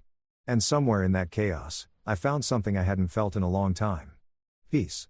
Sometimes life doesn't give you what you asked for. It hands you something better wrapped in chaos and calls it growth. By the time 6 months rolled by, Mason had gained weight, learned to ride a bike, and stopped asking about Sarah. He'd talk about his future now. Astronaut, firefighter, maybe even dinosaur doctor. Still unclear on what that meant. As for me, I stopped being the guy who was left behind. I was the guy who showed up. And let me tell you, that's a promotion no baby shower could ever celebrate. If parenting teaches you anything, it's that something feels off as a sixth sense you should never ignore. 3 months into my accidental fatherhood journey, that feeling hit me like a truck with a PhD. Mason was getting stronger. Sure, he laughed more, ate better, and had enough energy to power a small city. But there was this pale look about him, this tiredness that didn't match the rest of his personality. He'd go from bouncing off walls to zoning out like a kid watching a documentary about grass. And call me paranoid, but after surviving the great betrayal of Luke and Sarah 2020, I didn't trust coincidences anymore. It started on a Sunday morning. Mason was sitting at the table poking his eggs like they owed him money. You okay, bud? I asked. My tummy hurts, he mumbled. I frowned. The kid usually ate like a competitive eater on cheat day. Since when? Yesterday. And I'm sleepy. Sleepy, pale, stomach pains. Yeah, I'd seen enough TV medical dramas to know that either he was dying or my cooking was. I ruled out food poisoning because I'd used actual eggs this time, not the powdered stuff from my bachelor survival kit. Still, I wasn't taking chances. All right, I said. We're going to see a doctor, he blinked. Am I dying? No, I said. But your attitude might be, he giggled, which reassured me a little, but I still threw him in the car and drove to the clinic like a man on a mission. I was half expecting a generic urgent care visit. In, out. Here's some Tylenol. Don't Google symptoms. But then we met her. Dr. Michelle Evans. Late 40s, sharp eyes, the kind of woman who probably scared lies for a living. Her office smelled like disinfectant and judgment. She looked over Mason's chart, then at me, and said, "So tell me everything." I gave her the whole saga. The fake disease, the grieving aunt, the sister with the emotional support, Margarita. She listened without interrupting, occasionally jotting notes while giving me the kind of look that says you've been through some serious soap opera nonsense, sir. When I was done, she sighed. Let's run some tests just to be sure. Sure, I said. Test for what? Everything, she replied with the calm authority of someone who's already 10 steps ahead. 2 hours, 1 blood draw, and 3 juice boxes later, Mason was watching cartoons in the waiting room while I stared at the wall, trying not to spiral. Dr. Evans came back holding a file. Her expression was unreadable, which I've learned is medical code for you're about to learn something life-changing. Mr. Hale, she began. Luke, I corrected. Mr. Hale sounds like a man who pays his taxes early, she smirked. All right, Luke, here's the thing. Mason doesn't have a blood disorder. Not now. Not ever. My brain short-circuited. Come again. She handed me the report. He's malnourished severely. His body's been starving for months. That's why he's pale, weak, tired, not because of some rare illness. He's been neglected. I stared at the paper like it might rewrite itself if I blinked hard enough. Malnourished. The word hit me harder than the night I found that damn letter. You're saying he's sick because no one fed him? She nodded grimly. Consistently underfed, possibly emotional neglect, too. Whatever his caretakers told you was a lie. Caretakers? God, that word burned because those caretakers were my wife and her sister. I sank into the chair, jaw clenched. Images flashed through my mind. Sarah fussing over Mason's medication. Lisa crying about Dr. Bills. Both of them playing Florence Nightingale while this kid wasted away. Dr. Evans placed a hand on my shoulder. He's going to be okay. Kids bounce back fast when they're loved and fed properly. But you need to understand this wasn't an accident. This was systematic neglect. That word systematic made my blood boil. You're telling me they let him suffer just to what? Play victim. She gave me a look that said, you already know the answer. By the time we left the clinic, my mind was a tornado. Mason was in the back seat humming a song about dinosaurs, oblivious to the emotional earthquake that had just hit. I wanted to scream or punch a wall or drive straight to wherever Sarah and Keith were playing house and drop this medical report on their pillow with a note that said, enjoy hell. But I didn't. Instead, I stopped at a drive-thru and ordered Mason a kid's meal.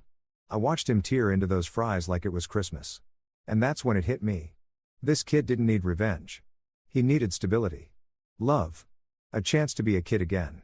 When we got home, I sat on the couch staring at the wall, the doctor's words echoing in my head. Mason climbed into my lap with his fries, offering me one like a peace treaty. Do I still have to take the medicine Aunt Sarah gave me? He asked. That question broke me a little. No, buddy, I said softly. You don't need that anymore. You just need real food and hugs. Lots of hugs. He grinned, mouth full of nuggets. I like hugs. Good, I said, because you're getting one every day until further notice. That night, after he went to bed, I dug through the old box of medical supplies Sarah used to keep. Pills, syrups, all neatly labeled with fake prescriptions. I sat there under the kitchen light, reading each label, realizing none of it was real. Not one. She'd bought over-the-counter vitamins, relabeled them, and played doctor. The rage that built up in me could have powered a city grid. My wife had lied to me, cheated on me, and now I found out she'd helped run a child neglect operation worthy of a documentary. If there was an award for most terrible human, she'd be the undefeated champ. I called Dr. Evans the next day. So, what do I do? I asked. Feed him, she said simply. Regular meals, balanced nutrition, and therapy for both of you, I laughed bitterly. Yeah, I can't wait to tell a therapist my wife ran off with my brother and faked a terminal illness for attention. Then make it a long session, she said dryly. That woman was my kind of sarcastic. From that day on, Mason's recovery became my mission. I made charts, meal plans, snack schedules. Hell, I could have opened a daycare. We replaced vitamins with real food, medicine with laughter. Every morning, he'd help me cook eggs, and every evening we'd make dinner together. He started gaining weight. His color returned. And for the first time, I saw what a healthy Mason looked like. Bright, loud, messy, alive. But healing him meant confronting myself, too. I'd been sleepwalking through life before all this. Living by routine, avoiding conflict, assuming love meant trust by default. Turns out love without boundaries is just a slow-motion disaster. One afternoon, I found Mason coloring at the table.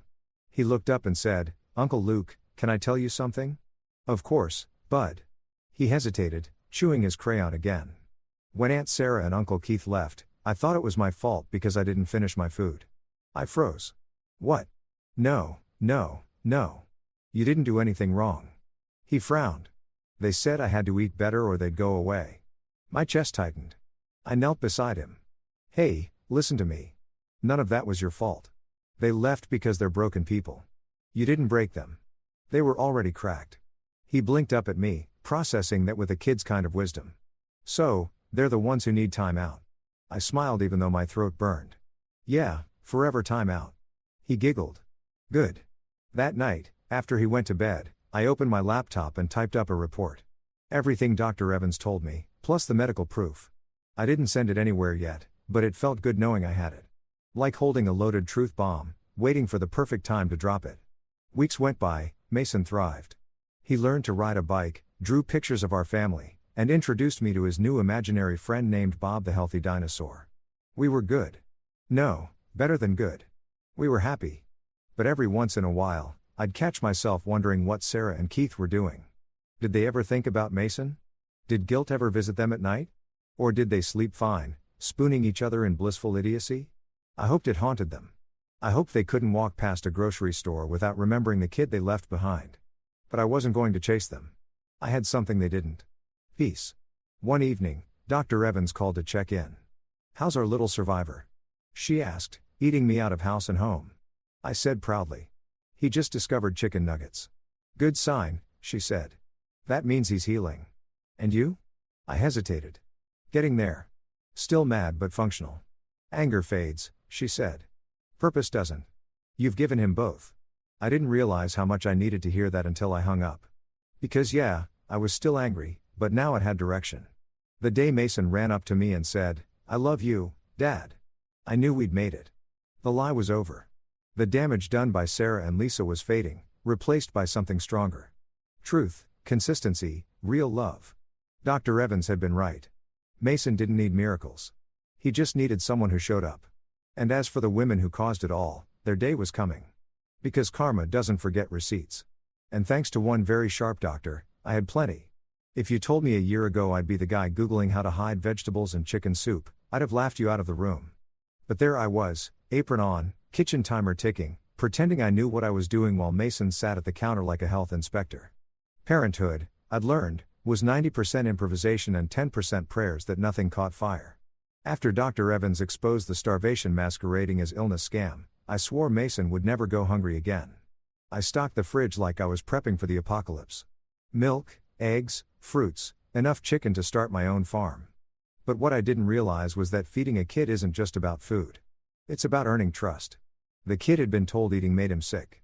It was like trying to convince a cat to take a bath.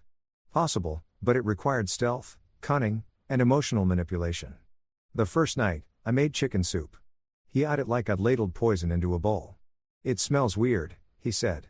It smells like love and sodium, I replied, spooning some into his bowl. Trust me, this is the cure to all evil, he frowned. You said that about broccoli, and I was right, wasn't I? No, he said flatly. Okay, tough crowd. I sat across from him, taking a dramatic slurp. I might have to open a restaurant. You'd better eat some before Gordon Ramsay steals the recipe. He giggled. Who's Gordon? Someone who yells at people for burning toast. My spirit animal. Slowly, cautiously, Mason dipped his spoon in and took a sip. His eyes widened. It's good. Don't sound so surprised, I said. But inside, I was doing victory laps. It wasn't just soup. It was the first step toward healing for both of us. From then on, dinner became our nightly adventure. Some nights were wins, spaghetti, pancakes, tacos. Others were experimental. I once tried making meatloaf and ended up with something that looked like a crime scene. Mason named it the blob. We laughed so hard I forgot I'd nearly burned down the kitchen. But through the chaos, we built something solid, a rhythm, a bond. Mornings were a different kind of battle. Getting a 5-year-old dressed and ready for school made war strategy look simple. Mason had opinions, strong ones, about socks, cereal brands, and the correct number of chocolate chips and pancakes. One morning, I found him sitting on the floor in his underwear, refusing to move. Not going, he declared. You're going, I said, tying my tie with one hand and trying not to spill coffee with the other. Nope. Why not? My tummy says no. Your tummy is a liar, I said. Your tummy also said no to broccoli and yes to ice cream for dinner. He crossed his arms. Ice cream never lies. I stared at him for a long second, then sighed. You got me there. Eventually, bribery won. It always does. I promised him an extra bedtime story and suddenly education was worth it. Being both parent and provider wasn't easy. I'd drop him off at preschool, rush to work, juggle meetings, then pick him up at 5 o'clock and switch gears instantly from employee Luke to dad Luke. Sometimes I'd sit in the car, just breathing, mentally shifting between the two worlds.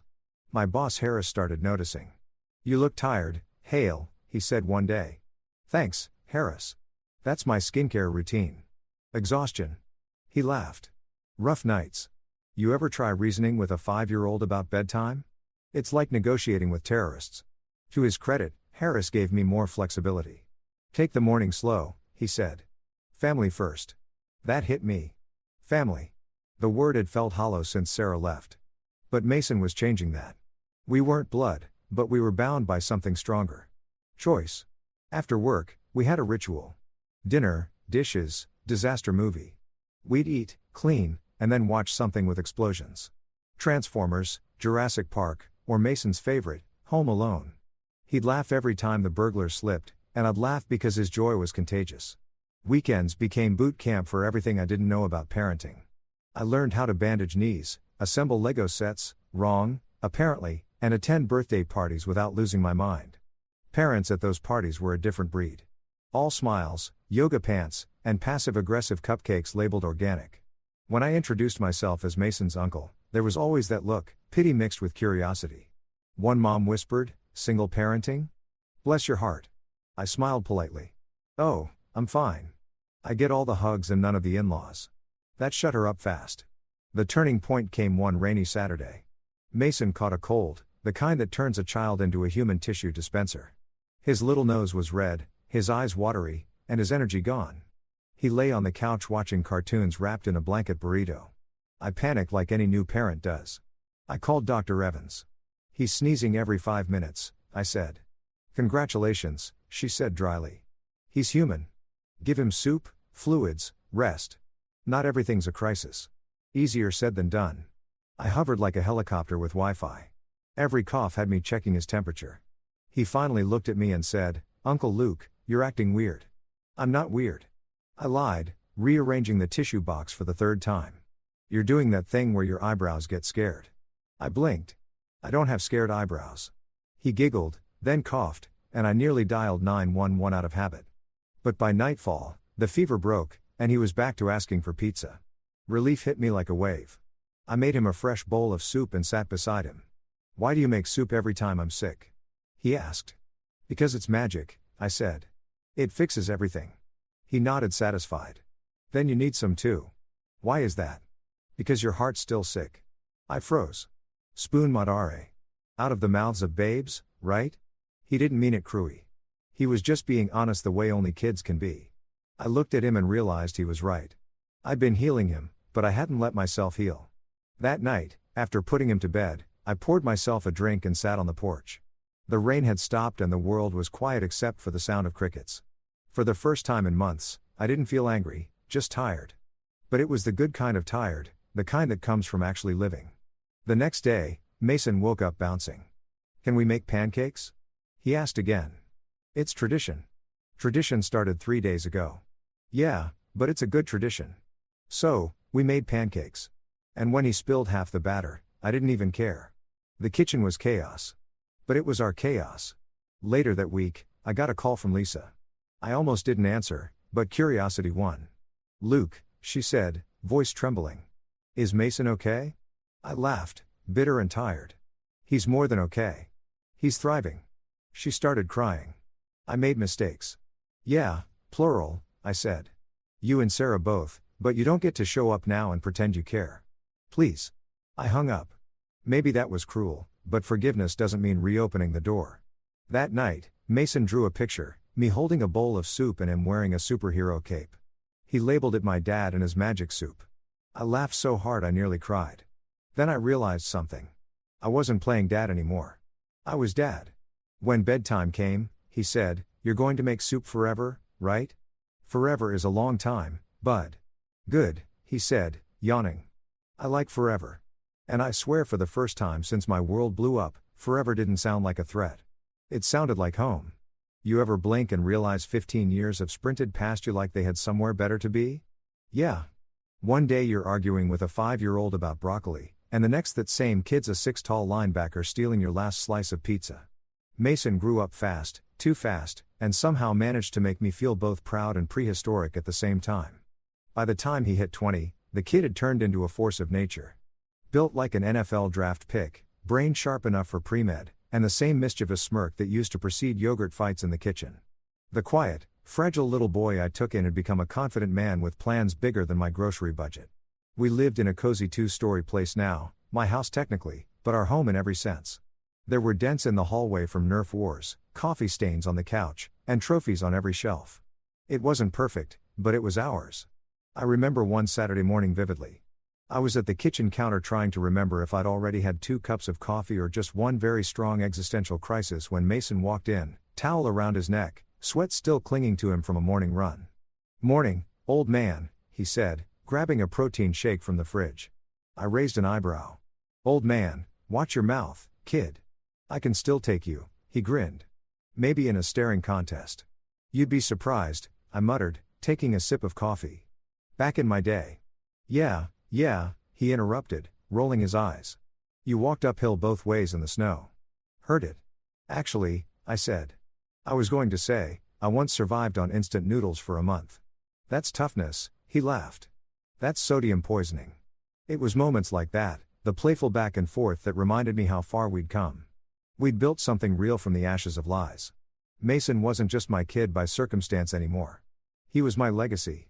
He was also the reason I hadn't gone fully gray yet, though he tried. One night, we were at a diner, his favorite post-workout ritual. He was scrolling through his phone, and I was pretending to read the menu, even though I always ordered the same thing. Then he said, "Hey, Dad." That word still hit me like a warm punch to the chest. "Yeah, you ever think about them?" The them hung heavy in the air. Sarah, Keith, the ghosts of my old life. I hadn't said their names in years. Not out loud. Anyway, I shrugged. "Not really." "What?" He leaned back, thoughtful. "I saw a woman today at the gym. Looked like her. Same hair, same face, maybe older." I thought, nah, can't be. My heart did this uncomfortable little dance. "Probably wasn't." "Probably," he said. But the tone in his voice told me he wasn't so sure. I changed the subject fast, asked about his classes, his friends, his plans for med school. But that night, when I got home, I sat on the porch and thought about it. The past, the people who'd once burned my world down and disappeared. I wondered if they ever looked back. Then, like the universe had been eavesdropping on my thoughts, it decided to get real dramatic. The following weekend, I was at the grocery store doing the most adult thing imaginable, comparing milk brands. I'm standing there holding 2 cartons, trying to remember which one Mason swore tasted like sadness, when I heard a voice behind me. "Luke." My hand froze mid-reach. That voice, soft, unsure, with a hint of fake sweetness I'd once been dumb enough to believe. I turned and time punched me in the face. There she was, Sarah. She looked older, still attractive in that polished, high-maintenance way, but life had definitely taken a few swings at her. Fine lines, dull eyes, a little puffiness around the face, the kind that comes from bad sleep and worse decisions. And next to her, Keith, my brother, the man who'd once promised to have my back and instead took my wife. He was bolder, thicker around the middle, and wearing a golf shirt 2 sizes too tight. His face had that permanent red tint of someone who thought light beer was hydration. For a moment, none of us spoke. It was like running into your past mistakes at full speed. Then Sarah smiled. That same fake polished smile. "Wow, Luke, you look good." "Still have both kidneys," I said, "so yeah, doing great." Keith forced a laugh. "Man, it's been what, 15 years? 16. I said because of course I'd counted. Sarah's eyes darted nervously. "We didn't expect to see you here." "Really?" I said because I live 10 minutes away. "You know, in the city where you both abandoned a 5-year-old. Wild coincidence." She flinched. Keith cleared his throat. "How's Mason?" That name coming out of his mouth made me see red. "Alive," I said flatly. "Thriving. Thanks for asking." Keith gave me a crooked grin. The same one that used to charm waitresses into giving him extra fries. "Didn't think you'd keep him this long." My jaw tightened. Didn't think you'd make it this long without a DUI. Sarah's smile faltered. We were young, Luke. We made mistakes. Yeah, plural, I said. But hey, at least you were consistent. They exchanged a look. That silent shared guilt that only partners in crime get. Keith tried to recover. So, still single? I smirked happily. Turns out life's quieter without traitors in it. Sarah laughed awkwardly, brushing her hair behind her ear like that would erase a decade of deceit. You always had such a sharp tongue. And you always had terrible taste in men, I said, nodding toward Keith. He puffed his chest. Careful, Luke. Oh, relax, I said, grabbing a carton of milk. You're safe. I don't fight unarmed men. It was petty, sure, but it felt so good. They both stood there blinking, clearly unsure how to handle me. The version of Luke who wasn't broken anymore. The Luke who traded heartbreak for humor, anger for peace, and pity for purpose. Sarah finally said, we've been through a lot. Me, too, I said. Mostly therapy and therapy bills, worth every penny. She hesitated. I heard about Mason. Heard he's doing well. I raised an eyebrow. From who? The ghost of common decency. She frowned. You don't have to be cruel. Actually, I said, smiling faintly. I kind of do. It's part of the healing process. Keith shifted uncomfortably. You still hold grudges, huh? No, I said, setting my milk in the cart. I hold receipts. And with that, I turned to leave, fully intending to end the conversation there. But then Sarah said something that stopped me cold. You know, she began softly. We've always wondered how you managed with Mason. I mean, it couldn't have been easy. I looked over my shoulder and gave her a smile. So, come it scared even me. You're right. It wasn't easy. But the difference between us, Sarah, is I don't quit when things get hard. Her face fell. Keith's eyes darted away. For the first time, I saw them not as villains, just pathetic people crushed under their own lies. I started pushing my cart away, but before I could turn the corner, Keith called out. So, what's Mason up to these days? I paused, slowly turned back. Oh, I said casually. You'll see. And I meant it because fate, karma, and poetic timing were all on my side. They just didn't know it yet. That night, I told Mason about the encounter. He listened quietly, face unreadable. When I finished, he said, so, they're back apparently. He nodded slowly. Good. I was wondering when karma would put them on the calendar. I grinned. You're not mad. He shook his head. Mad? No, but I do hope they run into me someday. Well, I said, raising an eyebrow. Funny you should say that because as much as I tried to leave the past behind, it looked like the past wasn't done crashing my grocery trips just yet. And something in Mason's smirk told me that when that day came, the reunion would make the Milk All Showdown look like a warm-up act. You know that thing people say about karma being patient? Turns out karma shops at the same grocery store as I do. The very next week, I found myself right back in that fluorescent lit jungle, standing between the milk and yogurt aisles, face to face with the ghosts of bad decisions past, Sarah and Keith. They hadn't changed much since our awkward Milk All reunion. Sarah still had that I moisturized but don't apologize glow, and Keith still looked like a man who could lose a fight with a treadmill. I was hoping the encounter would be brief, maybe a polite nod, a passive-aggressive smile, and then I could grab my 2% and leave, but nope. These two had come armed with arrogance and boredom, the most dangerous combo known to man. Heath grinned first. That old smug tilt of the chin that used to mean he was about to borrow money or ruin a family gathering. Luke, he said as if we were old pals bumping into each other at a barbecue. Didn't expect to see you again so soon. I live here, I said dryly. In the city, not the dairy aisle, though the yogurt's more honest company. Sarah chuckled, but it sounded forced, brittle. You always did have a way with words. Yeah, I said. Some people write poems. I write comebacks. I tried to sidestep, but Keith moved his cart right into my path, pretending to look at a shelf of cheese sticks. So he said casually, you really still raising Mason? Thought that was a temporary thing. I blinked.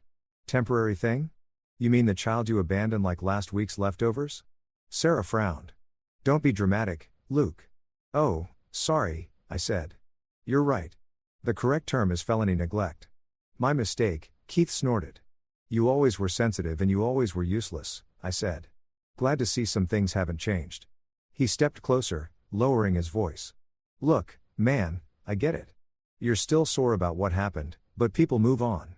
I raised an eyebrow. People move on. Siblings don't move in. Sarah rolled her eyes. Can we not do this here? Oh, no. Let's absolutely do this here, I said. Right between the yogurt and the regret section. Seems fitting. The people nearby were starting to notice. A mom with a toddler in her cart pretended to read the label on almond milk while clearly eavesdropping. An older guy from produce peeked around a corner like he was watching daytime TV. Sarah leaned on her card, her tone turning syrupy sweet. So tell me, Luke, still single? I smiled. Still allergic to narcissists? That got a few chuckles from the bystanders. I didn't plan to have an audience, but since I did, I figured I might as well give them a show. Keith crossed his arms. Guess Mason didn't turn out great, huh? I tilted my head. Why? Because he's not out here stealing wives or skipping out on kids. Sarah's mouth dropped open. You don't have to be cruel. Oh, trust me, I said. If I was being cruel, you'd need a therapist and a lawyer by now. That's when Keith smirked. The kind of smirk that says, I think I'm about to win this argument. Which was funny because history clearly showed he'd never won anything that didn't involve dumb luck. Come on, man. You're acting like you're some kind of hero. You got stuck with a kid that isn't even yours. That's not noble. That's pathetic. For a second, I didn't even reply. I just looked at him. The silence stretched until even the hum of the refrigerator seemed to pause. Then I smiled. Calm. Dangerous. You know what's pathetic, Keith? Running off with your brother's wife and then thinking you've upgraded. You two deserve each other. Half a conscience each. Maybe you make a whole person. Sarah gasped. Keith's smug expression cracked.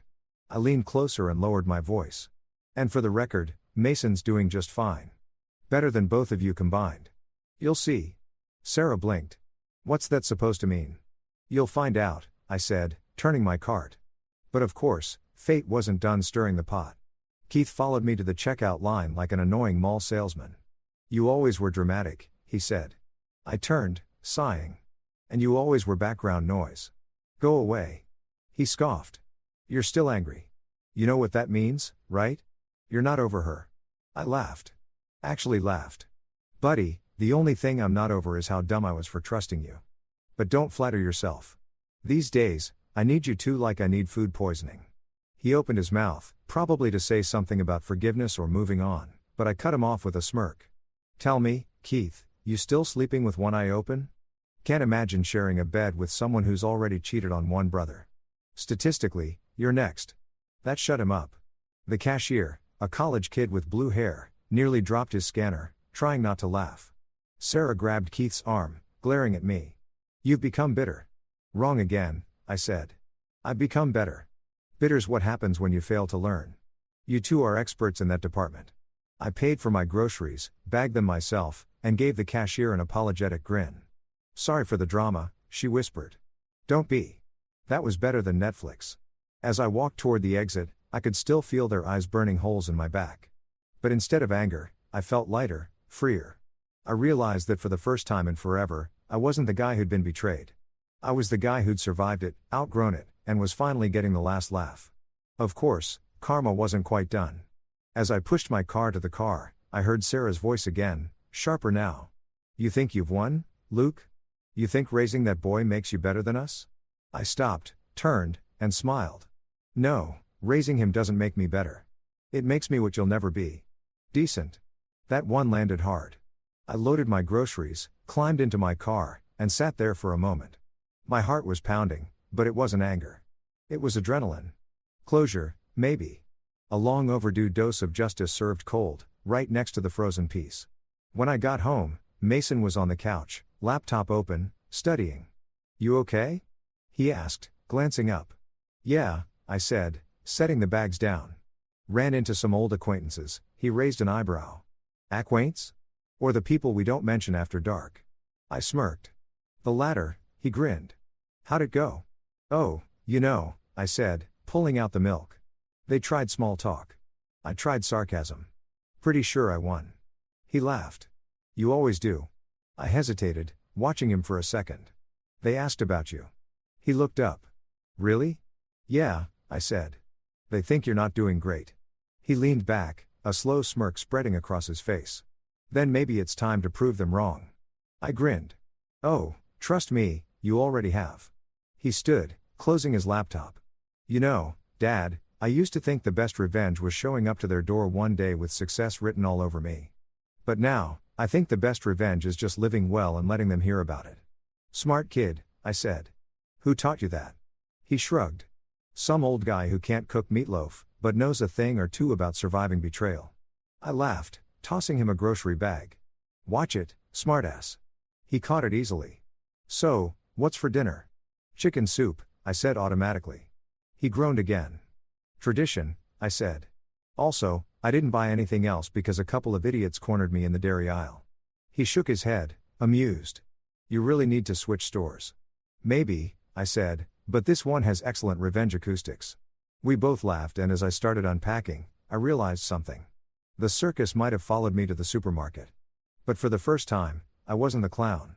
I was the ringmaster. And the show was just getting started. I didn't plan on seeing Sarah and Keith again so soon. But life apparently thought I deserved an encore performance. 2 days after the dairy aisle debacle, I was at a local cafe nursing my sanity through caffeine therapy. When who strutted in? But the dynamic duo of regret and stupidity. They were dressed like life had gone on. Keith in his signature golf shirt because apparently he thought khaki was a lifestyle, and Sarah in that same smug confidence she used to wear like perfume. I swear they had radar for my piece. I saw them before they saw me, and my first thought was I could pretend I'm invisible.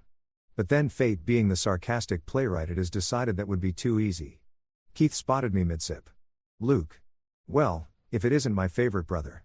I almost spit out my coffee. Favorite brother? You've only got one. Genius. Sarah laughed, brushing her perfectly styled hair. Wow. You're still full of jokes, huh? Yeah. I said, standing up. You're still full of something, too. It just doesn't smell like humor. They blinked. Perfect. I had their attention. Keith tried to play peacemaker. His voice smooth in that fake way people use when they're trying to convince you not to punch them. Look, Luke, we didn't mean to upset you at the store. You upset me? I asked, incredulous. Buddy, you couldn't upset me if you tried.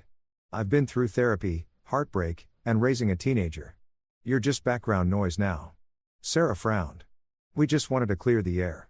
Oh, so now you're into climate change activism, I said. Good for you, Luke. Come on, she said, her tone slipping into that patronizing sing-song voice that once fooled me. It's been years.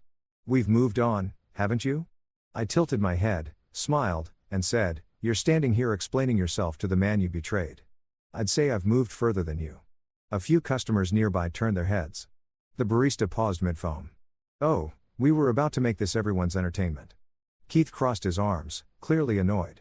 You think you're better than us now, don't you? No, I said calmly. I know I am, he chuckled. You really think raising that kid makes you some kind of saint? Not a saint, I said, sipping my coffee. Just a decent human being, which in your family is apparently rare. Sarah's jaw tightened.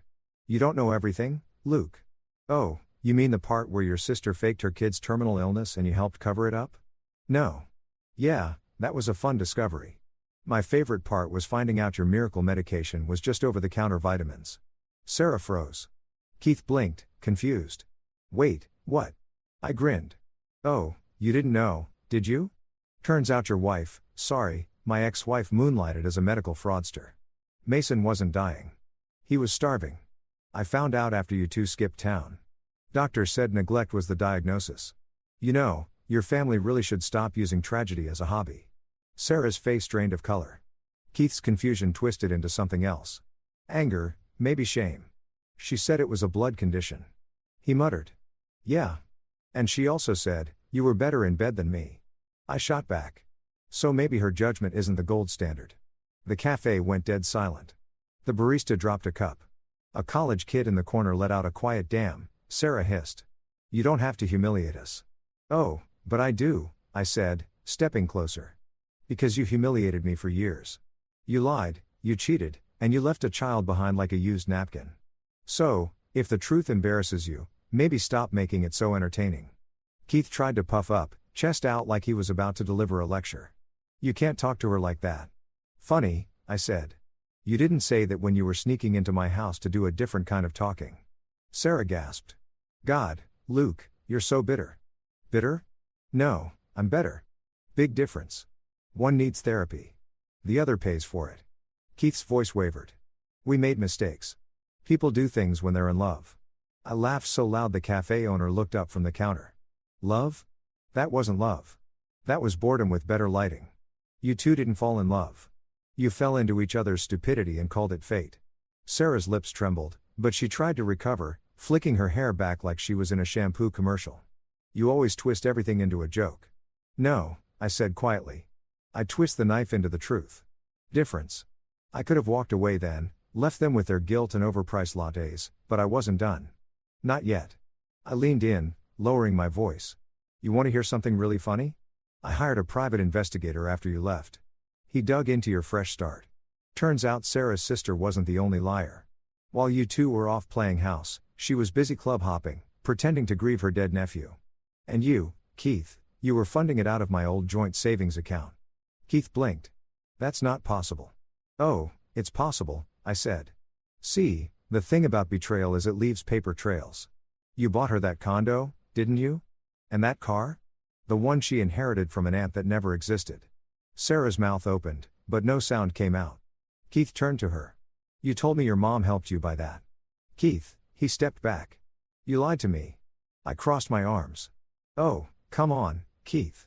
You really thought the woman who cheated on her husband wouldn't cheat on her second husband? Don't act shocked. I figured this sequel was inevitable.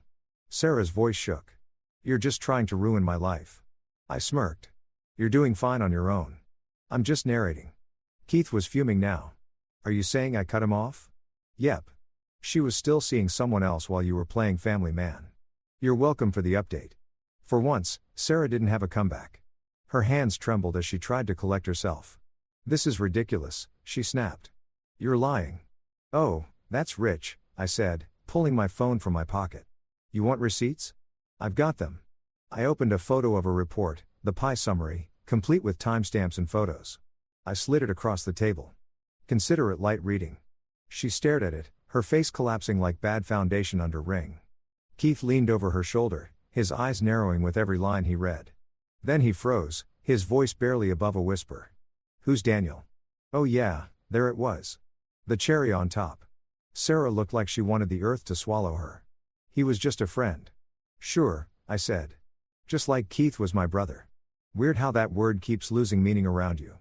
Keith pushed back his chair, the legs screeching across the floor. You lied to me for years. Sarah's voice cracked. Keith, he raised a hand. Don't. I should have known.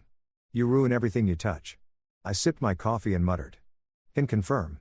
Keith stormed out, slamming the door so hard the windows rattled. Sarah just stood there shaking. For the first time in a long time, she looked small, deflated, like the facade had finally cracked all the way through. She turned to me, tears brimming. You got what you wanted. Are you happy? I stared at her for a moment. No, I said softly. Just finished. I walked out, leaving her with her coffee, her mess, and her ghosts. When I got home, Mason was in the living room watching TV. Hey, he said. You okay? I hesitated, then nodded. Yeah, just tied up a few loose ends. He raised an eyebrow. Loose ends with names and social security numbers. I chuckled. You're too smart for your own good. He smirked. You finally told them off, didn't you? Oh, I did more than that, I said. I returned the truth. Express delivery. He leaned back, grinning. Bet that felt good. It did, I admitted. But you know what felt better? What? Not caring if they believed it or not. Mason smiled. Guess we're done with ghosts, huh? I nodded. Done and dusted. He tilted his head. So, what happens next? I smiled, tossing him a car key. Next, you and I go out for dinner. Something loud, greasy, and entirely unholy. My treat. He caught it. Mid-air deal. As we walked out the door, I felt lighter. Not the kind of light that comes from revenge, but the kind that comes from release. The past had been heavy, but it wasn't mine to carry anymore. Sarah's lies, Keith's betrayal, the family drama, it all stayed behind, sealed in that cafe like a bad sitcom finale. The truth was finally out and it was glorious. There are moments in life when time stops. Not metaphorically, but actually stops. Like the universe hits pause just to let you soak in the absurdity of it all. For me, that moment happened in the same grocery store where this entire melodrama started. The milk section, a place apparently cursed with my family trauma. 2 weeks had passed since the cafe showdown where I detonated the truth like a bomb in a porcelain shop. Keith had stormed out. Sarah had crumbled and I'd left them both sitting in the wreckage of their own lies. I figured that was the end of it. Curtain call, fade to black. Roll credits. Except life doesn't believe in clean endings. It prefers sequels. That Saturday, I was back at the store grabbing last-minute groceries for Mason's big interview weekend. He'd been accepted into 3 med programs already, and this one, his dream school, was the final round. The kid was 20 now, taller than me, sharper than I ever was, but he still texted like a 5-year-old. Get milk. Real milk, not almond sadness. So, there I was comparing expiration dates like a responsible adult when I heard a familiar voice behind me. Luke. I didn't even turn at first. I knew that voice. That tired, cracked, slightly desperate voice that used to command a room but now barely held itself together. Sarah, I said finally, not looking up. Back to haunt dairy products again. She gave a shaky laugh. I had to talk to you. I sighed, setting the milk in my cart. You've had 16 years to talk, Sarah. You used your words to write a goodbye letter instead. I deserve that, she said softly. No, I said, finally turning toward her. You deserve a restraining order. But we'll start small. She looked worn out. The makeup couldn't hide the lines that weren't there before. Whatever charm she once had was gone, burned out, like a candle that had run out of wax. I just wanted to see him, she said. Mason, I saw on social media that he's grown. He looks happy. Yeah, I said. Happiness tends to happen when people aren't starving. She winced. I know I've done terrible things, Luke, but he's still my family. I just want to see him. I studied her for a second. You left him to die, Sarah. You and your sister turned his childhood into a diet plan. You forfeited family when you picked convenience over care. She swallowed. People can change. Sure, I said. But you haven't. Before she could respond, a new voice joined the party. Familiar, deeper, and entirely unexpected. Dad, you ready? I turned and there he was, Mason. Dressed sharp, suit perfectly fitted, posture confident. The kid didn't just grow up. He'd arrived. The way he carried himself, you could tell life hadn't broken him. It had trained him. Sarah froze. Is that Mason? He looked at her, expression calm, but unreadable. Yeah, he said. The kid you left to die. You could have heard a pin drop. Every shopper nearby stopped pretending to read yogurt labels and went full audience mode. Sarah's face drained of color. Her mouth opened, but no sound came out. Mason, she whispered. He raised a hand. Don't. You don't get to Mason me like we're catching up over brunch. Her eyes filled with tears. I know I can't undo the past, but I just wanted to tell you how sorry I am. He nodded slowly. You know what's funny? I used to rehearse this moment in my head when I was a kid. I thought if I ever saw you again, I'd cry or yell or something dramatic. But right now, I feel nothing. Her lip trembled. You have every right to hate me. He shook his head. I don't hate you.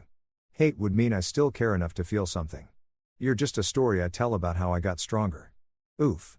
That line hit harder than anything I could have scripted. I glanced at Sarah. She looked like someone had sucked the air out of her lungs. Mason, she said softly. Please, I just want to explain. He cut her off, his voice steady but cold. Explain what? That you and Aunt Lisa lied about me being sick? That you let me starve while you partied? Or that you disappeared with my uncle, and left me with a man who wasn't even my dad, but became one anyway? She opened her mouth, closed it, then whispered, I was scared. He laughed, a humorless sound. You were selfish. Don't confuse the two.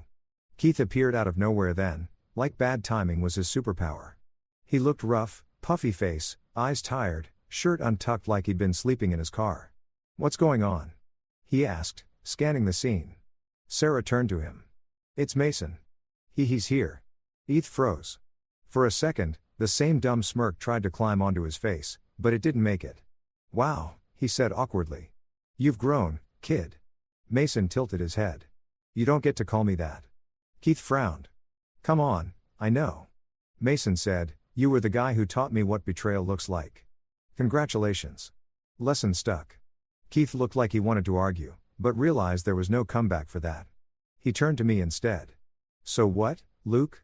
You filled his head with hate for us. I stepped closer, smiling just enough to be unsettling. No, Keith.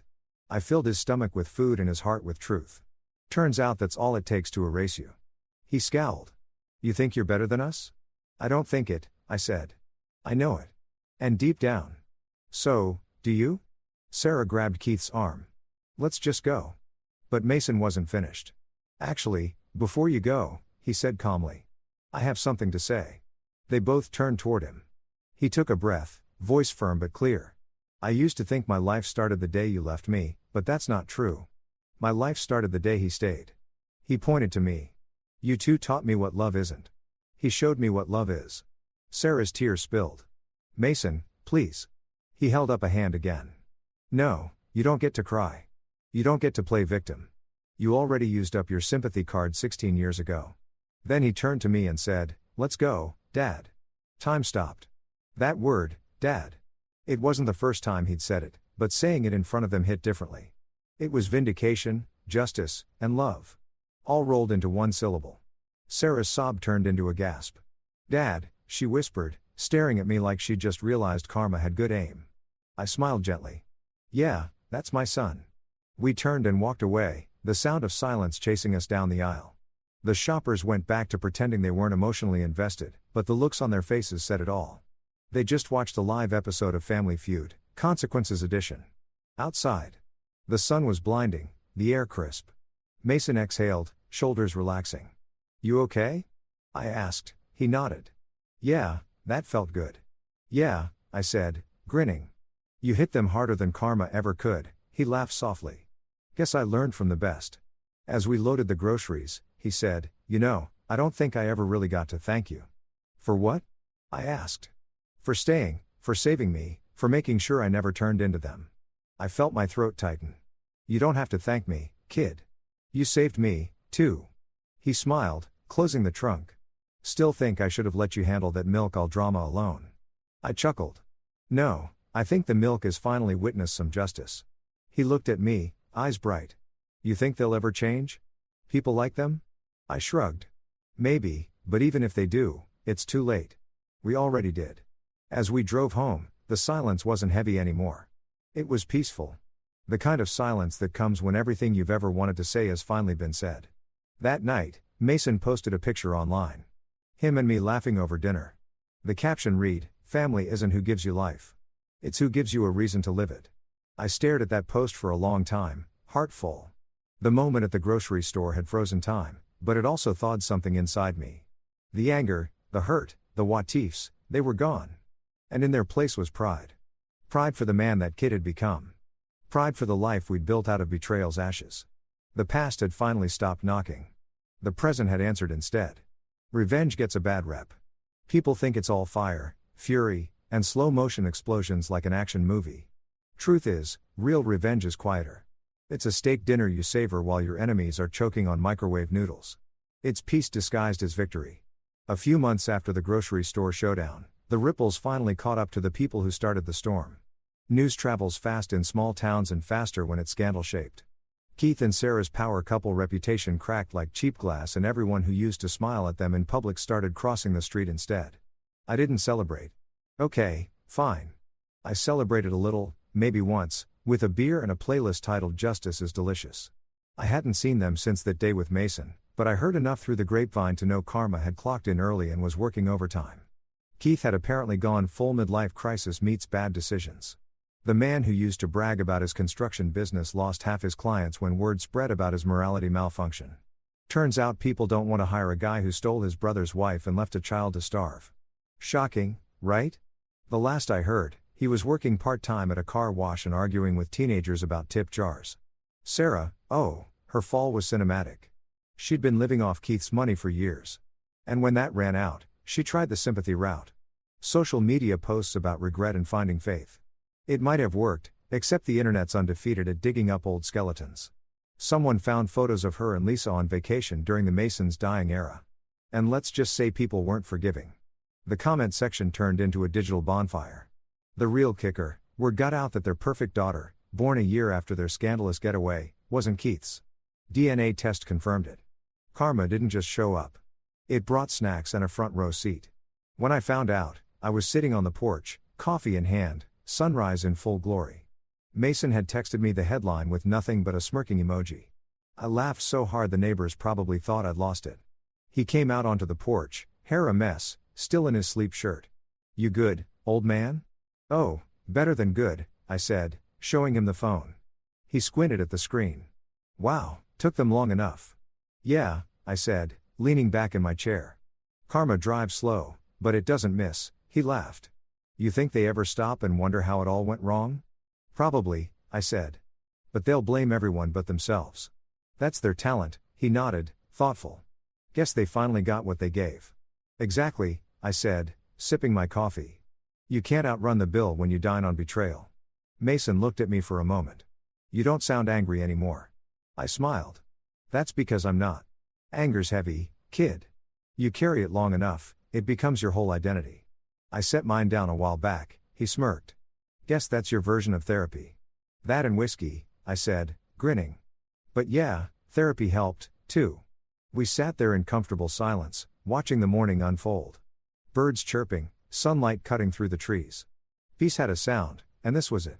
A week later, Mason officially graduated med school. The ceremony was surreal. Seeing him in that cap and gown walking across the stage, I swear my heart grew 3 sizes. The applause felt personal, like the universe was saying, "You did it, Luke. You didn't just survive. You raised a damn good man." Afterward, we went out to dinner. His choice, a fancy steakhouse that made me check my credit card limit twice. The waiter probably thought we were celebrating a wedding proposal with how happy we looked. "To us," Mason said, raising his glass. "To us," I repeated. "The world's most dysfunctional family success story." He grinned. "Think mom's watching this from somewhere." I paused. "If she is, I hope she's taking notes," he chuckled. "You ever wonder what you'd say to her now if she showed up?" I thought for a moment. Probably nothing. Silence says more than words ever could. Besides, she already heard everything she needed to that day in the store. Mason leaned back. "You're a bigger man than I'd be." "No," I said, "I just ran out of energy to stay angry. Besides, she taught me something. The opposite of love isn't hate. It's indifference." He smiled. "Guess you're fluent in indifference now." "Professional level," I said, clinking my glass against his. Later that night, after the dinner, we walked out into the city lights. Mason looked around at the skyline, hands in his pockets. "You know," he said. "You should be proud." "I am," I said, "of you." He shook his head. "No, I mean of you. You took the worst situation possible and turned it into a life. You didn't let it define you." I laughed. "Oh, it defined me for a while. I just decided to rewrite the definition." He nodded. "You ever think about dating again?" "Hell no," I said instantly. "The last woman I trusted ran off with my brother. I think I've met my quota." He laughed so hard he nearly dropped his jacket. "Come on, Dad. You can't let them win like that." "I'm not," I said. "I just like sleeping diagonally and not explaining why the thermostat's set to 68. He grinned. "Fair point." The drive home was quiet, peaceful. Mason fell asleep halfway through, his head tilted against the window, the faintest smile on his face. I glanced at him and thought about all we'd been through. The lies, the loss, the rebuilding. The house felt alive when we got home. Photos lined the walls. Snapshots of our journey. Mason's first day of school, our disastrous camping trip, the dog he rescued last year. No ghosts left, no reminders of Sarah, just proof that life could be rebuilt from ruins. Later that week, I got a call from an unknown number. Against my better judgment, I answered. "Luke," the voice was small, fragile. "Sarah," I said, recognizing it instantly.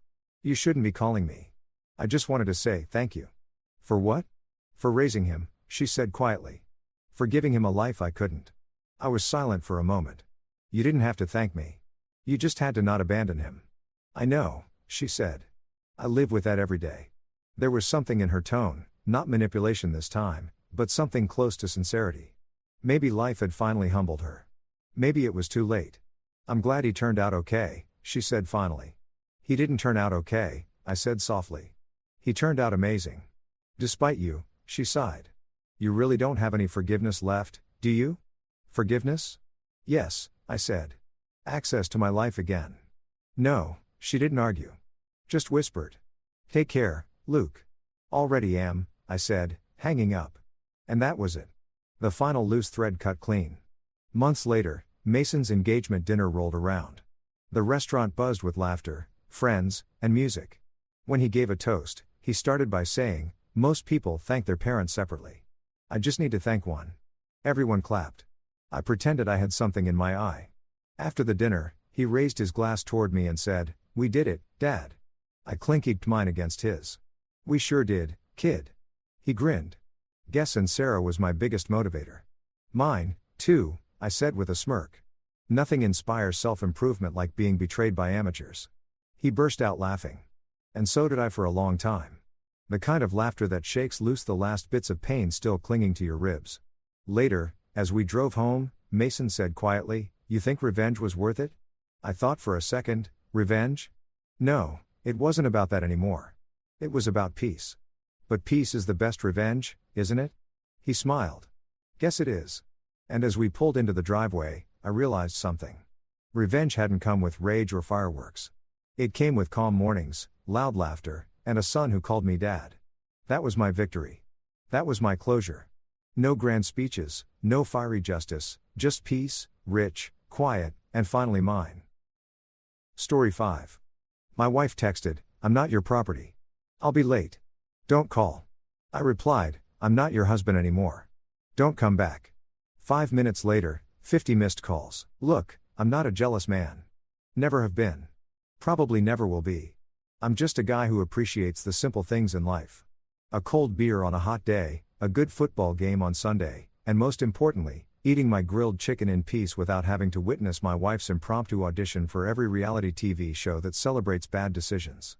But apparently, the universe had other plans for me that particular Saturday night at Ray's backyard barbecue because Harper decided to throw all common sense out the window and act like she was filming a pilot episode of Single and Proud, the married edition. I should have known something was off when she spent 2 hours getting ready for a casual neighborhood party. 2 hours for Ray's backyard. The man grills hot dogs on paper plates and calls it fine dining, but there she was curling her hair, changing outfits 3 times, and spraying enough perfume to fumigate a small country. I asked her if she was expecting the president to show up, and she just rolled her eyes and said I wouldn't understand fashion. Fashion? We were going to eat potato salad under string lights, not walk the red carpet at the Met Gala. The party started out normal enough. I grabbed my usual spot near the grill, claimed my territory with a beer and a plate of chicken, and settled in for what I assumed would be a few hours of talking about lawn care and complaining about property taxes like any respectable suburban dad. Rye was flipping burgers. Dan was arguing about the playoffs and everything was perfectly beautifully boring. Then Harper walked in wearing a dress that screamed available louder than a neon sign at a motel. And I watched my peaceful evening circle the drain faster than my faith in this marriage. She started dancing and not the kind of swaying to the music dancing that normal wives do at barbecues. No. This was full-on music video choreography complete with hair flips and hip movements that would make a Shakira backup dancer jealous. The DJ wasn't even that good. It was Ray's Spotify playlist for crying out loud. The same one he plays every single party with Don't Stop Believe in and Uptown Funk on repeat. But Harper was out there acting like she'd discovered rhythm for the first time in her life. And naturally, she had an audience because apparently every party has at least 3 guys who think a married woman dancing alone is an open invitation. I tried to ignore it. I really did. I focused on my chicken, had a detailed conversation with Dan about his new riding mower, even helped Rye restock the cooler. But it's hard to maintain your zen when your wife is laughing like she's auditioning for a toothpaste commercial and standing way too close to some guy in a backwards hat who definitely peaked in high school. The worst part, she kept touching her hair. That twirling giggle move that women do when they're flirting. The universal signal that says, "I'm available and interested." Except she's not available because you know she's married to the guy currently watching this train wreck unfold from 10 feet away. Ray leaned over to me. Concern written all over his face. "Yo man, you sure you're going to let her do that?" He gestured toward Harper, who was now whispering something into backwards Hatai's ear while practically climbing him like a tree. I took a long sip of my beer, set it down with the kind of calm that comes right before a tornado, and said I'm her husband, not her GPS tracker, which was true. Technically, I'm not one of those controlling dudes who monitors his wife's every move and freaks out if she talks to another human with a Y chromosome. But there's a difference between talking and whatever performance art Harper was doing out there. Then it happened. The moment that made me realize I'd officially entered the twilight zone of marital respect. Harper reached out, hooked her finger around another guy's chain, some silver thing that probably cost $15 at the mall, and leaned in close enough to count his nose hairs. The entire backyard went quiet. Not movie quiet, but that uncomfortable silence where everyone's pretending not to watch while definitely watching. Even the music seemed to lower itself out of respect for the sheer audacity of what was happening. I set down my beer with the kind of precision that would make a surgeon jealous. I stood up, brushed imaginary crumbs off my jeans, and walked over to my wife and her new fan club with a smile that definitely didn't reach my eyes. "Excuse me, gentlemen," I said, voice calm as a lake before a storm. "My wife seems to have lost her dignity somewhere near your sneakers. If you find it, please return it to the lost and found." The guys scattered like roaches when you turn on a kitchen light. Harper, bless her heart, had the audacity to smirk at me like I was the one being unreasonable. "Relax, Mason," she said, waving her hand dismissively. "It's just a party. Just a party." Like that somehow excused the fact that half the neighborhood just watched her practice for a career in exotic dancing. I looked at her, really looked at her, and realized I didn't recognize the woman standing in front of me. This wasn't the Harper I married.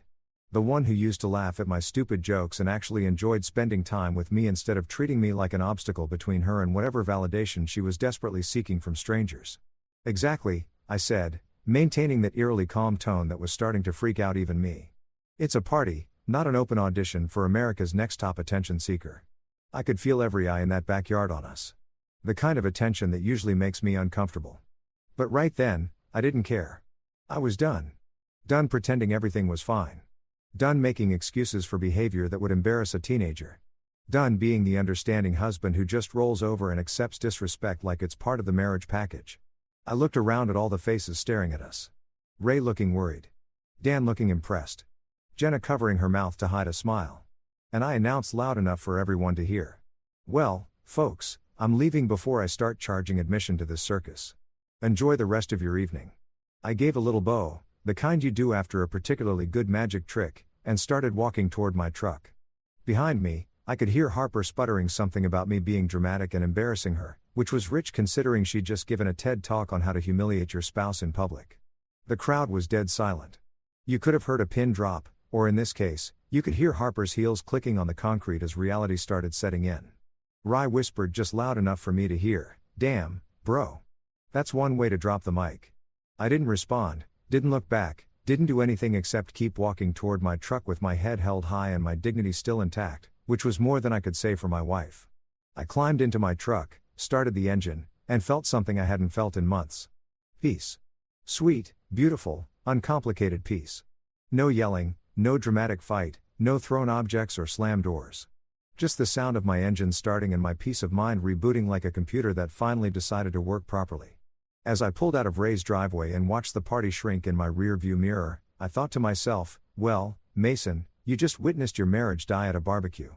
At least the chicken was good. I made it home in record time, which is what happens when you're fueled by equal parts anger and clarity. I didn't speed, didn't drive recklessly, just maintained a steady pace while my brain processed the fact that my wife had basically auditioned for Girls Gone Wild Suburban Edition in front of everyone we know. I pulled into the driveway, killed the engine, and sat there for a minute in the blessed silence of my truck cab, wondering how the hell my life had become a country song without the decent guitar solo. Inside the house, I went straight to the kitchen sink and started washing my hands because apparently that's what you do when your marriage implodes. You make sure your hands are clean. Maybe it was symbolic. Maybe I was just trying to scrub away the memory of the last 2 hours. Or maybe I just needed something normal to do while my entire world tilted sideways. I was drying my hands when I heard her car pull up. 15 minutes. She lasted exactly 15 minutes at that party after I left before deciding to come home and do damage control. The front door opened and Harper walked in wearing that same dress. But now it looked less like I'm fabulous and more like I made a terrible mistake and I'm here to negotiate my way out of it. The perfume hit me before she did. She was wearing enough of it to cover a crime scene, which was fitting considering what she'd just done to our marriage. She stood in the doorway looking at me with those big eyes that usually worked like a reset button on my anger. But tonight, they just looked like a manipulation tactic I'd finally learned to recognize. "I got carried away," she said. Her voice doing that soft apologetic thing that women do when they want you to forget they just committed a social felony. I just wanted to feel noticed. I kept rinsing my hands even though they were already clean. Watching the water circle the drain like my patients feel noticed like I was some invisible ghost haunting our marriage instead of the guy who literally noticed everything, including the fact that she'd spent more time flirting with strangers than talking to her actual husband in the last 3 months. I turned off the water and grabbed the towel, taking my time drying each finger like I was performing surgery. You were noticed, I said, keeping my voice level and calm, which seemed to unnerve her more than if I'd yelled. The entire zip code noticed. I'm pretty sure someone in the next county noticed. You want attention? Congratulations. You got it. You're probably trending on the neighborhood Facebook group right now. She flinched at that. And I felt a tiny bit of satisfaction that I'm not particularly proud of, but also not ashamed to admit. She sighed. One of those heavy sighs that's supposed to make you feel guilty for being upset about something that's actually upsetting. It was stupid, she admitted, walking closer and trying to touch my arm, which I subtly avoided by reaching for a glass in the cabinet. I won't do that again. I filled the glass with water, took a long drink, and looked at her over the rim. Tell me that tomorrow morning, I said. Tonight, you're just trying to win customer service points.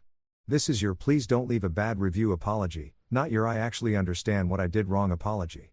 Her face did this thing where it cycled through about 5 different emotions in 3 seconds. Surprise, anger, hurt, defiance, and finally landed on resigned acceptance. That's not fair, she said. But her voice lacked conviction because we both knew it was completely fair. Midnight apologies are like those late-night infomercial products. They sound amazing when you're desperate and tired. But by morning, you realize you just bought a piece of junk that doesn't actually work. I headed upstairs to our bedroom and she followed like a puppy who knows it's in trouble but still wants dinner. I changed into my sleeping clothes, which is just an old t-shirt and gym shorts because I'm not fancy, and climbed into bed. Harper got ready for bed, too. Going through her entire nighttime routine like everything was normal, like she hadn't just humiliated both of us in front of our friends. She slipped into bed next to me, and I could feel her waiting for me to say something, to tell her it was okay, to go back to being the understanding husband who sweeps everything under the rug. Instead, I stared at the ceiling fan, watching it rotate in the darkness, and thinking about how relationships are kind of like that fan. They just keep spinning in circles, never really getting anywhere, just moving air around and calling it progress. I thought apologies at midnight are like cheap Wi-Fi. They stopped working by morning. And I was right because I could already feel the disconnect happening.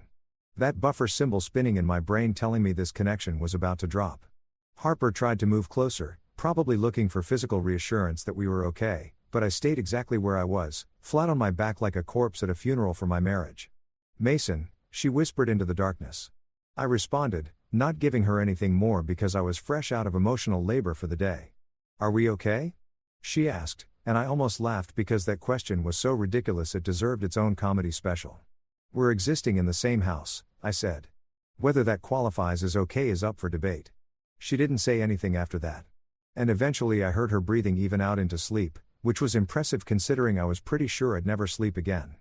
But somehow I did. And when I woke up the next morning, Harper was already awake, scrolling through her phone like nothing had happened. That's when I knew for sure the midnight apology had already expired, just like I predicted. I got up, went downstairs, and started making breakfast.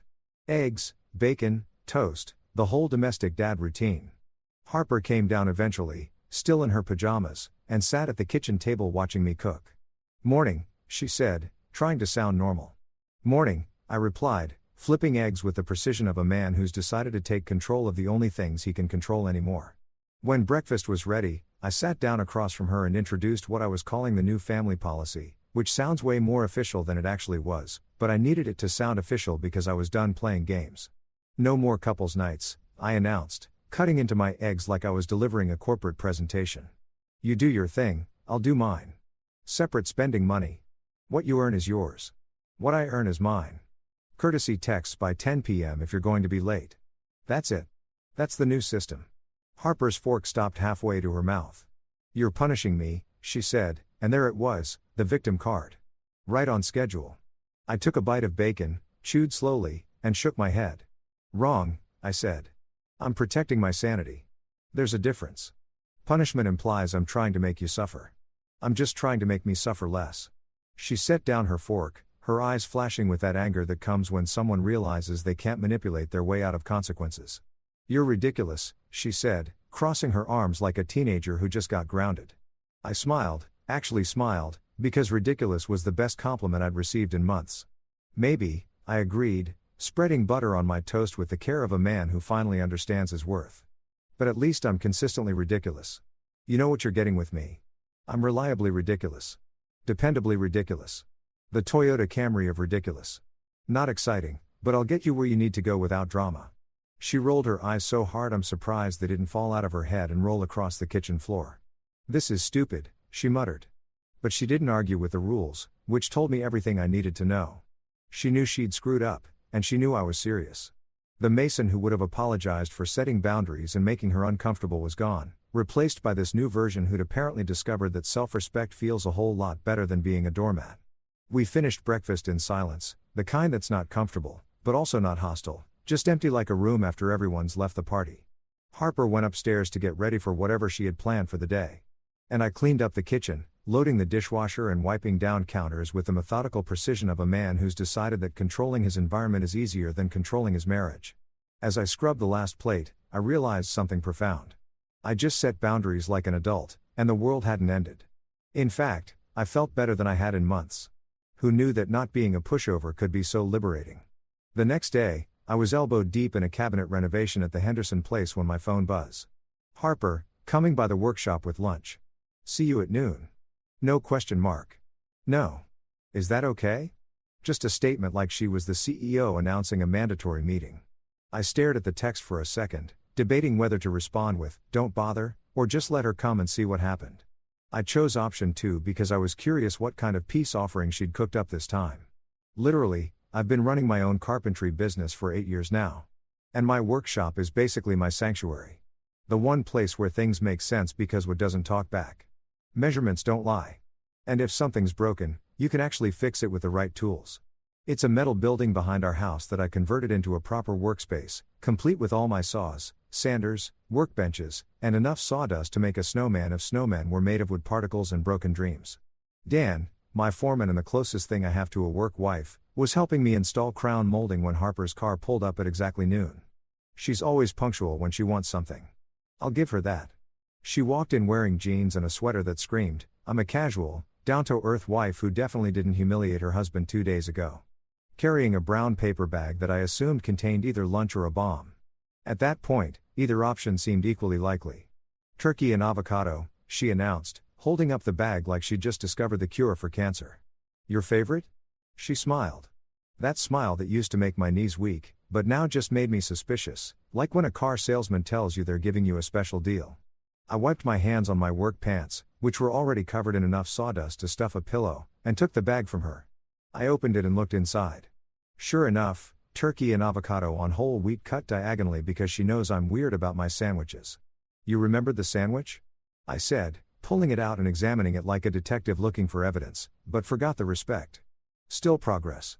I took a bite because I'm not an idiot and free lunch is free lunch, even if it comes with strings attached that could probably tow a car. The sandwich was good. I'll admit it. Perfect ratio of turkey to avocado. Just enough mayo. That fancy bread from the bakery downtown that costs $6 a loaf. She'd put actual effort into this, which meant she was either genuinely sorry or really good at strategic apologizing. Harper's smile got tighter the way it does when she's trying not to snap at me. "I'm really trying," she said, leaning against my workbench in a casual pose that looked rehearsed like she'd practiced it in the mirror before coming over. Dan, bless his nosy soul, was pretending to measure a piece of wood about 10 feet away, but was obviously listening to every word. The man has the hearing of a bat and the gossip instincts of a middle-aged woman. At a nail salon. "Good," I said, taking another bite and chewing slowly, making her wait for my response like she'd made me wait for basic decency at that party. "Try not to make it a limited time offer, you know, like those deals at furniture stores. This weekend only. Then next weekend, it's back to regular prices and regular disrespect." She opened her mouth to respond, probably with something about me being mean or holding grudges, but I cut her off by gesturing to the cabinet I was working on. "This is oak," I said, changing the subject like a politician avoiding a scandal. "Red oak, gorgeous grain pattern, see? Doesn't lie to you. Doesn't pretend to be something it's not. Just solid, reliable wood." Harper blinked at me, clearly confused about whether I was talking about lumber or making some metaphor about our marriage. Honestly, I wasn't sure either, but it felt profound in the moment. She shifted her weight from one foot to the other. That telltale sign that she was getting uncomfortable and probably regretting this little field trip to my workspace. "So, are we okay?" she asked, dropping the casual act and getting straight to the point, which I appreciated even if I didn't like the question. "Define." "Okay," I replied, setting down my sandwich and picking up a piece of sandpaper. "If you mean, are we still married? Then yes." If you mean, have I forgotten you treated our marriage like an open mic night at a comedy club? Then no. I started sanding the edge of a cabinet door, focusing on the smooth, repetitive motion because it was easier than focusing on her face. We're in this weird middle ground where you're trying to fix things by bringing me lunch and I'm trying to figure out if lunch is enough to fix things. Spoiler alert, it's not. She sighed. One of those long-suffering sighs that's supposed to make me feel like I'm being unreasonable, but I was immune to that particular tactic now. How long are you going to punish me for one mistake? She asked. And there it was again, the word punish. Like I was some villain in her story instead of the guy who'd been disrespected and was simply setting boundaries. I'm not punishing you, I said, keeping my voice even and calm, which I'd learned was way more effective than yelling. I'm just not rewarding bad behavior with instant forgiveness. There's a difference. Dan coughed. Or maybe he was choking on suppressed laughter. I couldn't tell. Harper shot him a look that could have stripped paint, then turned back to me. Fine, she said, and I could hear the frustration creeping into her voice like water through a cracked foundation. What do you want from me, Mason? A written apology? Public graveling? Should I take out a billboard on the highway? I stopped sanding and looked at her. Really looked at her and realized she genuinely didn't get it. She thought this was about grand gestures and dramatic displays when really it was about simple, consistent respect. I want you to act like you're married, I said simply. Not sometimes. Not when it's convenient. Not just when you bring me a sandwich. All the time. That's it. That's the whole requirement. I picked up my sandwich and took another bite, signaling that this conversation was pretty much over as far as I was concerned. Harper stood there for another minute, probably trying to figure out if she should say something else or just cut her losses and retreat. Okay, she finally said, her voice smaller than when she'd arrived. I can do that. I nodded, not because I believed her, but because I was willing to see if she actually meant it this time. She lingered for a few more seconds, probably hoping I'd give her a hug or some sign that we were back to normal. But I just kept eating my sandwich and looking at my work. Eventually, she got the hint and headed back to her car, her heels clicking on the concrete floor of my workshop like a countdown timer on our marriage. As soon as she was gone, Dan walked over and leaned against the workbench, grinning like he'd just watched the best episode of reality TV ever made. You two back together? He asked, even though he'd obviously heard the entire conversation. I finished my sandwich, wadded up the paper bag, and tossed it into the trash can across the room. Made it in one shot, which felt like a small victory in a day that needed victories. We're in beta testing, I replied, picking up my tools and getting back to work. Expect bugs. Dan laughed so hard he nearly dropped his tape measure, and I couldn't help but smile a little myself. At least someone appreciated my pain. The rest of the day passed in comfortable silence. Just me and Dan working on cabinets and occasionally discussing whether the Henderson family would actually like the finish we'd chosen or if they'd change their minds for the 15th time. By the time Harper left, I already knew this wasn't a peace offering. This was PR damage control. She wasn't sorry about what she'd done. She was sorry about the consequences of what she'd done. There's a massive difference between those two things. And I'd finally gotten smart enough to recognize it. A turkey and avocado sandwich, no matter how perfect, doesn't fix broken trust. It just proves you know someone's lunch order, which is the bare minimum of paying attention in a marriage. I spent the rest of the afternoon thinking about structure. Not just the physical structure of the cabinets I was building, but the structure of boundaries and expectations. Would need structure to be useful. Without proper joinery and support, even the most beautiful wood is just kindling waiting to happen. Same with marriages. Apparently, you need structure. You need boundaries. You need rules that both people actually follow instead of just nodding at and then ignoring when it's convenient.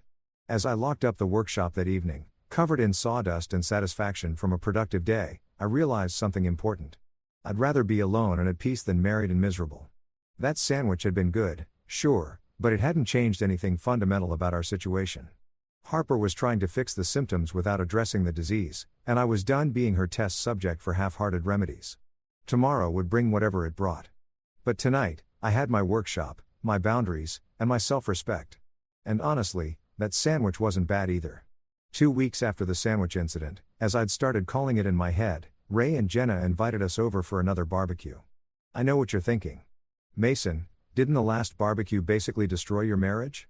Why would you go to another one? Fair question. The answer is simple. Ray makes killer ribs and I wasn't about to let my crumbling marriage ruin my access to quality smoked meat. Also, hiding at home felt like admitting defeat, and I'm too stubborn for that. Harper was on her best behavior getting ready this time. Reasonable outfit, moderate makeup, normal amount of perfume instead of the chemical warfare levels from last time. She even asked me if her dress was appropriate, which was progress, I guess. You look fine, I told her, which was true. She looked nice, respectable, married woman, nice, not auditioning for a music video. Nice. She smiled at that, probably thinking we were back to normal. But I learned that normal was just the eye of the hurricane, and you never knew when the wind would pick up again. We arrived at Ray and Jenna's place fashionably on time, which means exactly when we were supposed to be there because I'm not cool enough to understand fashionably late. The backyard was already full of the usual suspects. Dan and his wife Carol, a few other couples from the neighborhood, and unfortunately, Becca. Becca is that friend everyone has who treats other people's business like it's her personal entertainment subscription. She's the human equivalent of a gossip blog, except the blog is better fact-checking. The party started out surprisingly normal. Rai was manning the grill like a conductor leading an orchestra, except instead of violins, it was sausages, and instead of sheet music, it was me thermometers. I grabbed a beer, claimed a spot near the cooler, and prepared myself for an evening of pretending everything was fine while secretly analyzing every interaction Harper had with anyone possessing a Y chromosome. Fun times. Harper was actually behaving herself, talking to Jenna about some Netflix show, helping set out the potato salad, laughing at appropriate volumes at appropriate times. I started to relax, which was my first mistake, because relaxing at a social gathering is basically inviting disaster to pull up a chair. My second mistake was underestimating Becca's ability to ruin a perfectly good evening with her Olympic-level meddling skills. We were about an hour into the party and I was having a legitimately good conversation with Dan about the pros and cons of different wood stains when Becca materialized next to our little group like a gossip-seeking missile that had locked onto its target. She was holding a wine glass the size of a fishbowl and wearing that smile that predators get right before they pounce. "So, Harper," she said, her voice carrying across the patio like a bad smell. "How's life with Mr. Rules and Regulations?" The entire conversation circle went quiet.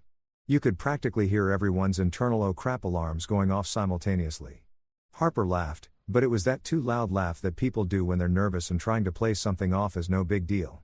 "He made a spreadsheet for our marriage," she announced like she was sharing a hilarious anecdote instead of airing our dirty laundry in front of everyone we know. Now, first of all, it wasn't a spreadsheet. It was a list of reasonable boundaries that I typed into my notes app, but Harper had apparently workshopped this story for maximum comedic effect and minimum accuracy. Second, she'd said it in that tone. You know, the one where she's laughing but also clearly annoyed, trying to get everyone on her side by making me look like some controlling robot husband who manages marriage with Excel formulas and PowerPoint presentations. I took a sip of my beer, sat it down with deliberate calm, and smiled. Not a fake smile, not an angry smile, just a genuinely amused smile because I've been waiting for something like this and had my response locked and loaded. "And your attitude's in the red column," I said loud enough for everyone to hear, which got a snort laugh from Dan and a badly concealed giggle from Jenna. The group chuckled. That nervous laughter that happens when someone says something funny but also kind of savage. Becca's eyes lit up like she'd just discovered a new drama channel to subscribe to. "Oh, mutual respect. How romantic," she said, her voice dripping with sarcasm like honey off a spoon. Except honey is sweet and Becca's sarcasm was pure vinegar. I turned to face her directly, still smiling, that calm smile that I'd perfected over the last few weeks. "It's cheaper than therapy, Becca," I said, taking another sip of my beer. "You should try it. I hear your husband's been spending a lot of time at the office lately, evening meetings, right? Very dedicated." The smile on her face froze like a computer that just realized it caught a virus. Dan choked on his beer. Someone muttered, "Oh, damn," under their breath. Harper grabbed my arm, her fingers digging in hard enough to leave marks. She leaned in close and whispered through clenched teeth. That was rude. I didn't whisper back. I used my normal speaking voice because at this point, privacy was a luxury we'd given up when she decided to share our business with everyone. "Public jokes get public answers," I said, turning to look at her directly. "Company policy. You want to roast me in front of our friends, that's fine, but don't act surprised when I defend myself. I'm not a punching bag with legs." I picked up my plate and took a bite of coleslaw, chewing slowly while everyone processed what had just happened. The thing about standing up for yourself is that people aren't used to it. They're used to watching one person get dumped on while the other person smiles and takes it. And when you break that script, everyone gets uncomfortable. But you know what? Their comfort wasn't my responsibility anymore. My comfort was my responsibility. And I was tired of sacrificing mine for everyone else's. Jenna, bless her heart, tried to change the subject by asking if anyone wanted more ribs. But you can't unring a bell, and you can't unfree that particular egg. The damage was done, or the healing was done, depending on how you looked at it. Becca excused herself to go refill her wine, which was code for retreat to the kitchen and text everyone about what just happened.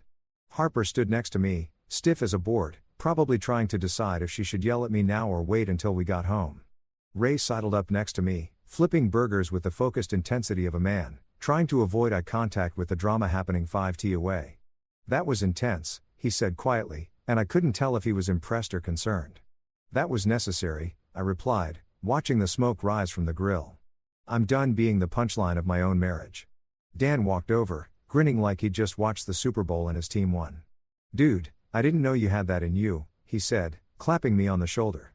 The old Mason would have just laughed along and felt like crap about it later. He wasn't wrong.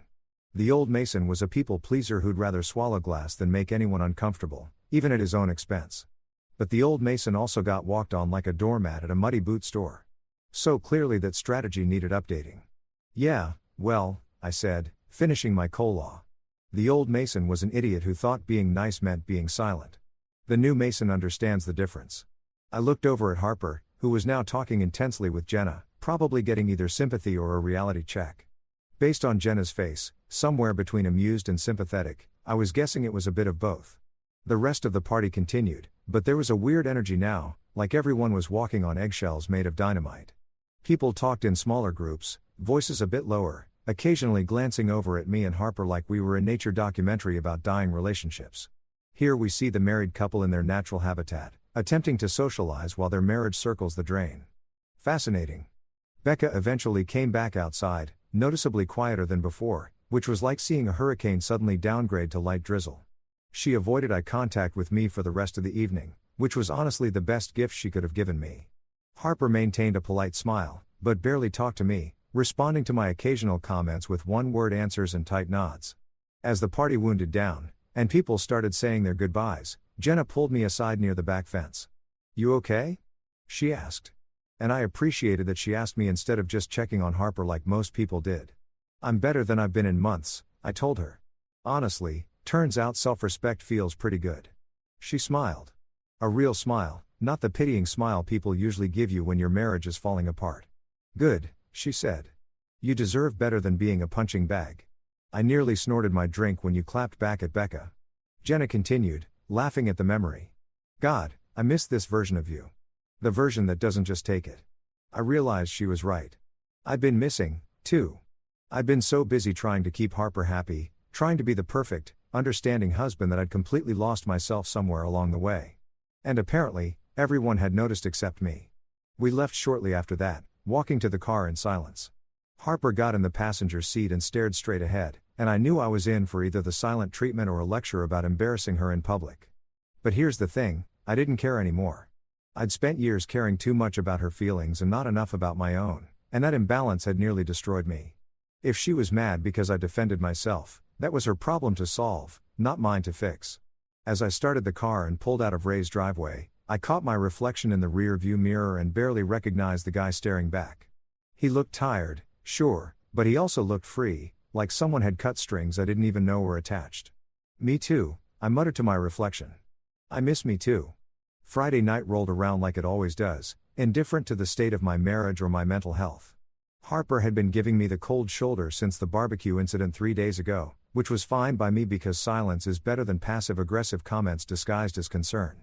But apparently, she decided that Friday was the day to attempt another reconciliation. Because when I got home from work, the house smelled like salmon and effort.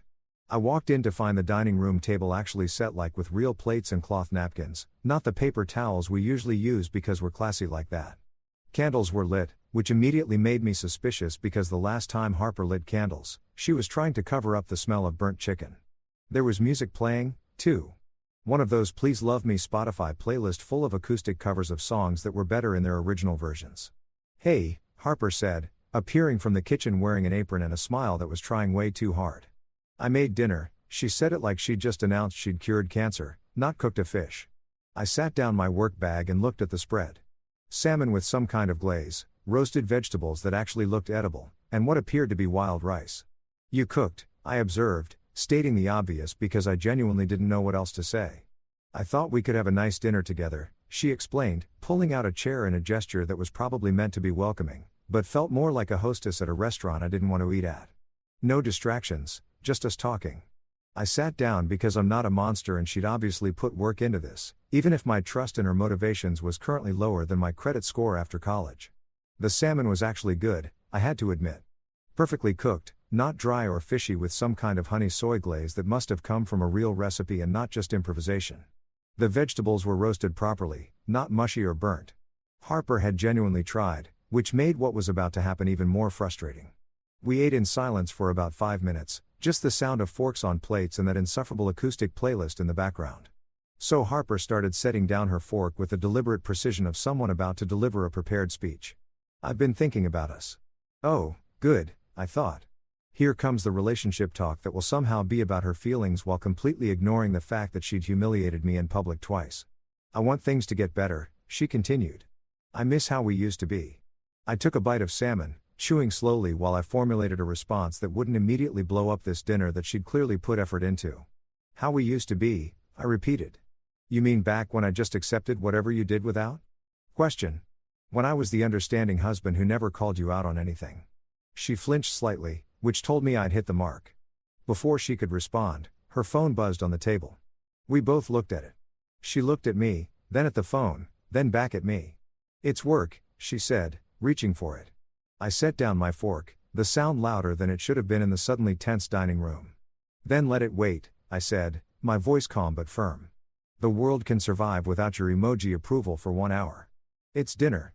The dinner you cooked specifically so we could talk without distractions, remember?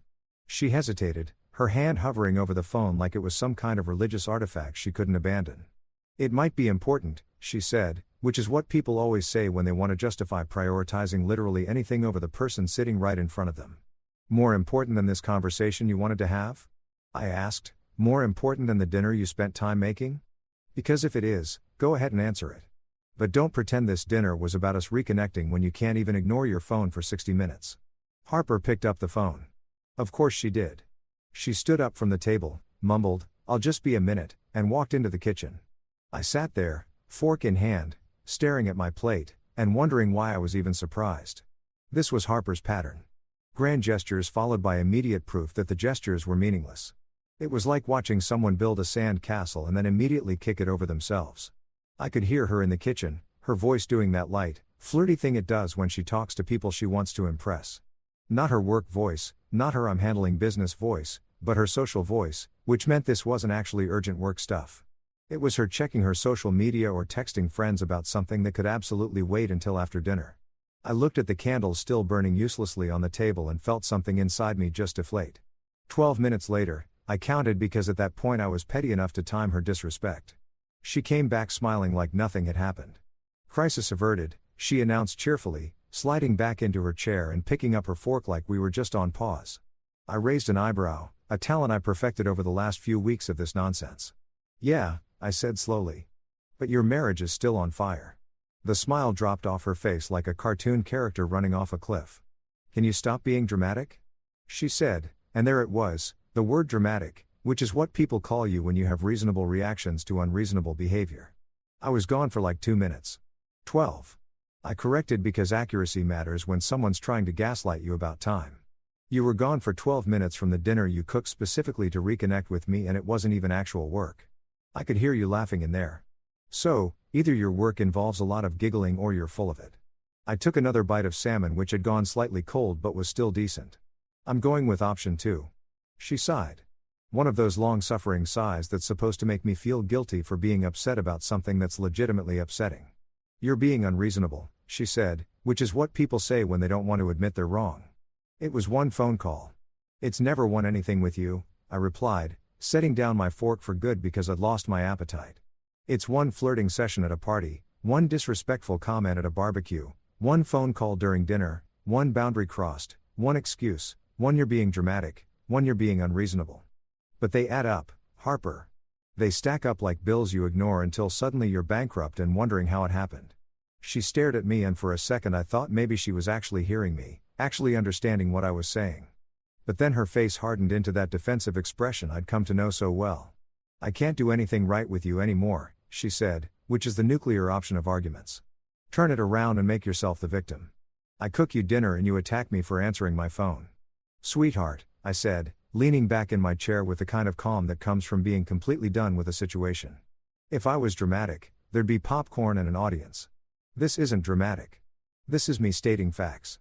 You wanted to have dinner and talk, but you couldn't even make it 15 minutes without checking out. That's not me being unreasonable. That's you proving my point better than I ever could." The rest of dinner passed in the kind of silence that's somehow louder than shouting. Harper picked at her food, occasionally shooting me looks that range from angry to hurt to defiant. I finished my salmon because wasting good food is a sin, and I wasn't about to let my dying marriage ruin a perfectly decent meal. The acoustic playlist continued warbling in the background, singing about love and connection and all those things we apparently didn't have anymore. When I finished eating, I stood up and started clearing my plate. "Thank you for dinner," I said, because my mama raised me to have manners even when my wife apparently didn't. "The salmon was really good. Genuinely, you should be proud of that." I walked my plate to the kitchen, rinsed it, and put it in the dishwasher like a functional adult. Harper followed me into the kitchen, and I could feel her standing behind me, probably trying to figure out if she should apologize or double down on being defensive. "Mason," she started, but I held up my hand. "I'm going to my workshop for a bit," I said, not looking at her because if I looked at her, I might say something I'd regret or worse, something I wouldn't regret. "Thanks again for dinner." I walked out the back door into the cool evening air, headed toward my workshop, where the only drama was whether I'd cut a board at the right angle. Behind me, the house glowed with soft light from those stupid candles, and I could see Harper's silhouette in the dining room, probably sitting there wondering why her plan hadn't worked. The answer was simple, but she'd never understand it. You can't romance your way out of disrespect. You can't cook a nice meal and expect it to erase a pattern of behavior that showed your partner they weren't a priority. As I unlocked my workshop and flipped on the lights, I thought about how relationships were supposed to be about showing up for each other. And Harper kept showing me that when it came down to it, she'd always show up for everyone else first. Dinner ended in silence, except for the sound of me mentally Googling divorce lawyers again. This time I actually clicked on a few links and saved them to my bookmarks just in case. Just in case was starting to feel a lot like inevitably. And honestly, I was getting weirdly comfortable with that idea. Every Sunday for the past 2 years, Harper had dragged me to her yoga group brunch like I was a reluctant dog being taken to the vet. The group consisted of 5 women who'd met at some hot yoga class and bonded over their shared love of overpriced activewear wear and speaking exclusively in wellness buzzwords. They met at this cafe downtown that charged $14 for avocado toast and called it our SIL, which is apparently code for "we're going to rob you," but make it sound fancy. The brunches were exactly what you'd expect. A bunch of people sitting around talking about their chakras, discussing whether they should do a juice cleanse or a raw food cleanse, debating the merits of different meditation apps, and generally treating normal human activities like they were achieving enlightenment. Last time, I'd sat through a 20-minute conversation about whether almond milk or oat milk had better energy, and I'd seriously considered faking my own death just to get out of future brunches. Harper loved these brunches. Loved them. She'd spend the entire week leading up to Sunday talking about who would be there and what they'd discuss like it was some kind of exclusive summit meeting instead of 5 suburban moms eating overpriced eggs and pretending their lives were Instagram-worthy. And every Sunday she'd insist I come along because it's good for us to have couple friends and you need to be more social. Never mind the fact that I had plenty of friends who could discuss normal topics like sports and tools without bringing up their auras. This particular Sunday morning, I woke up and had what alcoholics probably call a moment of clarity. Except instead of realizing I had a drinking problem, I realized I had a doing things I hate to keep Harper happy problem. I rolled over in bed, looked at the ceiling, and thought, I'm a grown man. I pay taxes. I own power tools. Why am I spending my Sundays pretending to care about kombucha? Harper was already in the bathroom doing her pre-brunch routine, which involved approximately 47 beauty products and took longer than most surgical procedures. I grabbed my phone and opened the group chat. Yes, there was a group chat for this brunch crew because apparently we couldn't just show up without coordinating our arrival like we were planning a military operation. I typed out a message taking a break from forced enlightenment. Then I hit send before I could second guess myself, which is the key to any good act of rebellion. Commit before your brain catches up and tries to talk you out of it. I heard Harper's phone buzz in the bathroom, followed by a pause in whatever she was doing, then the sound of rapid typing. My phone immediately lit up with responses. Everything okay? From Melissa, who was nice enough, but thought essential oils could cure everything from headaches to bad marriages. We'll miss you. From Rachel, the group's unofficial cheerleader, who ended every sentence with an exclamation point like she was perpetually surprised by her own thoughts. Hope you feel better soon, from Amanda, who somehow always missed the point of everything. Then Harper emerged from the bathroom, phone in hand, face somewhere between confused and furious. What is this? She asked, holding up her phone like it was evidence in a trial. It's a text message, I said calmly, staying in bed because I'd learned that remaining physically relaxed during tense conversations helped me stay mentally relaxed. I'm taking a break from the brunch thing. You're what? Her voice went up an octave, which meant we were entering the danger zone of this conversation. Mason, we go every Sunday. It's our thing. I sat up in bed, taking my time adjusting my pillow behind me because rushing during an argument just gives the other person more ammunition. Actually, it's your thing. I corrected. I've been attending under duress for 2 years while everyone talks about their spiritual journeys, and I sit there wondering if beer at noon would be inappropriate. Harper's face cycled through several emotions: surprise, hurt, anger, and finally landing on what I called her.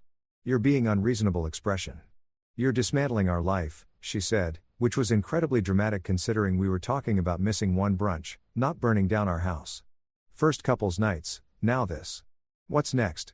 You're going to stop coming to my work events? Probably, I said, honestly, because I was done pretending. Your work events where I stand around holding your purse while you network and I make small talk with people who think I'm your assistant. Yeah, those might be on the chopping list, too. I got out of bed and stretched, feeling vertebrae pop in a way that was deeply satisfying. No, I continued, walking toward the bathroom to brush my teeth. I'm not dismantling our life. I'm rebuilding my peace. You can visit during office hours.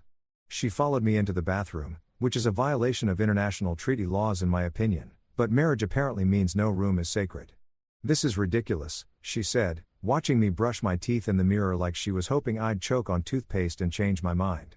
You're being selfish. I rinsed my mouth, dried my face, and turned to look at her directly. Selfish is expecting your husband to spend every Sunday listening to 5 women talk about their moon cycles and pretending it's enriching. I said, what I'm doing is called self-preservation. Harper stared at me for a long moment and I could see her trying to figure out which angle to take. Anger, guilt-tripping, or logical argument. She went with option 2. I just wanted us to have community, she said, her voice getting softer in that way that's supposed to make me feel like a monster. I wanted us to have friends we could share experiences with. We have friends, I pointed out, walking past her back into the bedroom to get dressed. Ray and Jenna, Dan and Carol, actual normal people who can have conversations without mentioning their wellness journey every 5 minutes, but you don't like hanging out with them anymore because they're not trendy enough or woke enough or whatever enough. I pulled on jeans and a t-shirt, the universal uniform of a man who's done playing dress up for brunch. She stood in the doorway, arms crossed, looking like I just told her I was joining a cult instead of just skipping one brunch. So what? You're just going to stay home? She asked. What am I supposed to tell everyone? I grabbed my phone and my wallet, heading downstairs because this conversation was over as far as I was concerned. Tell them I'm sick, I called back. Tell them I died. Tell them I've been raptured. I don't care. Just don't tell them the truth, which is that their brunches are the conversational equivalent of watching paint dry while someone explains the paint's emotional journey. I made myself coffee and some actual breakfast. Eggs, bacon, toast, the works, while Harper got ready upstairs. She came down eventually, dressed in her yoga brunch outfit, which cost more than my entire workshop's electrical bill, and stood in the kitchen, giving me one last chance to cave. You're really not coming, she said.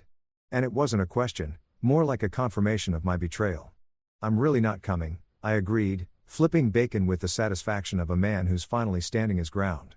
She left without saying goodbye, the door closing with just enough force to show she was mad, but not enough to technically count as slamming it. I watched through the window as she backed out of the driveway, probably already texting the group to explain my absence with whatever story would make her look least responsible for having a husband who'd finally found his spine. The house was quiet, beautifully, perfectly quiet. No rushing around. No stressing about being late. No mentally preparing myself for 3 hours of forced smiles and nods while people discuss their spiritual awakening over $12 lattes. I ate my breakfast slowly, actually tasting the food instead of just shoveling it in so we could get out the door. I watched some TV that I actually wanted to watch. I even took a nap on the couch, something I hadn't done on a Sunday in 2 years because we were always rushing to and from that damn brunch. Around 1 o'clock, Harper came home. I heard her car pull up, heard her heels on the walkway, heard the door open. I stayed on the couch, remote in hand, Watching a documentary about World War II because educational programming is acceptable day drinking content. She walked into the living room and just stood there looking at me like I was a puzzle she couldn't solve. How was brunch? I asked pleasantly because I wasn't mad at her for going. I was just relieved I hadn't gone with her. She set down her purse, kicked off her shoes, and sat in the chair across from me. It was fine, she said, which in Harper speak meant it had been either amazing or terrible, and she wasn't ready to tell me which yet. Everyone asked about you. I'm sure they did. I replied, watching a tank roll across the screen. What did you tell them? She sighed and I recognized it as her. I'm about to be honest, but I don't want to be sigh. I told them you weren't feeling well, she admitted. But then Melissa said she could bring over some essential oils that would help. And Rachel offered to do a healing meditation over FaceTime. And I realized you were right about literally everything. I looked away from the TV to see if she was serious. She was smiling a little. The kind of smile that happens when you finally admit something you've been denying. They talked about crystal energy for 45 minutes. Harper continued. And I sat there thinking about how you must have felt listening to this stuff every single week. And I felt bad.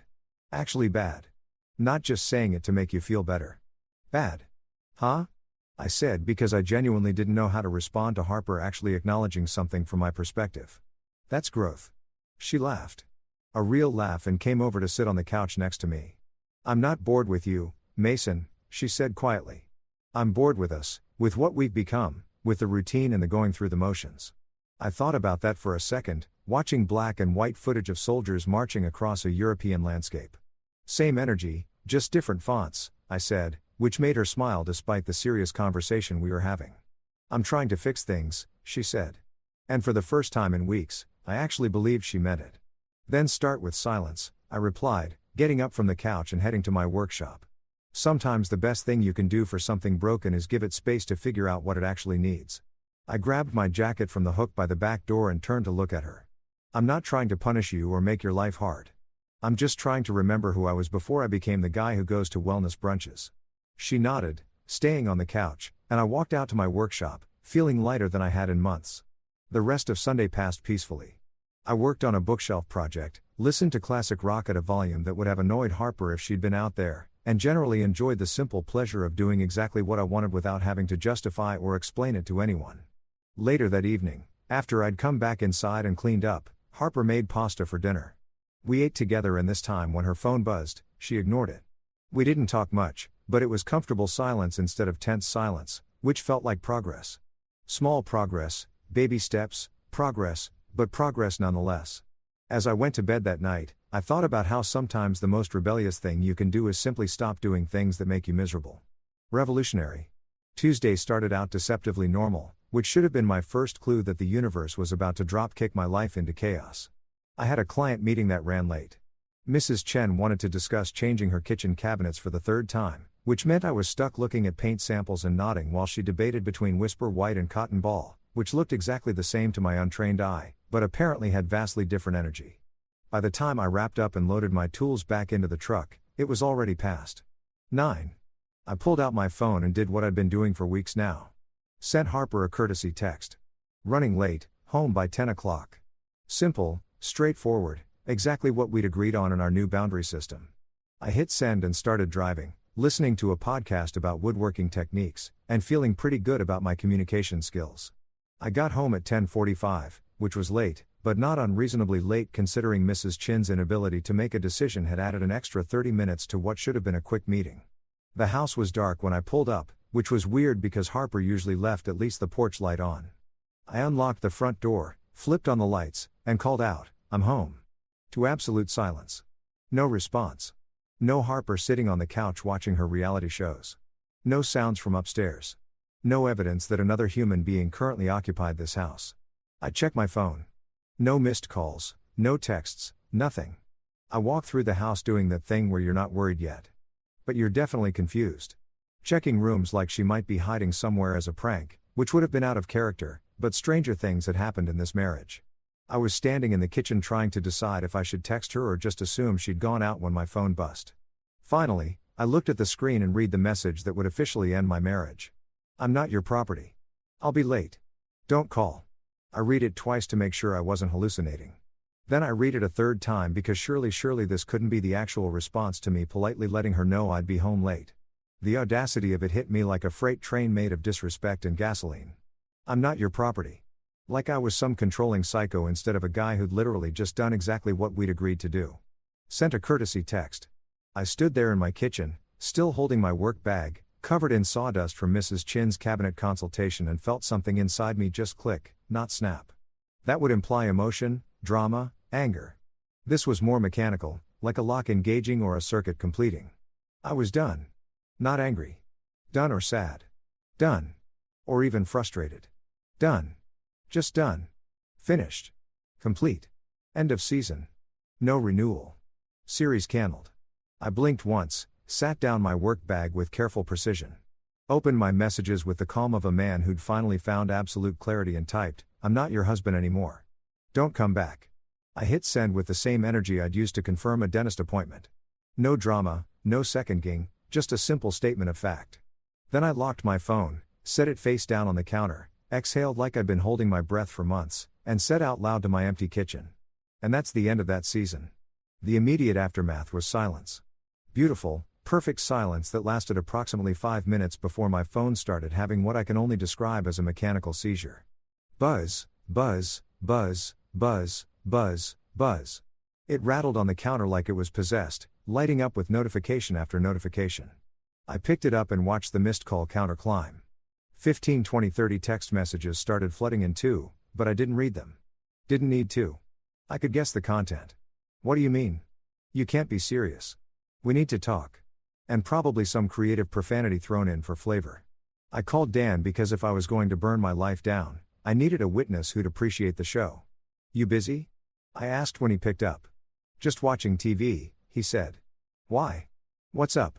I could hear his wife, Carol, in the background asking who it was. I just ended my marriage via text message. I told him, "Need you to confirm I'm not having a stroke." There was a pause, then Dan's laugh, the kind that starts small and builds into something that sounds like it hurts. "You did what?" He managed to get out between wheezes. "Hold on, Carol wants to hear this." I heard fumbling sounds. Then I was apparently on speakerphone. "Repeat that," Dan said, still laughing. "Harper sent me a text saying she's not my property and she'll be late and don't call." I explained, walking to the fridge to grab a beer because this conversation required alcohol. "So, I told her I'm not her husband anymore and not to come back. Now, my phone is having a meltdown and I've got 50 missed calls." 50. Carol's voice came through, shocked, but also impressed. "Mason, that's not a missed call list. That's a customer complaint hotline." Dan was laughing so hard I thought he might actually die. "Man, that's the most boss move I've ever witnessed. Cold-blooded. Absolutely savage." Carol made a noise that was half laugh, half gasp. "Dan, don't encourage him." "Mason, are you okay?" "I'm great," I said honestly, taking a sip of beer and meaning it. "I feel like I just took off shoes that were 2 sizes too small.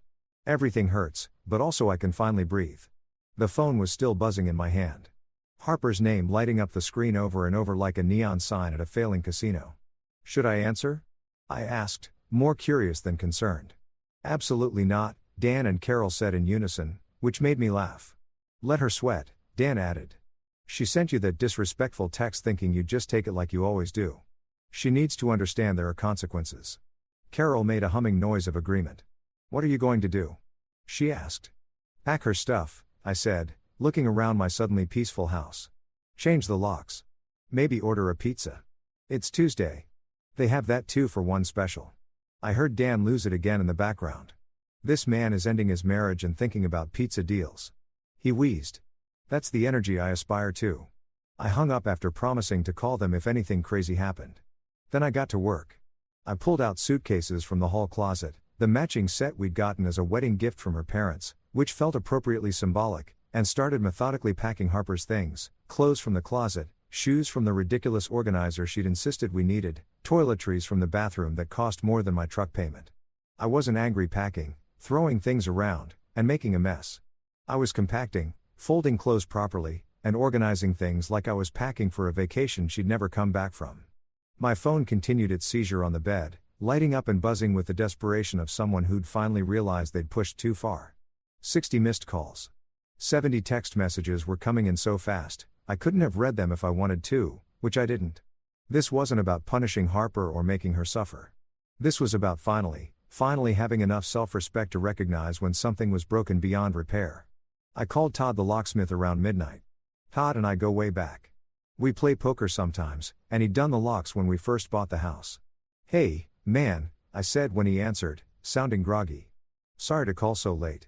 How fast can you change my locks?" There was a pause. Then Todd's voice came back more alert. "Marriage trouble?"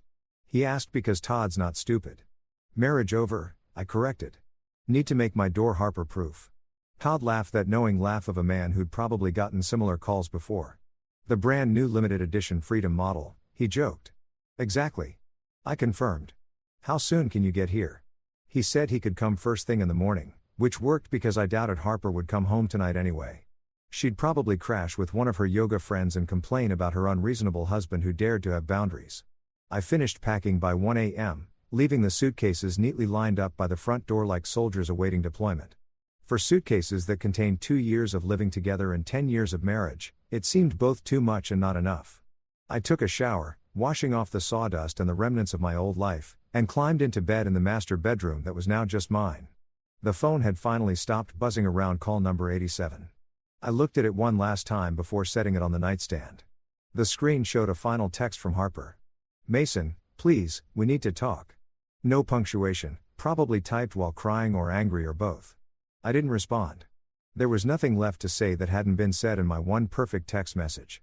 As I turned off the light and settled into bed, I felt something I hadn't felt in years. Peace.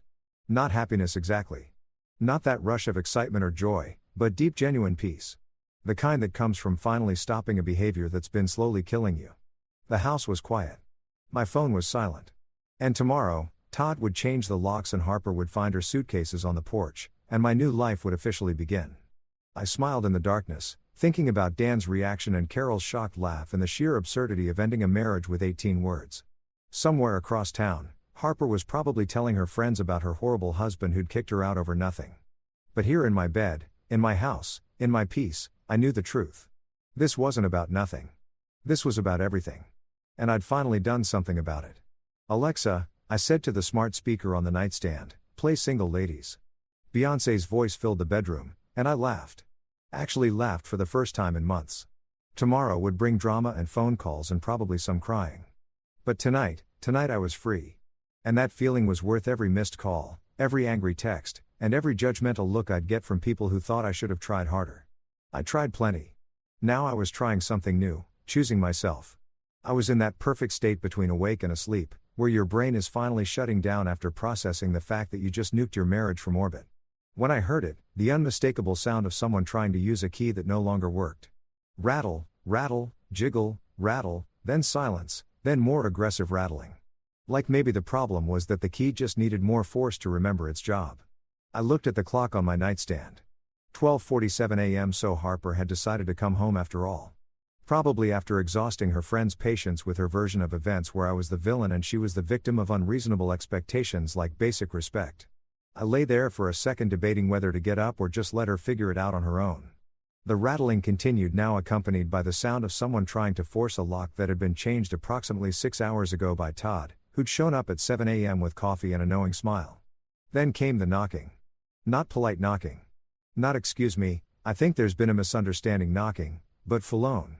I'm about to break down this door, pounding that probably woke up the neighbors. "Mason." Harper's voice came through the door loud enough to qualify as a public disturbance. My keys not working like this was some kind of technical malfunction instead of a deliberate choice. I sighed, threw back the covers, and padded downstairs in my pajama pants and t-shirt. Through the front door's window, I could see Harper standing on the porch in the same clothes she'd been wearing yesterday. Her hair doing that thing where it's both messy and somehow still deliberately styled. She saw me approaching and her face lit up with relief that immediately died when I opened the door with the security chain still attached. "Mason, what?" she started, but I cut her off by gesturing to the neat row of suitcases lined up just inside the doorway, perfectly visible through the 6-inch gap the chain allowed. Her eyes went from me to the suitcases to me again, processing what she was seeing like a computer trying to load a web page on dial-up internet. "It's a feature, not a bug," I said calmly, my voice still rough from sleep, but my resolve crystal clear. She blinked at me like I'd just spoken ancient Greek. What? She managed to get out, her brain clearly struggling to catch up with the reality of the situation.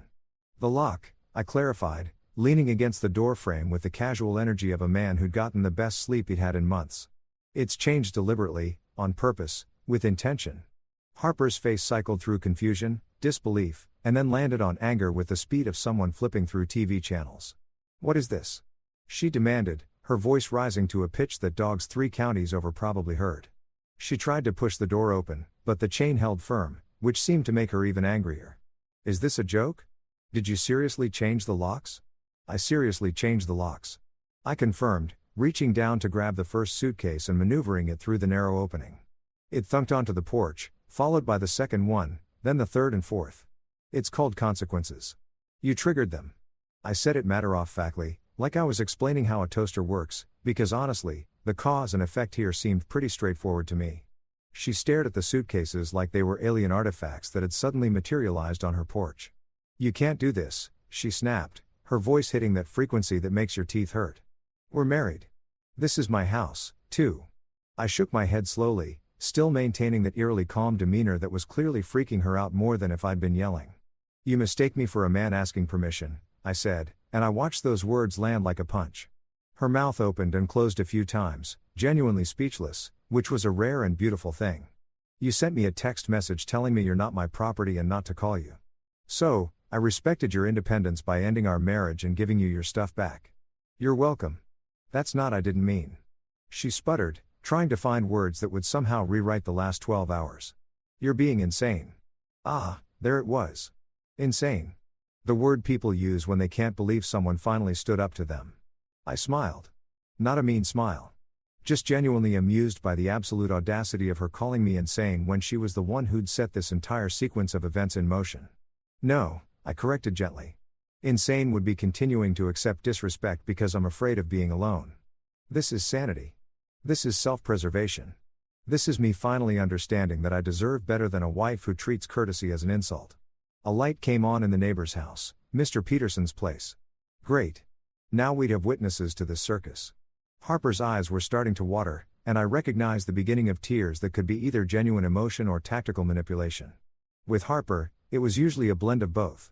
Mason, please, she said, her voice dropping to that soft, vulnerable tone that used to make me cave immediately. We can talk about this. I was just upset. I didn't mean what I said in that text. But you sent it anyway, I pointed out, still standing in my doorway like a bouncer at the world's saddest club. And that tells me everything I need to know about what you actually think versus what you say when you want something. You thought you could text me something disrespectful and I'd just take it. You were wrong. She wiped her eyes, smearing mascara across her cheek. Where am I supposed to go? She asked, and I genuinely didn't know if she expected me to have an answer or if this was rhetorical. Your mom's place, I suggested. Beckus, one of your yoga friends who's always talking about their guest room and positive energy. I don't know, Harper.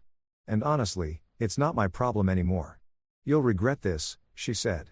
And there it was. The threat, the final card people play when they've run out of reasonable arguments.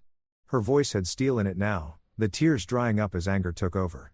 When you're alone and miserable, you'll regret pushing me away. I considered this for a moment, genuinely gave it thought, then shook my head. Maybe, I admitted, because I'm not a fortune teller, and who knows what future Mason would feel.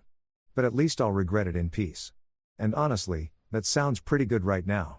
I started to close the door, but she stuck her foot in the gap, which was either brave or stupid or both. Mason, don't do this, she pleaded one more time. We can fix this. I'll change. I'll be better. I looked at her foot, then at her face, then back at her foot. Move your foot, I said quietly. Harper, I'm not kidding. Move your foot or I'm calling the police for trespassing. Her eyes widened. She hadn't expected that level of commitment to my decision. She pulled her foot back slowly, still staring at me like she was waiting for me to crack, to break, to turn back into the pushover Mason who'd tolerated this nonsense for years. Goodbye, Harper, I said, and closed the door. I turned the deadbolt with a satisfying click that sounded like freedom, then stood there listening to her on the other side. I heard a sob, then what might have been a kick to one of the suitcases, then the sound of her dragging luggage down the porch steps. Each thump of a suitcase on a step was like a countdown to my new life. I walked to the living room window and watched her load the suitcases into her car, a process made difficult by the fact that she was crying and angry and had apparently never realized how heavy 4 suitcases actually are. Mr. Peterson was definitely watching from his window, too. I could see his curtain moving. Tomorrow the whole neighborhood would know, which meant tomorrow would bring phone calls and questions and probably some judgment. But right now, watching Harper's tail lights disappear down the street at 1:15 in the morning, I felt nothing but relief. Relief so profound it was almost physical, like someone had been standing on my chest for years and finally stepped off.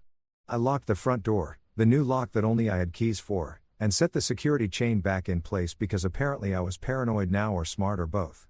I walked back upstairs, climbed into bed, and stared at the ceiling for a minute. My phone was mercifully silent. Harper had apparently gotten the message that calling was pointless. The house settled around me with those creaks and pops that houses make. Sounds I'd barely noticed before, but now seemed louder in the absence of tension and drama. "Alexa," I said into the darkness. "Play Single Ladies." Beyoncé's voice filled the bedroom again, and I laughed. The kind of laugh that's half crazy and half liberated. I grabbed my phone and texted Dan. She came back. I gave her the suitcases through a chain door and sent her away. "It's done." His response came back almost immediately. "Legendary. You're buying the first round on Friday." I set my phone back down, turned off the music, and closed my eyes. Tomorrow, I'd deal with the fallout, the calls from her parents, the questions from friends, the inevitable social media post from Harper's side, painting me as the villain in her story. But tonight, in my house, with my new locks and my boundaries firmly in place, I was at peace. The last thought I had before falling asleep was simple. Dignity feels better than company. I'd rather be alone and respect myself than partnered and miserable. It had taken me 10 years of marriage to learn that lesson, but better late than never. As sleep finally claimed me, I smiled into my pillow and thought about how sometimes the best thing you can do for yourself is close a door that should have been closed years ago. Mr. Peterson could gossip all he wanted. Harper could tell whatever version of this story made her feel better. None of it mattered because I'd finally done the one thing I should have done months ago. I'd chosen myself, and that choice, delivered through a chain door at midnight with 4 suitcases as punctuation, was the best decision I'd made in years. The house was quiet, my conscience was clear, and for the first time in longer than I could remember, I fell asleep, actually looking forward to tomorrow. The next morning, I filed the divorce papers. Paperwork never felt so spiritual. Ray called asking if I was serious, and I told him, "I'm calm." That's scarier than serious. Harper's dad came by to collect more of her things, and we had that silent nod exchange that men do when words would just complicate things. When he said Harper was having a hard time, I replied, "So is my doormat, but I'm still replacing it." That night, Rye and Jenna came over with ribs. We ate on the back patio, and for the first time in years, the laughter wasn't forced. Nobody was walking on eggshells or avoiding topics that might upset Harper. We just existed, talked about normal things, and enjoyed being alive. Peace, I thought, tastes like smoke and freedom. It tastes like making decisions for yourself and not apologizing for having boundaries. It tastes like ribs shared with actual friends who don't require you to pretend everything's fine when it's not. Weeks later, I ran into Becca at the grocery store. "She's miserable," Becca said, like, this was information I needed. She didn't mean that text. I smiled, grabbing cereal off the shelf. And I didn't mean my reply, but look how great that turned out. Becca squinted at me. "You're colder than I thought," I chuckled. "No, I'm just room temperature now, comfortable for humans." Months passed. I bought a smoker, hit the gym, and rediscovered my love for silence. When people asked if I'd ever take Harper back, I said, no refunds, no exchanges. I learned something simple but profound. Peace isn't boring. It's just the absence of stupid. It's the freedom to exist without drama, without walking on eggshells, without sacrificing your self-respect for someone else's comfort.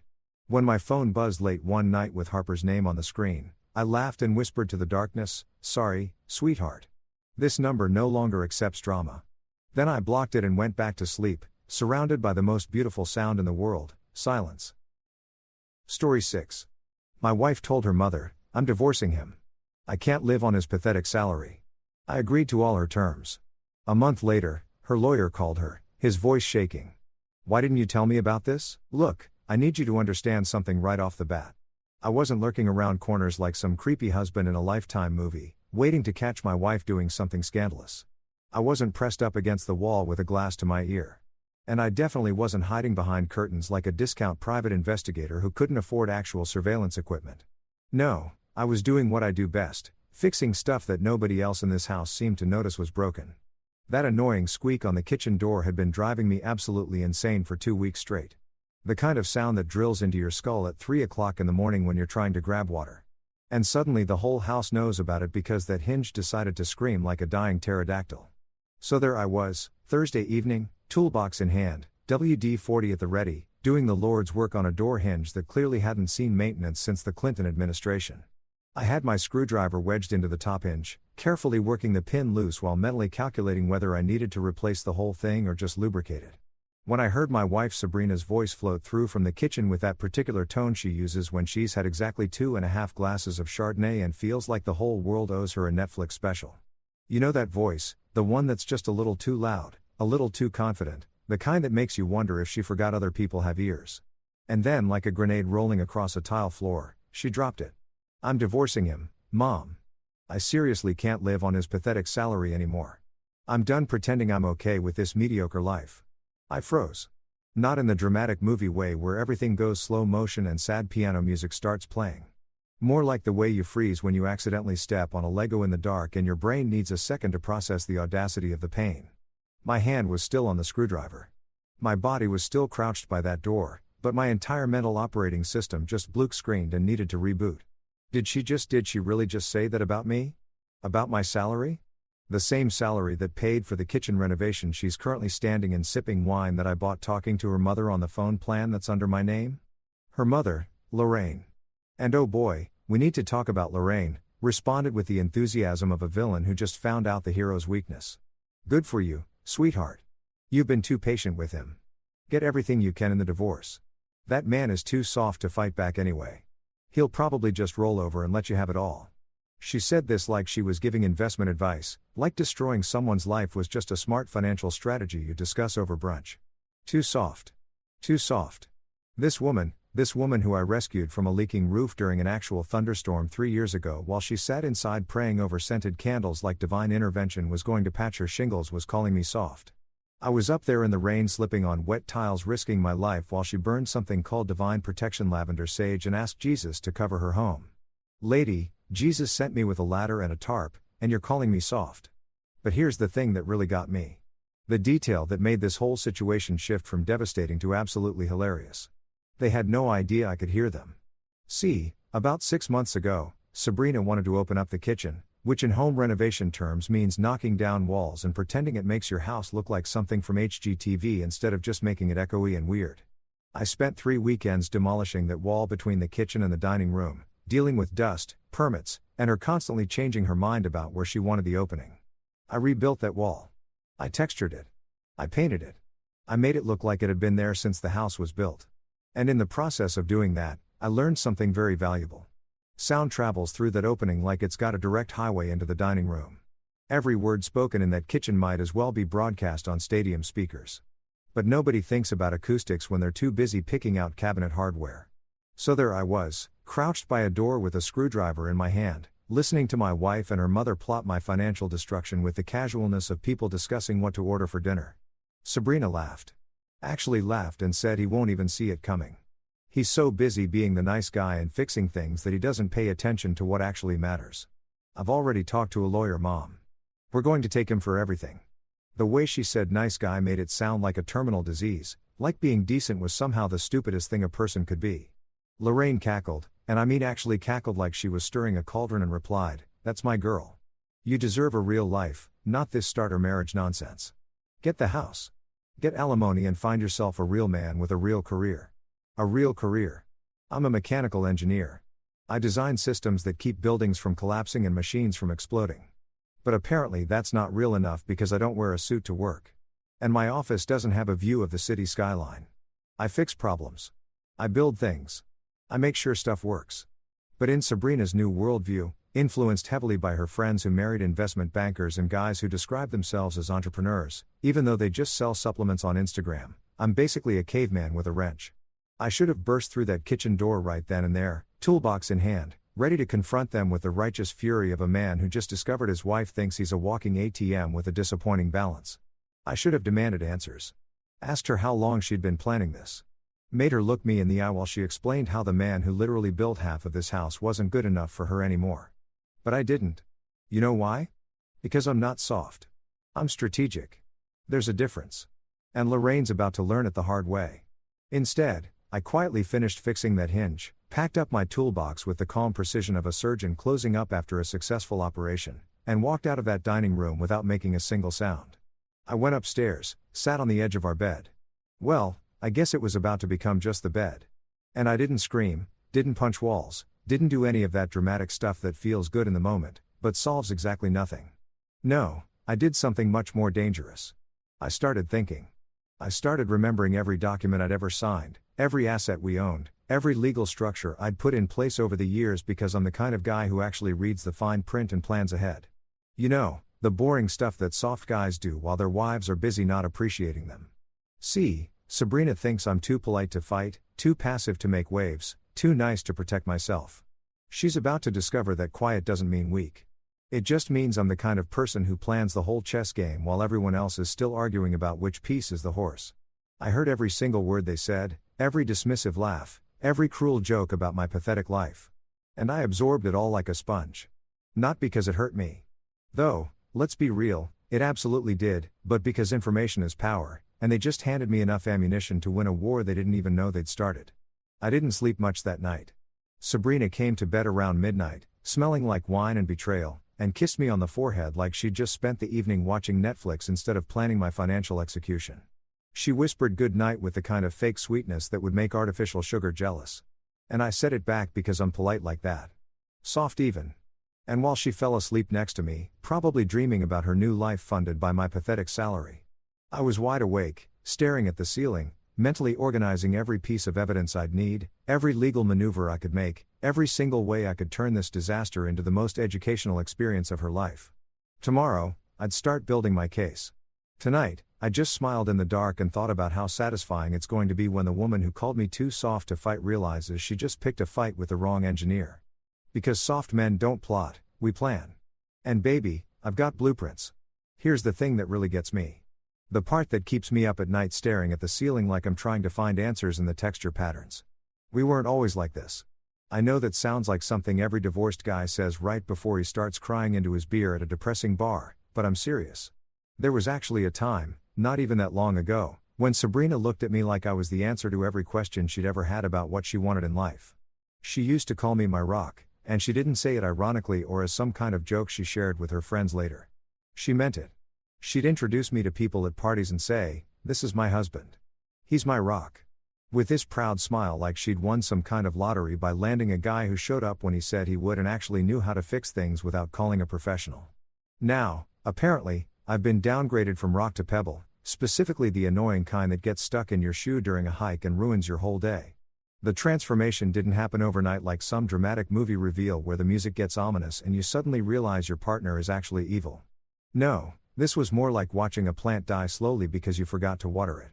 Except in this case, I was the one doing all the watering and the plant just decided it wanted to be in a fancier pot in someone else's house.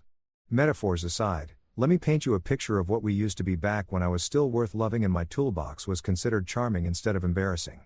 3 years ago, back when we'd only been married for about a year and everything still had that new relationship smell, Sabrina used to iron my shirts every Sunday evening while humming Sheeran songs. I'm talking the whole domestic fantasy.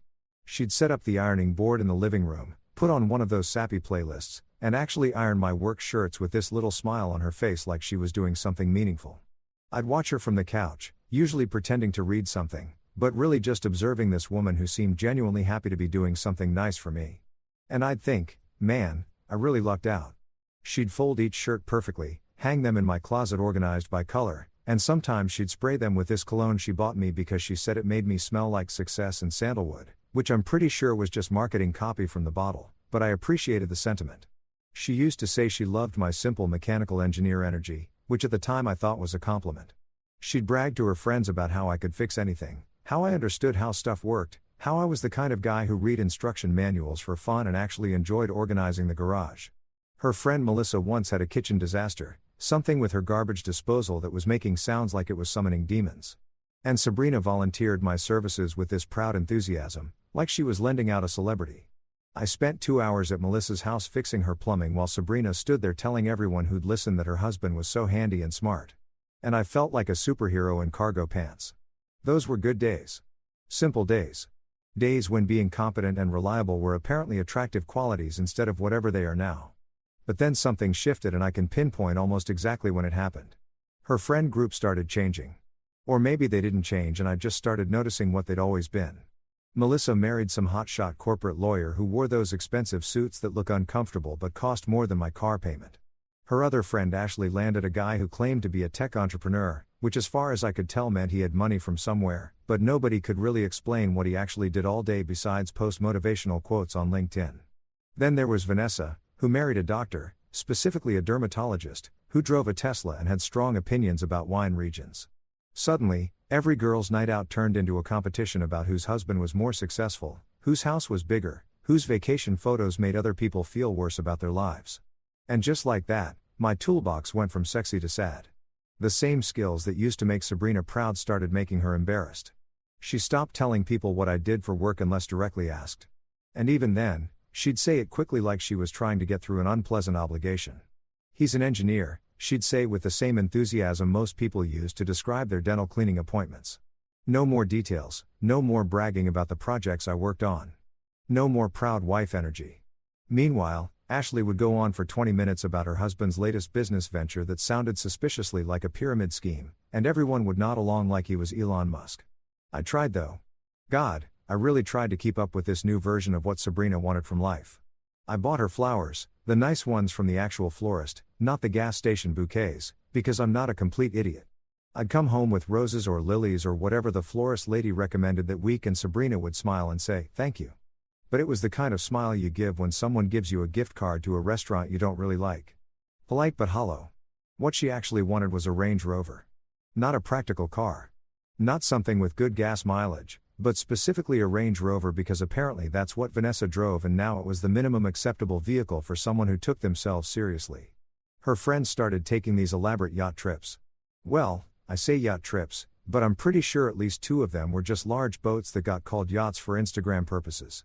They'd post pictures in matching white outfits drinking champagne on the deck, tagging each other with captions like "blessed and living our best lives."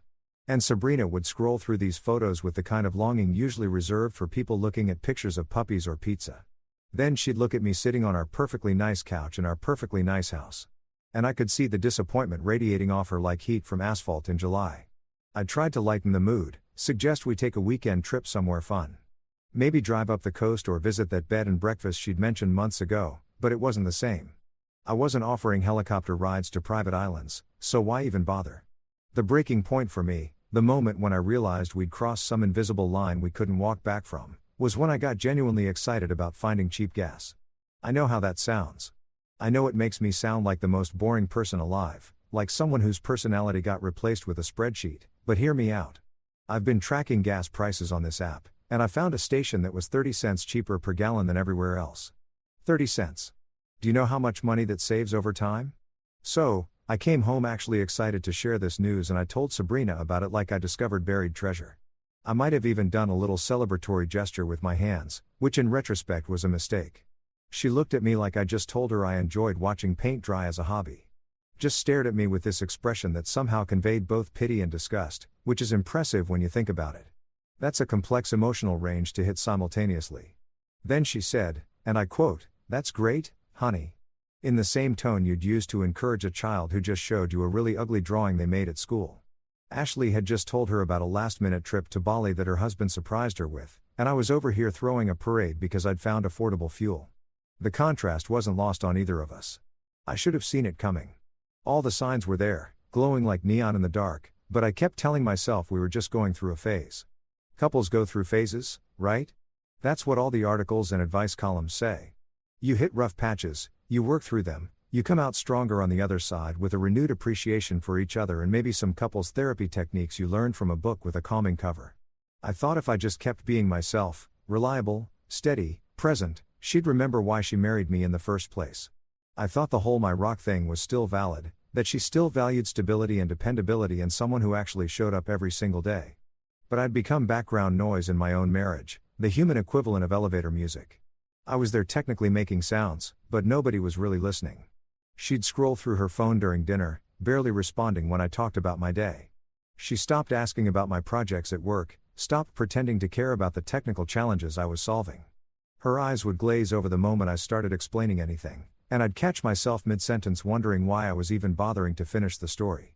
The irony is that my pathetic salary that she complained about to her mother was paying for everything she wanted.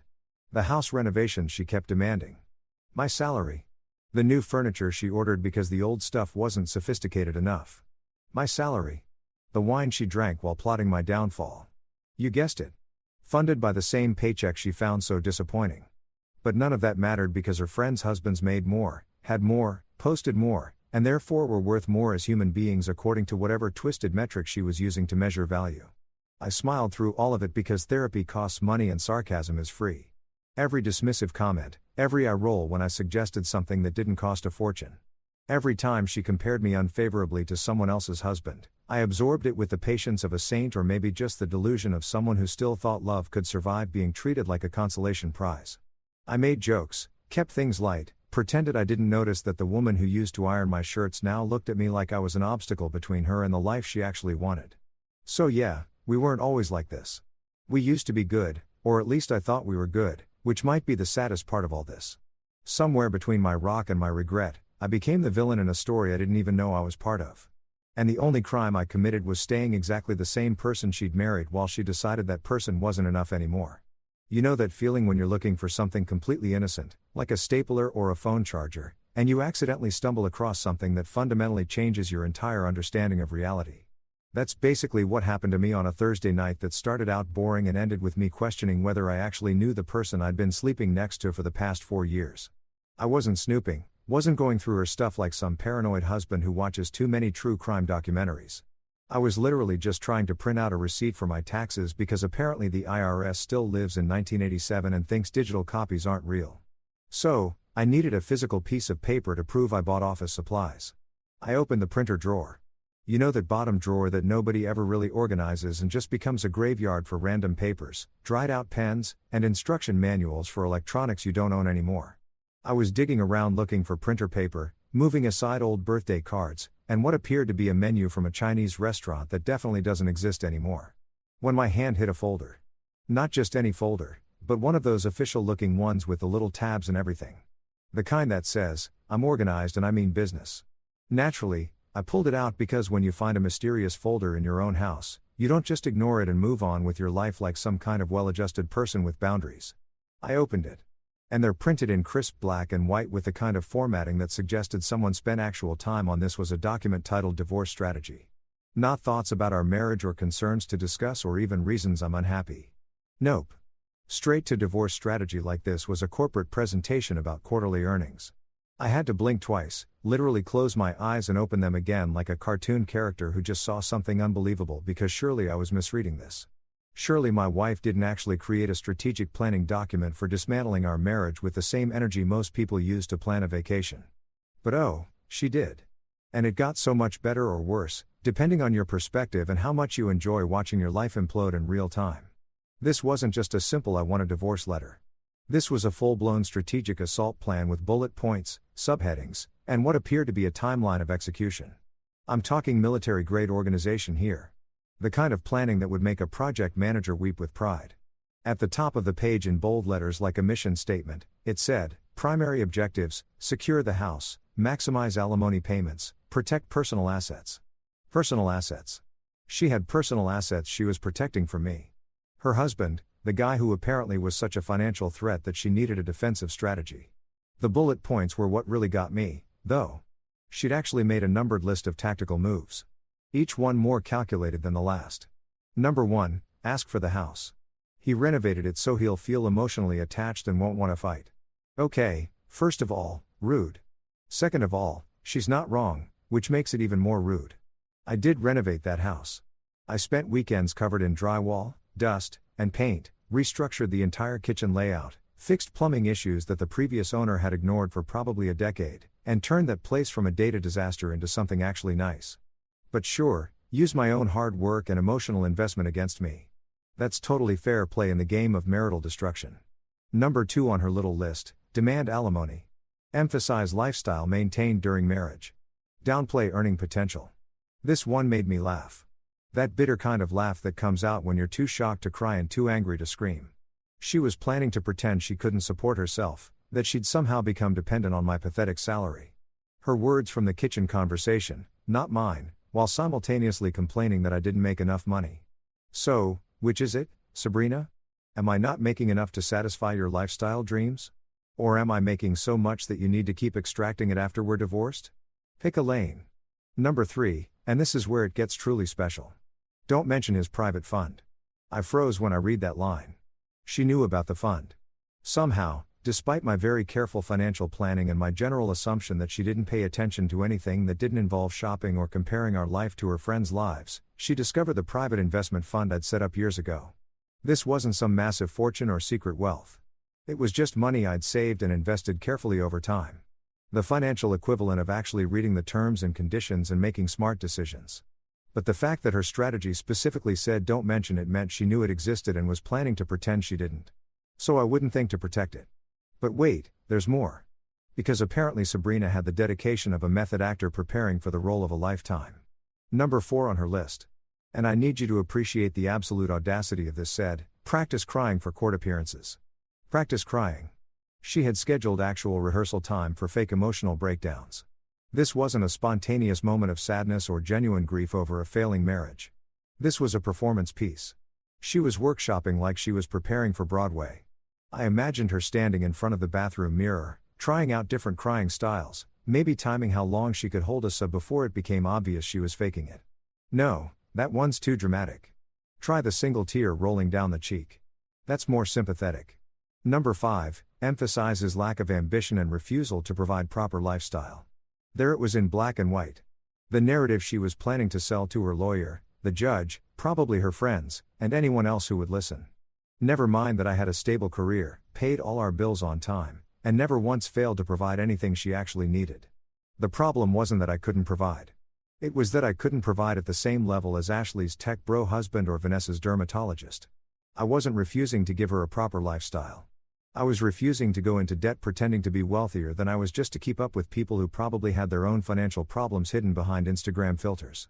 The document went on for 3 pages. 3 full pages of strategic planning, complete with a section labeled Anticipated Responses and Counterarguments, where she'd literally predicted what I might say in my own defense and prepared rebuttals. It was like reading a chess strategy guide where I was the opponent and she'd already planned 15 moves ahead. There was a timeline suggesting the best month to file for divorce, apparently March, because tax season makes financial discussions easier.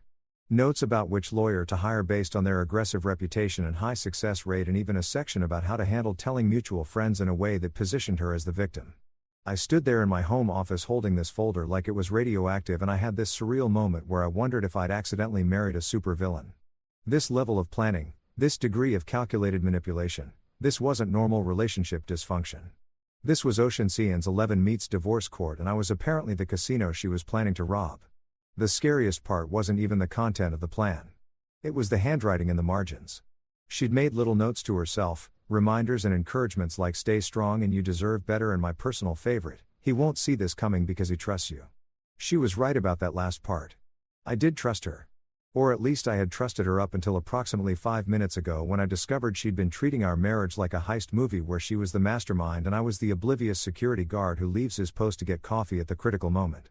The betrayal wasn't just that she wanted a divorce. People fall out of love. Marriages end. I could have handled that like an adult if she'd just been honest about it. No, the betrayal was the premeditation, the cold calculation, the fact that she'd been smiling at me over breakfast while simultaneously plotting exactly how to destroy my financial stability and emotional well-being. I carefully put the document back exactly where I found it, made sure the folder was positioned the same way, even recreated the messy pile of random papers on top of it so she wouldn't know I'd seen it. My hands were shaking, not from fear, but from the adrenaline rush you get when you suddenly realize you're in a fight you didn't know you'd entered and you need to start swinging or you're going to get knocked out. She thought I wouldn't notice. She genuinely believed that I was so oblivious, so trusting, so pathetically devoted that I'd never go looking in printer drawers or question why she suddenly seemed happier or notice that she was documenting our marriage like it was evidence for a trial. Here's what Sabrina didn't know about me, though. The things she'd fundamentally misunderstood about the man she married. Just because I'm quiet doesn't mean I'm stupid. Just because I'm patient doesn't mean I'm passive. And just because I spend our marriage being kind and accommodating doesn't mean I can't recognize when someone's treating me like a mark in a con game. She wanted to play strategic chess. Fine.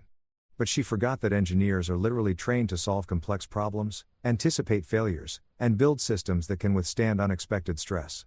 She brought a bull-ointed list to what was about to become a strategic war. And I was about to show her that amateurs plan operations while professionals plan campaigns. I didn't confront her that night. I didn't storm into the living room waving the document and demanding explanations like some dramatic hero in a soap opera. No, I did something much more dangerous. I went back to acting completely normal. I printed my tax receipt like that's what I'd come into the office to do. I walked out. I made dinner. I asked Sabrina about her day with the same casual interest I always had. She had no idea that while she was talking about some drama with her friend group, I was mentally running through everything I knew about asset protection, legal trusts, and exactly how to turn her own strategy against her. That night, lying in bed while she slept peacefully next to me, probably dreaming about her post-divorce life funded by my alimony payments, I stared at the ceiling and smiled in the dark. She'd said I wouldn't see it coming because I trusted her. But she was wrong about one critical thing. I had seen it coming the moment I overheard that kitchen conversation. This document just confirmed what I already knew and gave me the blueprint to her entire plan. She thought she was playing chess while I was playing checkers. But what she didn't realize was that I'd been playing chess this whole time. I was just polite enough to let her think she was winning. So I whispered to the darkness quiet enough that she couldn't hear me. Game on, Sabrina. Game on. You know what's funny about being underestimated? It gives you the kind of freedom that people who are taken seriously never get to experience. Once someone decides you're not a threat, they stop watching their back around you. They get sloppy. They say things they shouldn't say, leave evidence where they shouldn't leave it, and generally operate under the dangerous assumption that you're too dumb, too nice, or too checked out to notice what they're doing. Sabrina had clearly placed me in the harmless husband category, filed me away mentally somewhere between piece of furniture and loyal golden retriever, and that misconception was about to become the most expensive mistake of her life. So, I made a decision that probably would have surprised her if she'd been paying any attention.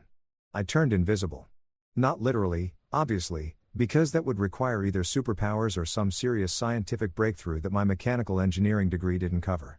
No, I became invisible in the way that people in relationships become invisible when the other person stops seeing them as a full human being.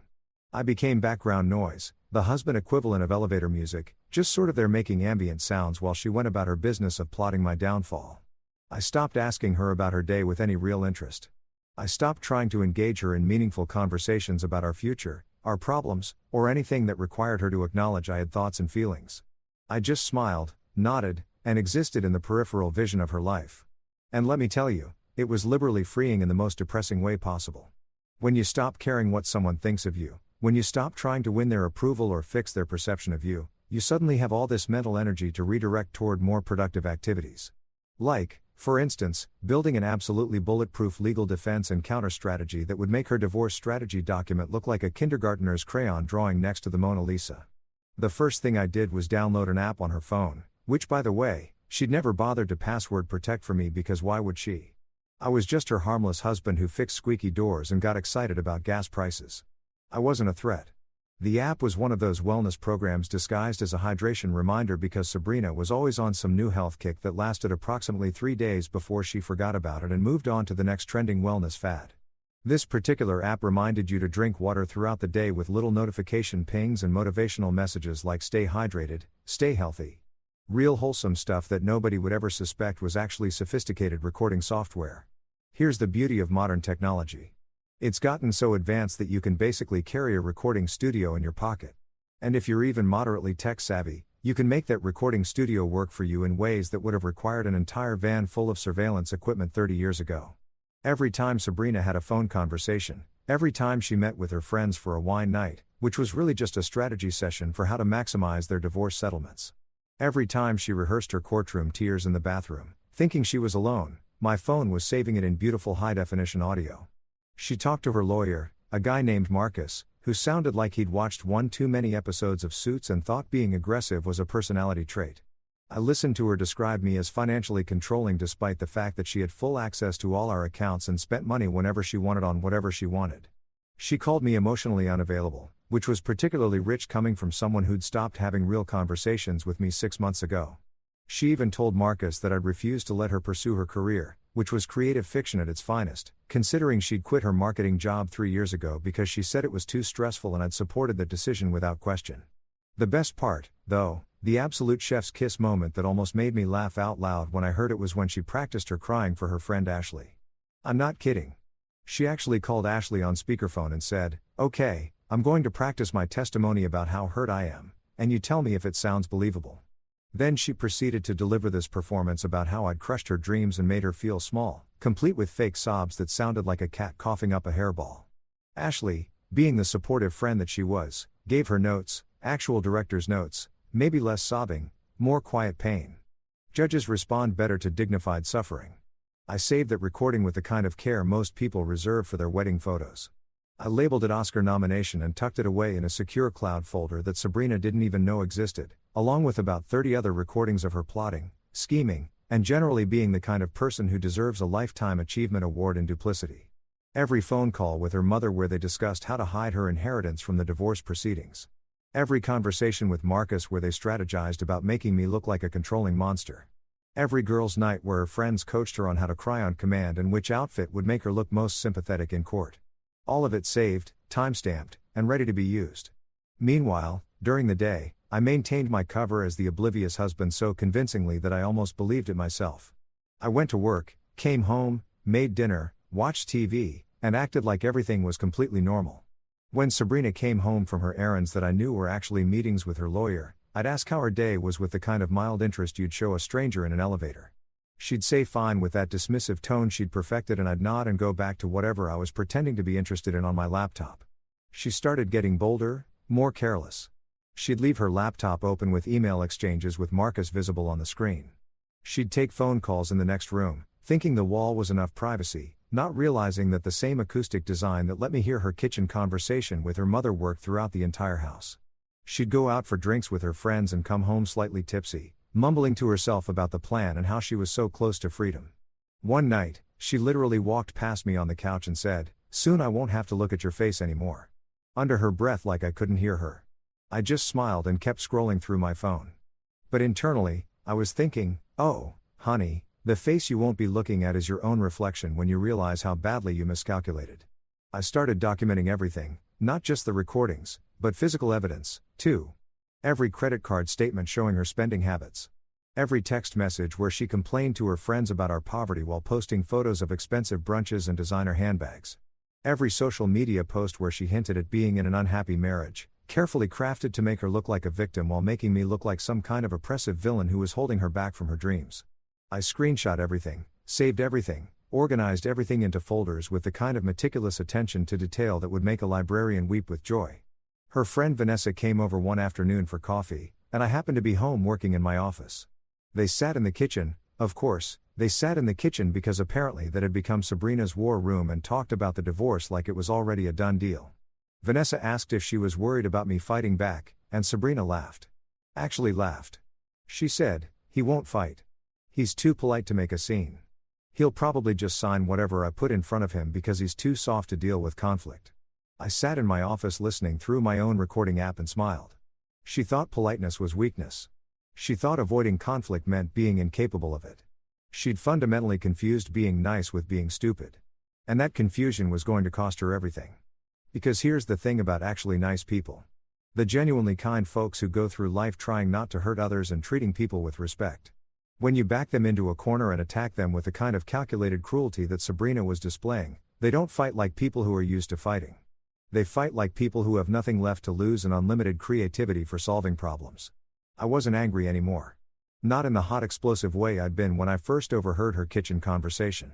That anger had cooled into something much more dangerous, a cold, calculated determination to win. She wanted to play games. I'd show her what happens when you challenge an engineer to solve a problem. We literally get paid to find weaknesses in systems and fix them. And Sabrina's entire strategy was just a system full of exploitable weaknesses. She told her friend Marcus during one of their phone calls that I recorded with the dedication of a court stenographer. He doesn't even know about the trust. I never told him about the house structure, and he's too dumb to check property records. That recording was particularly delicious because she was dead wrong on both counts. I knew exactly what the property structure was because I'd set it up. The house wasn't in our names. It was owned by a holding company I'd created years before we got married back when I was being too careful and too paranoid. According to her, she lived in that house thinking it was marital property, thinking her name on the mortgage meant she had ownership, not understanding that the mortgage and the actual property title were two very different things. But I didn't correct her.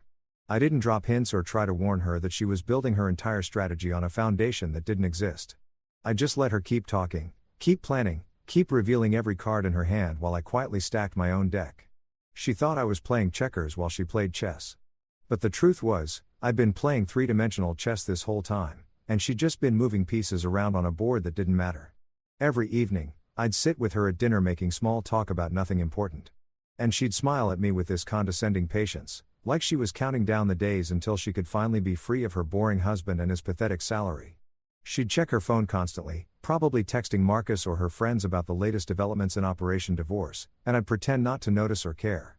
I'd do the dishes, clean up the kitchen, maybe fix something around the house that needed attention, playing the role of the beautiful husband who had no idea his world was about to implode. The best part was how confident she got.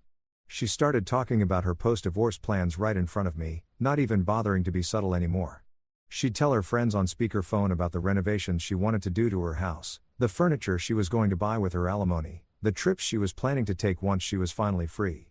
She described this whole fantasy life funded by my money, lived in my house, enabled by her successful exploitation of someone who'd done nothing but love and support her. And I'd just nod along, make appropriate noises of agreement, and think about how absolutely spectacular it was going to be when reality came crashing through her delusions like a wrecking ball through tissue paper. She wanted everything. She was about to get exactly what she deserved, which, spoiler alert, was absolutely nothing she was expecting. I gave her enough rope to hang herself with, and she was enthusiastically braiding it into a noose while thinking she was making a designer accessory. Every day she got more careless, more open about her plans, more convinced that I was too stupid and too passive to be a threat. And every day I collected more evidence, refined my counter-strategy, and waited for the perfect moment to reveal that the husband she thought was soft was actually made of something much harder, and that too polite to fight had just been code for smart enough to let you defeat yourself. The day finally arrived with all the ceremony of a funeral, which was fitting because our marriage was definitely dead and we were just here to make it official.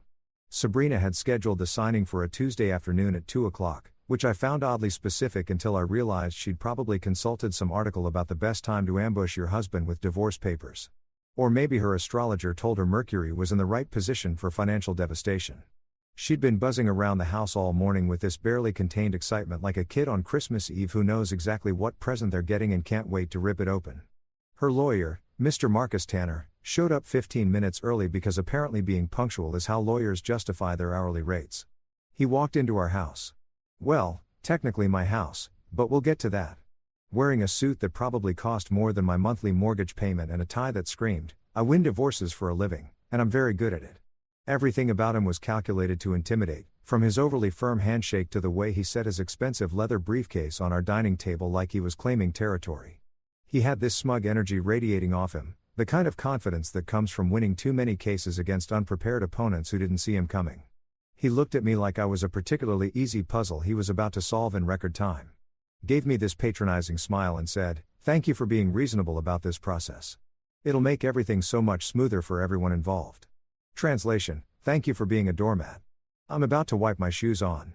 I just nodded politely because at this point, I perfected the art of looking harmless while mentally planning someone's legal destruction. It's a skill, really. You smile. You agree.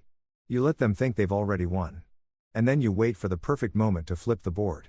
Sabrina sat down across from me at the dining table we'd picked out together 3 years ago at some furniture store where she'd spent 2 hours debating between oak and walnut finishes. She was wearing this outfit that was clearly chosen for maximum. I'm the victim here. Impact. A simple dress, minimal makeup, hair pulled back in a way that said, "I'm too devastated to care about my appearance." Even though I knew she'd spent 45 minutes getting ready because I heard her blow dryer running. She had her sympathetic face on, the one she'd been practicing in the bathroom mirror. And when she looked at me, her eyes had this carefully crafted sadness that would have been Oscar-worthy if I didn't know it was completely fake. Marcus slid the divorce papers across the table with the kind of theatrical flair that suggested he'd done this exact move hundreds of times and probably practiced it in front of a mirror. The papers were thick, official-looking, the kind of document that weighs heavy in your hands because of what it represents. I could see sections highlighted in yellow, sticky tabs marking where I needed to sign, little arrows pointing to signature lines like they were worried I might miss them.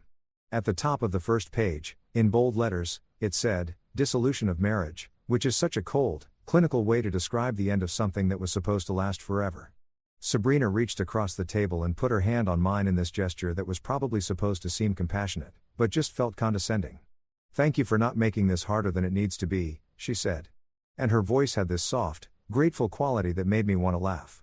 She actually thought she was being gracious by allowing me to participate in my own financial execution without putting up a fight. I know this isn't easy for either of us, but I think we can both agree this is for the best.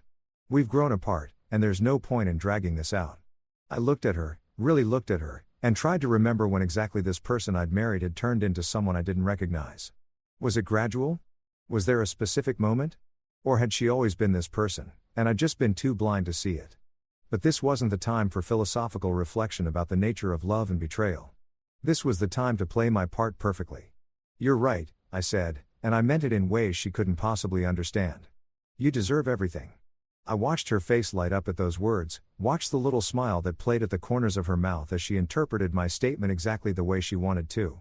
She thought I meant everything I own. What I actually meant was everything that's about to happen to you. Funny how the same words can mean completely different things depending on who's listening. Marcus looked pleased, like I just made his job significantly easier by being the cooperative husband who wasn't going to waste his time with lengthy negotiations. He probably had another client scheduled right after this. Another marriage to dissolve, another person to financially dismantle. He pulled out his fancy pen, the kind that probably cost more than a week's worth of groceries, and clicked it with this authoritative snap. "Excellent. If you could just sign on each of the marked pages, we can get this finalized and move forward with the proceedings." I picked up my own pen, the same one I'd been using for years. Nothing fancy or expensive about it. Just a regular blue ballpoint that had signed mortgage documents, birthday cards, work contracts, and now apparently divorce papers. There was something poetic about using this ordinary pen for such an extraordinary moment, though the poetry was probably lost on everyone else in the room. I flipped through the pages, pretending to skim them, even though I'd already memorized every single clause, every single term, every single way Sabrina thought she was about to screw me over. The papers outlined everything she wanted. The house, alimony payments that would have kept me living in a cardboard box under a bridge, half of my retirement fund, even my car, because apparently hers wasn't reliable enough for her new single life. It was a masterpiece of legal theft, really. If she'd put this much effort into our actual marriage, we probably wouldn't be sitting here right now. But she'd saved all her creativity and strategic thinking for this moment, for this document that was supposed to represent her victory and my defeat. I signed each page with steady hands, not showing any emotion, not giving them the satisfaction of seeing me upset or angry or anything other than calm and accepting. Marcus collected the papers like they were treasure maps, sliding them back into his briefcase with the care of someone handling something valuable. Sabrina looked at me with this mixture of relief and triumph, probably thinking about all the ways she was going to spend my money once the divorce was finalized. "Thank you," she said again, and this time she actually sounded sincere. "I know you'll move on and be fine. You're good at adapting." That was her way of saying, "You're good at settling for less." But I let it slide because I was too busy thinking about what was coming next. They stood up. Marcus shook my hand again with that same condescending grip, and Sabrina gave me an awkward hug that felt like hugging a stranger who was trying to steal your wallet. As they walked toward the door, probably already planning their celebration lunch where they'd toast to her successful divorce strategy, I sat at that dining table and smiled to myself. I'd just signed those papers with the same pin I'd used 3 years ago to register the trust that secretly owned our house. The same pin I'd used to create the shell company that held all our major assets. The same pin that had protected me from exactly this scenario long before I ever thought I'd need protection. Sabrina thought she'd won. Marcus thought he'd earned his fee. And I sat there knowing that the real show hadn't even started yet. They wanted everything. Well, they were about to discover that everything was a lot less than they thought. And nothing was exactly what they deserved. The papers were signed, the performance was over, and the curtain was about to rise on Act 2, the part where reality comes knocking and nobody answers the door prepared. A week after the signing ceremony that Sabrina probably had marked on her calendar with little celebration emojis, she moved into what she now called her house with a kind of enthusiasm usually reserved for lottery winners or people who just found out they're getting a kidney transplant. I'd moved my stuff out into a modest apartment across town. Nothing fancy, just a basic 2-bedroom with functional appliances and neighbors who minded their own business. The kind of place that didn't scream success, but didn't whisper failure either. perfectly designed to make Sabrina think I was struggling while she was thriving. Meanwhile, she descended upon that house like a decorator possessed by the ghost of every HGTV show ever made. The transformation started immediately, and I know this because I still had access to the security cameras I'd installed 2 years ago when we had that break-in scare in the neighborhood. Funny how she never thought to ask me to remove my access. Probably because in her mind I was already irrelevant, just a sad ex-husband who'd slunk away defeated. She had contractors in there within 48 hours, painting walls that didn't need painting and ripping out perfectly good fixtures because they didn't match her new aesthetic. I watched from my phone as she directed workers to paint the living room this aggressive shade of blush pink that looked like Pepto-Bismol had an identity crisis. The kitchen got new cabinet hardware, gold instead of the brushed nickel I installed because apparently gold was more luxurious, and she was done with my budget choices. Her mom, Lorraine, showed up on day 3 with a bottle of champagne that probably cost more than she should have spent. And the two of them had this whole celebration scene in the living room that would have been touching if it wasn't built on a foundation of complete delusion. I couldn't hear what they were saying through the camera feed, but I could see them toasting, laughing, Lorraine gesturing around the room like she was admiring a palace instead of a suburban 3-bedroom that was about to become a very expensive lesson in reading property documents. They looked so happy, so victorious, like they just conquered enemy territory instead of moving into a house that legally belonged to a shell company they didn't know existed. Sabrina went full influencer mode with the redecorating, posting everything on social media, like her life had suddenly become a lifestyle brand. She bought new furniture, a white sectional couch that looked like it would stain if you looked at it wrong, some abstract art pieces that probably cost a fortune and looked like something a kindergartner made during free time, and throw pillows that served no functional purpose except to be artfully arranged for photos. Every room got the Instagram treatment, strategic lighting, carefully placed plants that she'd definitely kill within a month, and those wooden signs with inspirational quotes like she believed she could, so she did. And new beginnings start here. The master bedroom, the same room where we'd slept together for 3 years, got completely purged of any evidence I'd ever existed. She replaced the bedding with something fluffy and white that looked impossible to keep clean, hung sheer curtains that let in too much morning light, and installed this ridiculous chandelier that was way too fancy for a suburban bedroom. She posted a photo of it with the caption, "Finally living in my space, design my way," with about 15 hashtags including #FreshStart, #LivingLife, and my personal favorite #FreedomFeelsGood. The comments section was full of her friends hyping her up, telling her she deserved this, calling her a queen. All of them completely unaware that they were celebrating a woman who was essentially redecorating a house she didn't own. She renamed it, too, because apparently just living there wasn't enough. It needed a rebrand. She ordered one of those custom signs for the front porch that said Sabrina's Sanctuary in that cursive font that every basic home decor enthusiast loves, a sanctuary.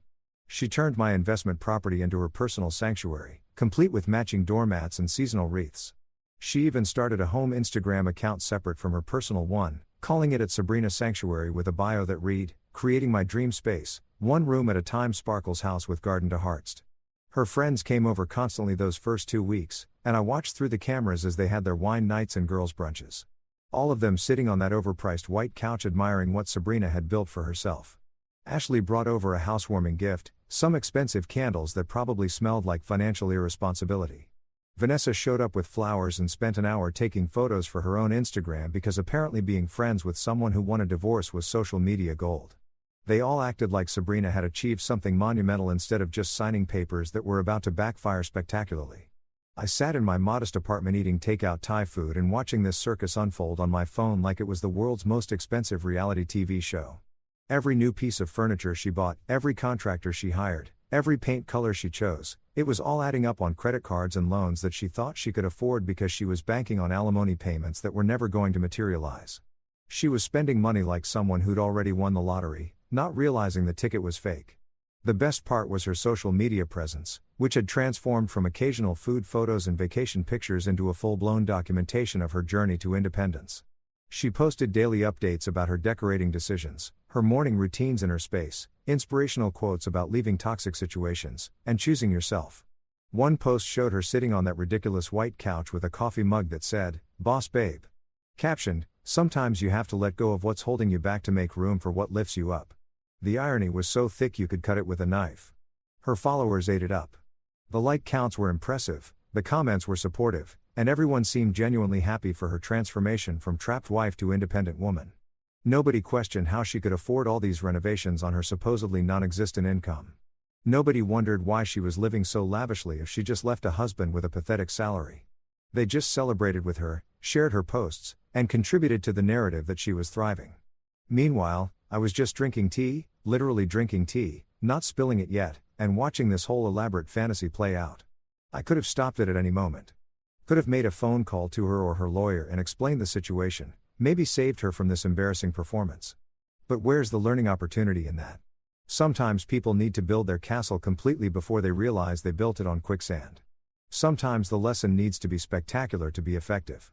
She even threw a housewarming party at the end of the second week, inviting all her friends and some people I didn't even recognize. I watched through the cameras as they mingled in the living room, admired the renovations, complimented her taste, and celebrated her new chapter. Lorraine made a toast. I could see her raising her glass in the camera frame, probably saying something about her daughter's strength and independence. Everyone cheered. Someone popped champagne. It was a whole production. And the entire time sitting in my apartment with my phone in one hand and documents in the other. I was just waiting for the right moment. Waiting for her to get comfortable in her victory. Waiting for the pink curtains to go up and the gold hardware to be installed and the Sabrina's Sanctuary sign to be mounted. Because the higher she climbed on this ladder of delusion, the more spectacular the fall was going to be. She thought she'd won the house. She thought she'd escaped. She thought she'd built herself a kingdom. And technically, she was right about one thing. It was about to become a sanctuary, just not hers. More like a sanctuary for lessons about reading legal documents and not underestimating quiet people who know how to use property law. The pink curtains went up on a Thursday. By Friday afternoon, I'd made the phone call. And just like that, the pin was pulled on the grenade she'd been sitting on this whole time, completely unaware it was about to explode. 2 days after the pink curtains went up, those god-awful pink curtains that looked like they belonged in a dollhouse designed by someone with no concept of subtlety. Sabrina got the phone call that would fundamentally alter her understanding of reality. I know the exact moment it happened because I was at work sitting in my office during lunch break eating jollof rice from this amazing Nigerian restaurant down the street that made everything with the perfect amount of spice. I've been having a pretty decent day, actually solved the design problem that had been bugging me all week. Got complimented by my boss on a project proposal and was generally just vibing in that peaceful space that comes from knowing you're about to ruin someone's entire month. My phone was sitting on my desk facing up and I watched as Sabrina's contact photo flashed across the screen. I didn't answer. Not yet. Let her simmer a bit, I thought, taking another bite of rice. The phone stopped ringing, was silent for maybe 30 seconds, then started up again. Still didn't answer. This was too delicious to rush. By the third call, which came approximately 45 seconds after the second one ended, I figured I'd let her suffer enough and picked up, putting on my most casual, unbothered voice. "Hey, what's up?" I said, like I was just answering a normal call from someone I used to know instead of the woman who tried to financially destroy me. What came through the phone can only be described as a primal scream wrapped in words. What the hell did you do? She wasn't asking a question. She was making an accusation, demanding an explanation, and having a complete breakdown all in one breath. Her voice had that particular quality that comes from crying and yelling simultaneously. That ugly cry voice that's all nasal and broken and completely devoid of the composed, strategic persona she'd been maintaining. I took another bite of rice, chewed it slowly, swallowed. "I'm going to need you to be more specific, Sabrina. What are we talking about here? The house?" she shrieked. And I had to pull the phone away from my ear because she was hitting decibel levels that could probably shatter glass. "The trust. The company. What did you do?" Ah, so Marcus had finally done his due diligence. Better late than never, I suppose, though never would have been funnier from my perspective. "I didn't do anything," I said calmly, deliberately keeping my tone as level and unbothered as possible because nothing makes an angry person angrier than someone being calm when they're losing it. "I just signed the papers like you asked. Marcus just called me." She was hyperventilating now, words coming out and gasps between sobs. He said, "The house isn't in your name," he said. "It belongs to some company called Torx Holdings." He said, "I signed papers as a tenant." "What does that mean? What did you do?" I set down my fork, leaned back in my office chair, and smiled at the ceiling. This was it. This was the moment I'd been waiting for. The payoff for weeks of playing dumb and letting her think she'd won. Trex Holdings is a shell company I created 6 years ago before we even got married. The house is owned by that company, which is controlled by a trust. Your name was never on the actual property title, just the mortgage agreement. You were basically renting from my company this whole time. The silence that followed was magnificent. Not actual silence because I could hear her breathing in that rapid panicked way people breathe when their entire world is collapsing, but silence in terms of words. Her brain was clearly trying to process information that didn't fit into the narrative sheet constructed. Like trying to force a square peg through a round hole, except the peg was made of lies and the hole was reality. You can't. That's illegal. She finally sputtered. You tricked me. You had assets. Actually, I didn't hide anything. The information was publicly available in property records. You just never bothered to check because you assumed you knew everything. I was enjoying this way too much. And I'm not even sorry about it. And it's not illegal to own property through a company. Lots of people do it for asset protection. I just happened to set it up before I knew I'd need protection from my own wife. She was full on sobbing. Now, that ugly crying that comes from realizing you've been outsmarted by someone you thought was stupid. This isn't fair. I lived in that house. I decorated it. I made it a home. With my money, I added helpfully on my property while planning to take everything from me. Yeah, that must be really disappointing for you. You can't do this to me. Her voice had gone from angry to desperate. That pleading tone people use when they realize they're screwed and are trying to appeal to emotions that stopped existing weeks ago. I have nowhere to go. I spent money on renovations. I had contractors. The furniture sounds like a problem, I said, and I meant it. You should have read the documents more carefully before you signed them. But hey, look on the bright side. You got really good at practicing crying, so at least all that rehearsal is paying off now. I hate you. She screamed. And then there was a crash in the background like she'd thrown something. You're a monster. You manipulated everything. No, Sabrina, you manipulated everything. I just didn't fall for it. I kept my voice steady, refusing to match her energy because staying calm was the ultimate power move. You wanted to take my house, my money, my future, all because I wasn't rich enough for your Instagram fantasy life. You practiced fake tears to manipulate a judge. You plotted with your mother about how to destroy me financially. You called me soft, pathetic, not a real man. So, excuse me if I don't feel particularly sympathetic that your evil plan backfired. She was making these weird choking sounds now, trying to form words, but failing because rage and devastation were short-circuiting her brain. I heard Lorraine's voice in the background, muffled but distinct, saying something like, "What's wrong? What happened?" And I almost felt bad for Lorraine. Almost. But then I remembered her sitting in that kitchen telling her daughter to take me for everything, calling me too soft to fight, and the sympathy evaporated. You wouldn't do this to someone you once loved. Sabrina finally managed to say, pulling out the guilt card like it was going to work on someone she'd spent months treating like garbage. I laughed. Actually laughed. You're absolutely right. I wouldn't do this to someone I once loved. Luckily, I stopped loving you the moment I heard you and your mother plotting my destruction in our kitchen. That was months ago, by the way. I've had a lot of time to process my feelings and prepare my response. This isn't over, she threatened. But her voice had lost all its power. She sounded defeated, broken, nothing like the confident woman who'd slid divorce papers across the table with that victory smile. Oh, it's definitely over, I said. The divorce is finalized. The house is mine. You have no legal claim to anything. Marcus knows this now. That's why he called you freaking out, because he realized he based his entire strategy on information you gave him that was completely wrong. You played yourself, Sabrina. I just watched.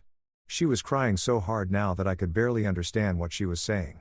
Something about lawyers and fighting this and how I'd regret it. But I was done with the conversation.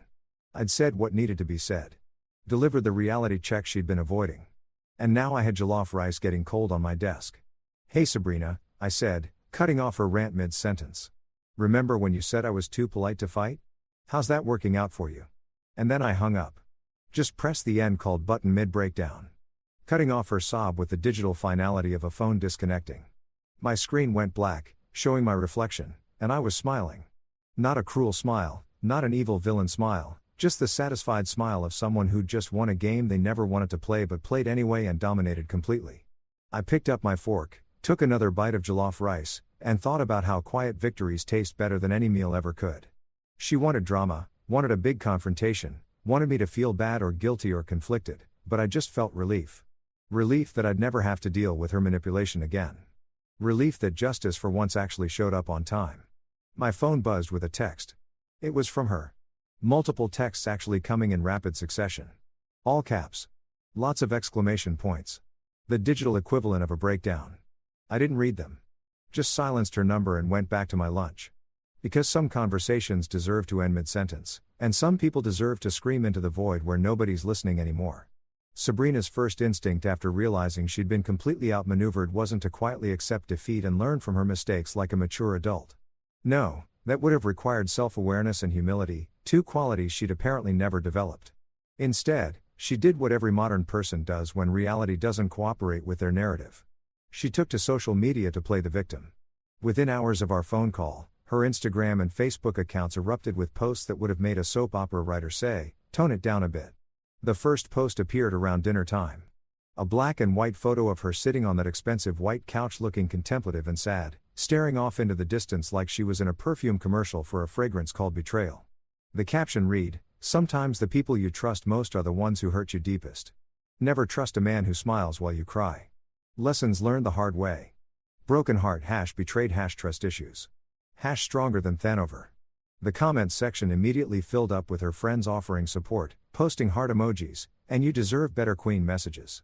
All of them completely unaware of the actual story. I watched this unfold from my apartment with the kind of detached amusement you get from watching a movie where you already know the ending. She was trying to control the narrative, paint herself as the wounded party, the innocent victim of a conniving husband who'd somehow wronged her. Ashley commented, "He never deserved you anyway, babe." And Vanessa added, "Men are trash. You're going to get through this." Even Lorraine joined in with, "My daughter is a survivor." Which was particularly rich coming from someone who'd actively encouraged the whole scheme. For about 6 hours, it worked. Her post got hundreds of likes, dozens of supportive comments, shares from friends who thought they were supporting someone going through a tough divorce. She posted a few more in quick succession, inspirational quotes about Phoenix rising from ashes, photos of herself looking brave and resilient, even a video of her doing yoga in the living room with a caption about finding inner peace despite chaos. It was a whole PR campaign designed to make her look sympathetic and me look like a monster. But here's the thing about trying to rewrite history in the age of technology. Someone always has receipts. And I had recordings, lots of them. Particularly one very special recording that I'd been saving for exactly this kind of situation. The one where she practiced her fake crying with Ashley, complete with director's notes about making it more dignified suffering instead of ugly sobbing. I debated whether to release it, whether stooping to her level was worth it. But then I remembered something important. Sometimes people need to face the consequences of their actions, and sometimes those consequences need to be public. I didn't post it directly. That would have been too obvious, too aggressive, and honestly beneath me. Instead, I sent it to exactly 3 people, Ashley, Vanessa, and one mutual friend named Derek, who I knew couldn't keep a secret if his life depended on it and loved drama more than he loved breathing. I sent it with no context, no explanation, just the audio file labeled Sabrina_practice session.mpp3 and let nature take its course. Derek posted it within an hour. Not the whole thing, just a carefully edited clip that captured the essence. Sabrina saying, "Okay, I'm going to practice my testimony about how hurt I am. You tell me if it sounds believable." Followed by her theatrical sobbing, followed by Ashley's critique about needing more quiet pain. He posted it on his Instagram story with the caption, "When you find out your friend's divorce drama is actually an audition performing arts hot beverage," and tagged Sabrina without thinking about the consequences because Derek lived for chaos. The story spread like wildfire through their social circle. Within 2 hours, I watched as the supportive comments on Sabrina's post started changing tone. The heart emojis disappeared. The "you go girl" messages stopped. Instead, people started asking questions. Wait, is this real? Did you actually practice crying? So, you lied about everything. Some people deleted their supportive comments entirely, probably embarrassed they'd been fooled. Others left their comments up, but added new ones, expressing disappointment or confusion. Sabrina tried damage control, posting a long explanation about how the audio was taken out of context and manipulated, and that I was weaponizing private conversations to make her look bad. But the problem with claiming something is out of context is that people wanted the full context.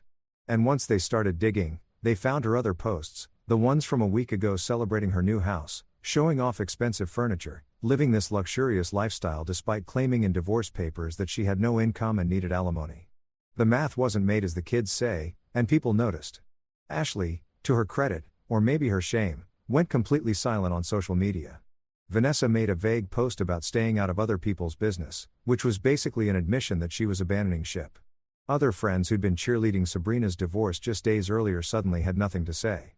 Their silence speaking louder than any supportive comment could have.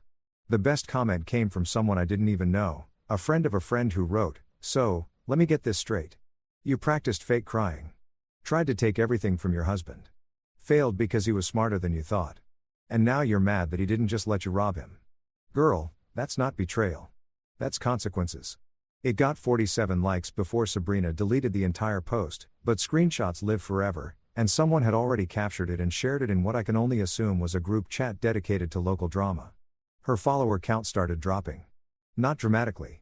This wasn't some influencer cancellation where she lost thousands overnight, but steadily, consistently, people quietly unfollowing or unfriending her as they realized they'd been supporting someone who wasn't quite the victim she'd claimed to be.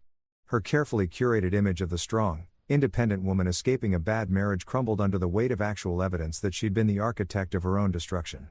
Lorraine predictably tried to defend her daughter with a Facebook post about lies and manipulation and how some men will do anything to avoid taking responsibility. But even that backfired when someone commented, "Ma'am, your daughter literally practiced fake crying. There's audio evidence." Lorraine deleted her post within an hour. And I heard through mutual acquaintances that she'd stopped attending her bridge club because apparently Carol and Linda had some questions about her daughter's character that she couldn't answer. The social media meltdown culminated in Sabrina making her accounts private, which in the digital age is basically admitting defeat. She went from posting daily updates about her fabulous new life to complete radio silence, hiding behind privacy settings like someone who just realized the internet never forgets and screenshots are forever. Her Sabrina's Sanctuary Home Instagram account got deleted entirely. All those carefully staged photos of her pink paradise vanishing as if they'd never existed. I didn't gloat publicly. I didn't post my own version of events or try to further humiliate her. I just watched it all unfold with the quiet satisfaction of someone who didn't have to say a word because the truth spoke for itself. Sometimes karma doesn't need your help. It just needs a little audio file and a friend named Derek who can't resist good drama. My own social media remained unchanged. Still, just occasional photos of food, work projects, random thoughts about sports or movies. I didn't mention the divorce, didn't reference Sabrina, didn't play the victim or the victor. I just existed living my life while hers imploded in real time for everyone to see. Because here's the thing about being genuinely wrong versus playing the victim. When you're actually innocent, you don't need to convince anyone. The evidence speaks for itself. Meanwhile, I sat in my apartment scrolling through the aftermath of her social media disaster while drinking coffee and thinking about starting that podcast I joked about. Soft Men Don't Play had a nice ring to it. Maybe I'd make it about strategic thinking or property law or just general life lessons about not underestimating quiet people. The content practically wrote itself, and I had a feeling there'd be at least one very dedicated hate listener tuning in from behind her private account settings, learning lessons she should have learned months ago.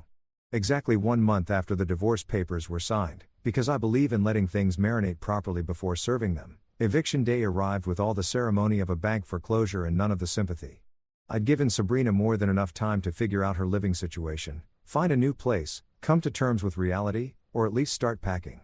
But according to my property manager, Linda, who'd been keeping me updated with the enthusiasm of someone who clearly loved drama, Sabrina had done none of those things. She was still living in that house like nothing had changed, like the pink curtains and gold cabinet hardware had somehow granted her squatter's rights. I showed up at 10 o'clock in the morning on a Tuesday, driving my regular car that Sabrina used to complain wasn't nice enough, wearing jeans and a button-down shirt because I didn't need a suit to reclaim my own property. Linda was already there, a professional woman in her 50s who'd been in property management for 20 years and had seen every kind of tenant drama imaginable. Next to her stood a locksmith named Joe, a guy who looked like he'd changed 1,000 locks and wasn't impressed by anyone's sob story anymore. The three of us stood on the porch under that ridiculous Sabrina's Sanctuary sign, and I have to admit, I took a moment to appreciate the irony before ringing the doorbell. Sabrina answered looking like she hadn't slept in days, which she probably hadn't. Her hair was in a messy bun that wasn't the intentional Instagram kind, more like the I've given up on life kind. She was wearing sweatpants and an old t-shirt, no makeup, eyes red and puffy from what I assumed was a combination of crying and reality finally setting in. When she saw me standing there with Linda and Joe, her face went through about 5 emotions in 2 seconds. Shock, anger, disbelief, fear, and finally resignation. "You can't do this," she said. But her voice had no fight left in it. It was the verbal equivalent of a white flag. A last-ditch attempt at resistance from someone who knew they'd already lost. "Actually, I can," I replied calmly, gesturing to Linda. "This is Linda, the property manager for Torex Holdings. You've been served eviction papers. You ignored them, and your 30 days are up. We're here to reclaim the property." The inside of the house hit me like a lavender-scented slap to the face. She'd really gone all out with the renovations, and walking through rooms I used to know was like touring someone else's Pinterest board come to life. The living room with its pink walls and white furniture. The kitchen with its unnecessary gold hardware. The bedroom with that absurd chandelier. All of it was there. A monument to expensive mistakes and poor financial planning. Sabrina followed us through the house like a ghost haunting her own life choices. Not saying much, occasionally starting sentences that died in her throat. She tried one last guilt trip as we stood in the living room, surrounded by furniture she'd bought with money she didn't have. "You wouldn't do this to someone you once loved," she said, recreating the same line from our phone call because apparently her script needed updating. I looked at her, really looked at her, and felt absolutely nothing. No anger, no satisfaction, no residual affection, just a blank space where emotions used to be. "You're right," I said with a small smile. "I wouldn't do this to someone I once loved. Luckily, I stopped loving you months ago, right around the time you and your mother were planning my financial destruction over Chardonnay." Joe the locksmith started working on the front door. The sound of his drill cutting through the awkward silence. Linda was doing a walkthrough, documenting the unauthorized changes Sabrina had made to the property, taking photos of the pink walls and expensive fixtures that would all need to be addressed. Sabrina just stood there watching her sanctuary dissolve around her like cotton candy in the rain. "Where am I supposed to go?" she asked. And for the first time since this whole thing started, she sounded genuinely lost instead of manipulative. "I don't know, Sabrina. Maybe your mom's place. The same kitchen where you planned all this," I suggested, not unkindly, just stating the obvious. "You had a month to figure this out. You chose to spend that time redecorating and posting on Instagram instead of apartment hunting again. That's a you problem." The locksmith finished with a satisfying click, holding up a new set of keys that Sabrina would never have copies of. Linda handed me the keys with a professional nod.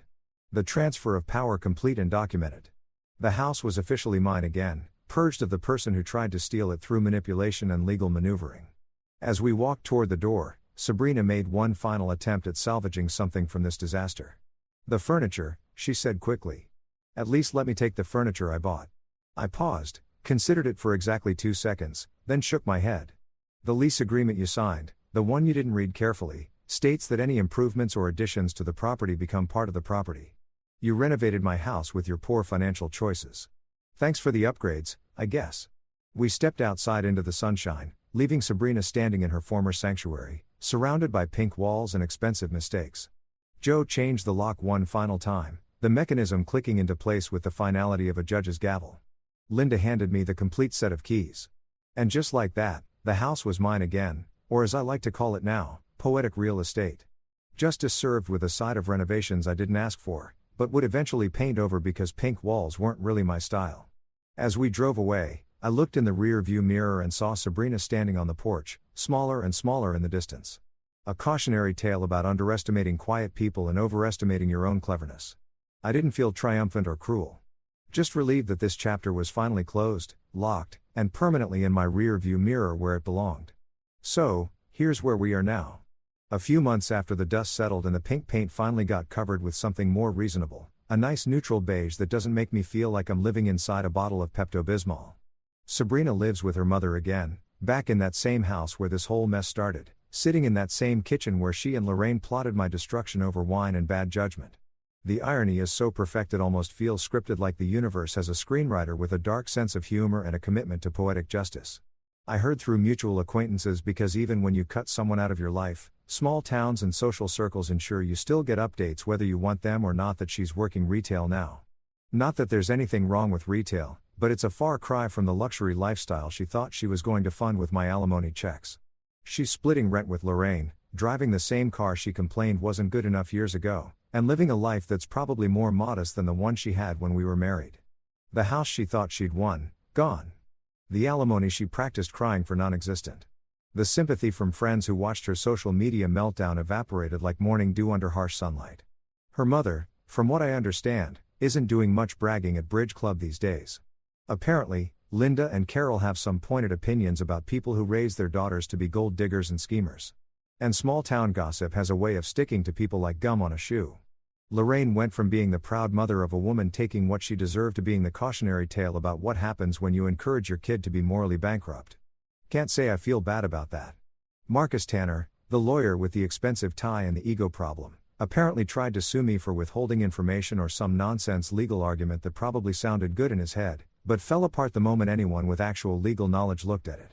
The case got thrown out faster than Sabrina got evicted, and I heard he had to refund a portion of his fee to her because he based his entire strategy on assumptions instead of actual property research. He still calls me sir when we occasionally cross paths at legal proceedings or around town. Though now it sounds less condescending and more like he's trying to maintain professional dignity after getting thoroughly embarrassed. As for me, I'm doing fine, better than fine, actually. I'm thriving in that quiet, unassuming way that doesn't require social media posts or validation from people who don't matter. I kept the house, obviously, and I've slowly been renovating it back to something that reflects my taste instead of Sabrina's Instagram aesthetic. The white couch she bought got donated because I'm not trying to maintain furniture that looks dirty if you breathe near it. The gold cabinet hardware got replaced with something more practical. That ridiculous chandelier in the bedroom, gone. Sold to someone on Facebook Marketplace who probably has the same questionable taste Sabrina did. I didn't gloat after everything was said and done.